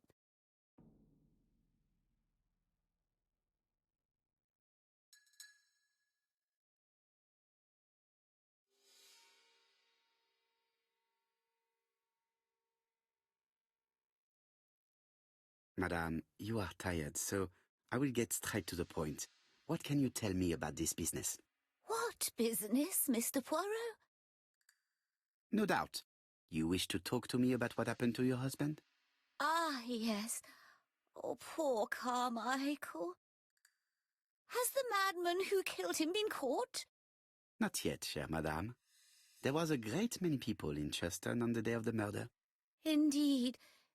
People go straight to the beach. They don't come near Coomside. So, there were no strangers around the house that day? Who said that? The people who live here. Your brother-in-law, Miss Gray. Miss Gray? Oh, I don't like her. Franklin wanted her to stay, but I insisted she should go immediately. You are entitled to do so, naturally. I'm pleased that you approve. The others have been taken in by her. But at least you can see through that self-pity act. See what she's up to. Oh.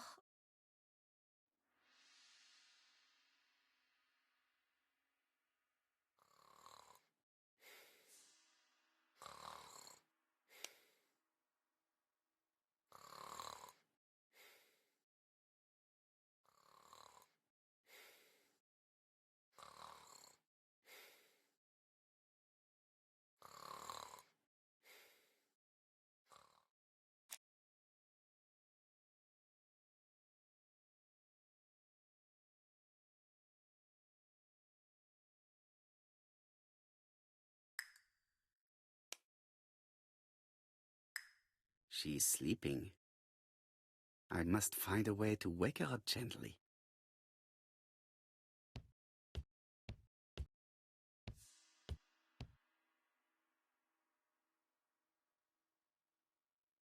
I've finished with this subject.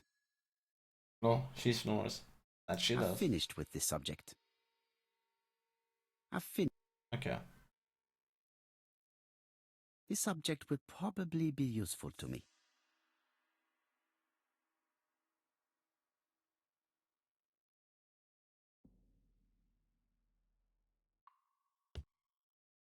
She is asleep. I must find a way to wake her up gently.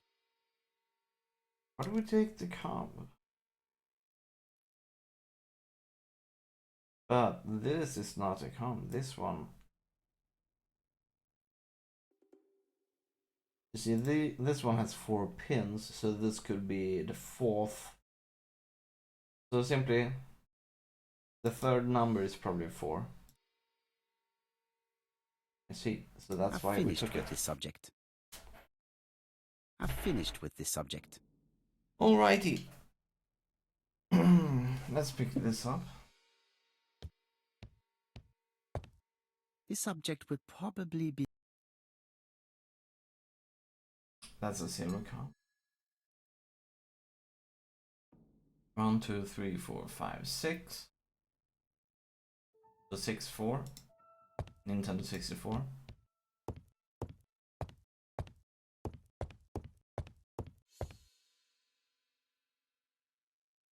This couple appears to be having fun.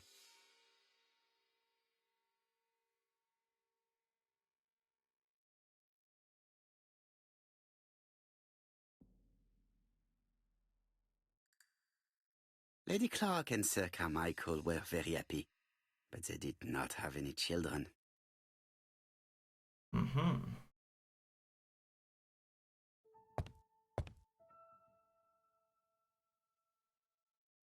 This subject will probably be useful to me.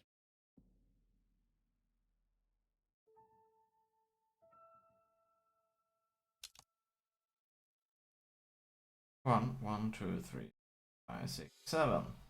So 7, 6, 4. Oops, my bad.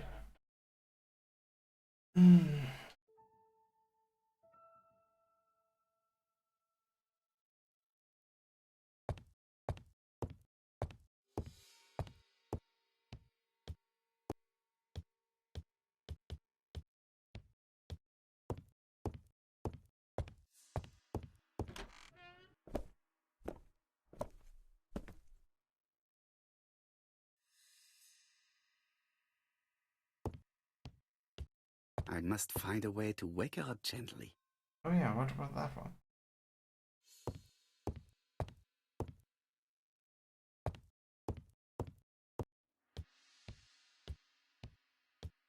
I must find a way to... Okay, can we go I in must here? find... No?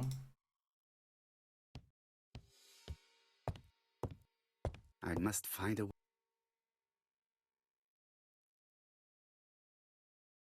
Okay then. So whatever to wake her up is probably up here.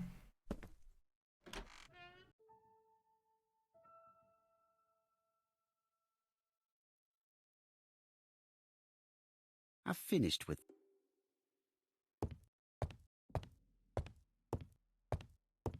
She's asleep. I must find a way to wake her up gently.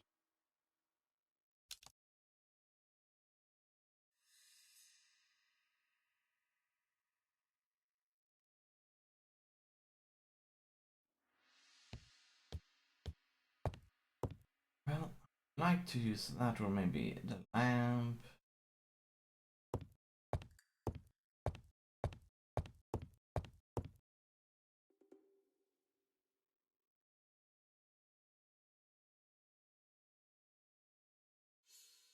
I cannot really seem to pick up any items.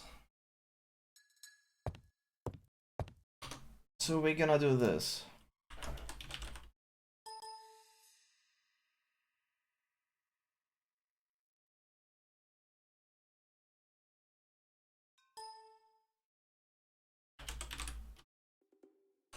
What? Oh man.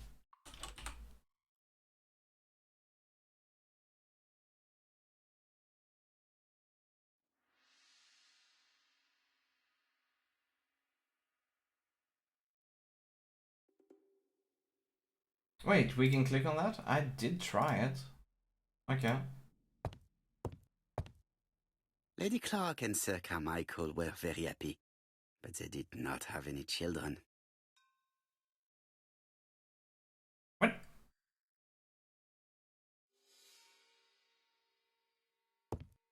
What is that? Okay, so that was what we were supposed to do. Okay. The mechanism appears to be broken.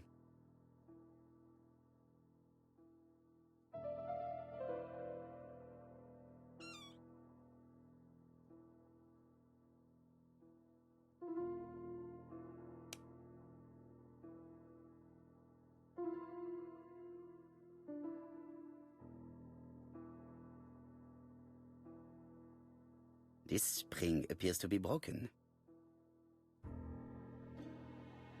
This part appears to be working. Firstly, I have to take it apart.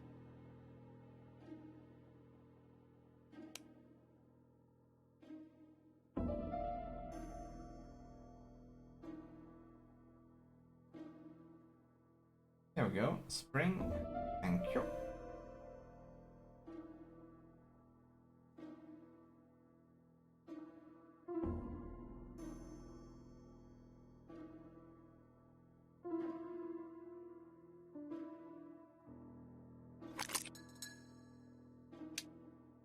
I hope that Hastings will not be cross with me.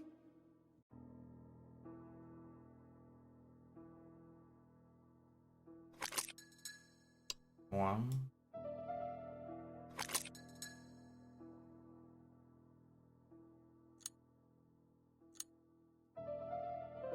Three. The bronze comb is preventing me from possessing.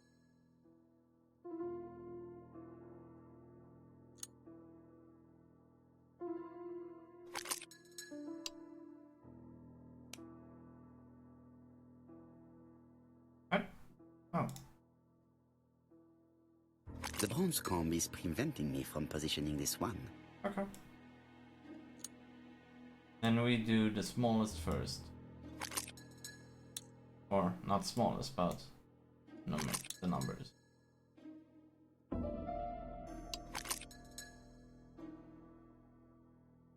This part appears to be working.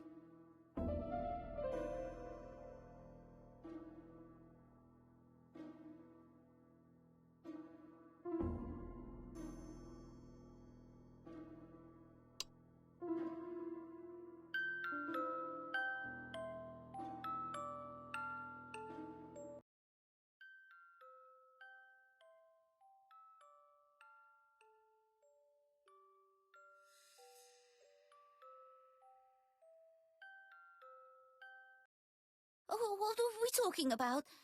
Ah, yes, Thora Grey. Oh, Carmichael had great esteem for her, but for me she was nothing but a hypocrite.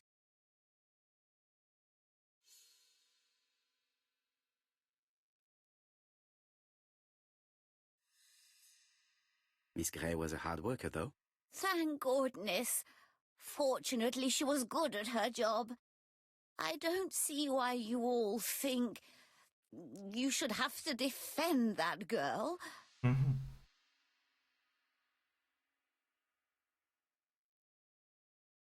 Well, I appear to have been wrong about Thora Grey. So you all agree. How nice it is to be all of the same mind.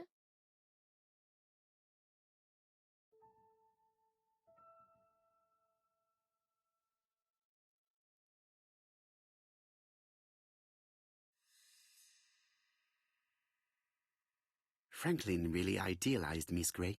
Absolutely. It's so good to see that you all agree with me.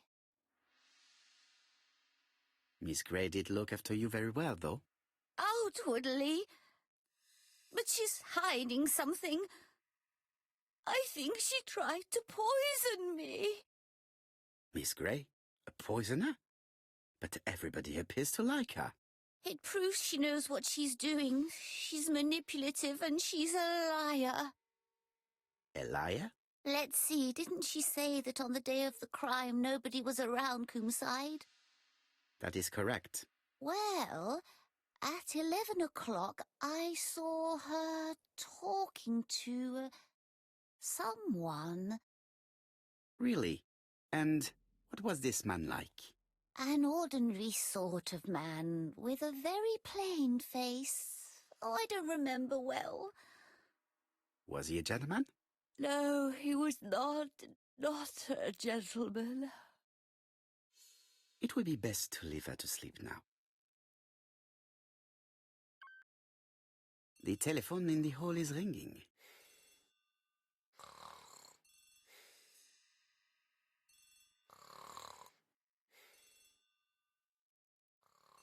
All right, let's go answer the phone.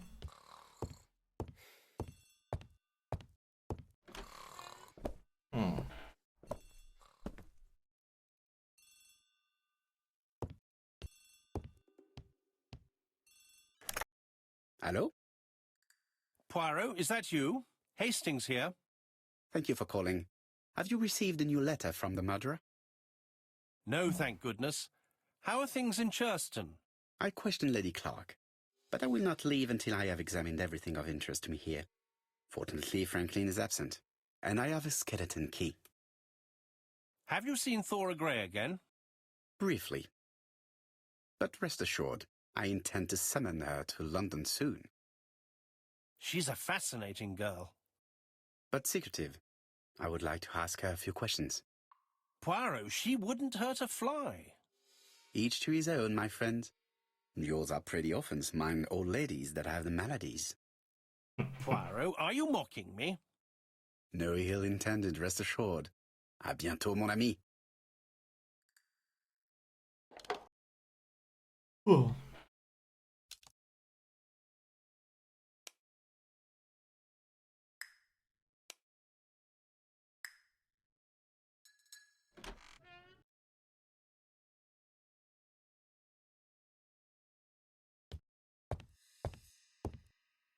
Yes, I think we're gonna do it like this. I gotta eat some food and such. We've been going strong for like soon 7 hours. So I'll be back in like between 1 and 2 hours, somewhere between there. And then we will continue with this game, most likely trying to beat this one tonight, so we can begin on something new tomorrow. So until then, have a good one, everybody. But rest assured, I won't be gone for long. Back in an hour or so.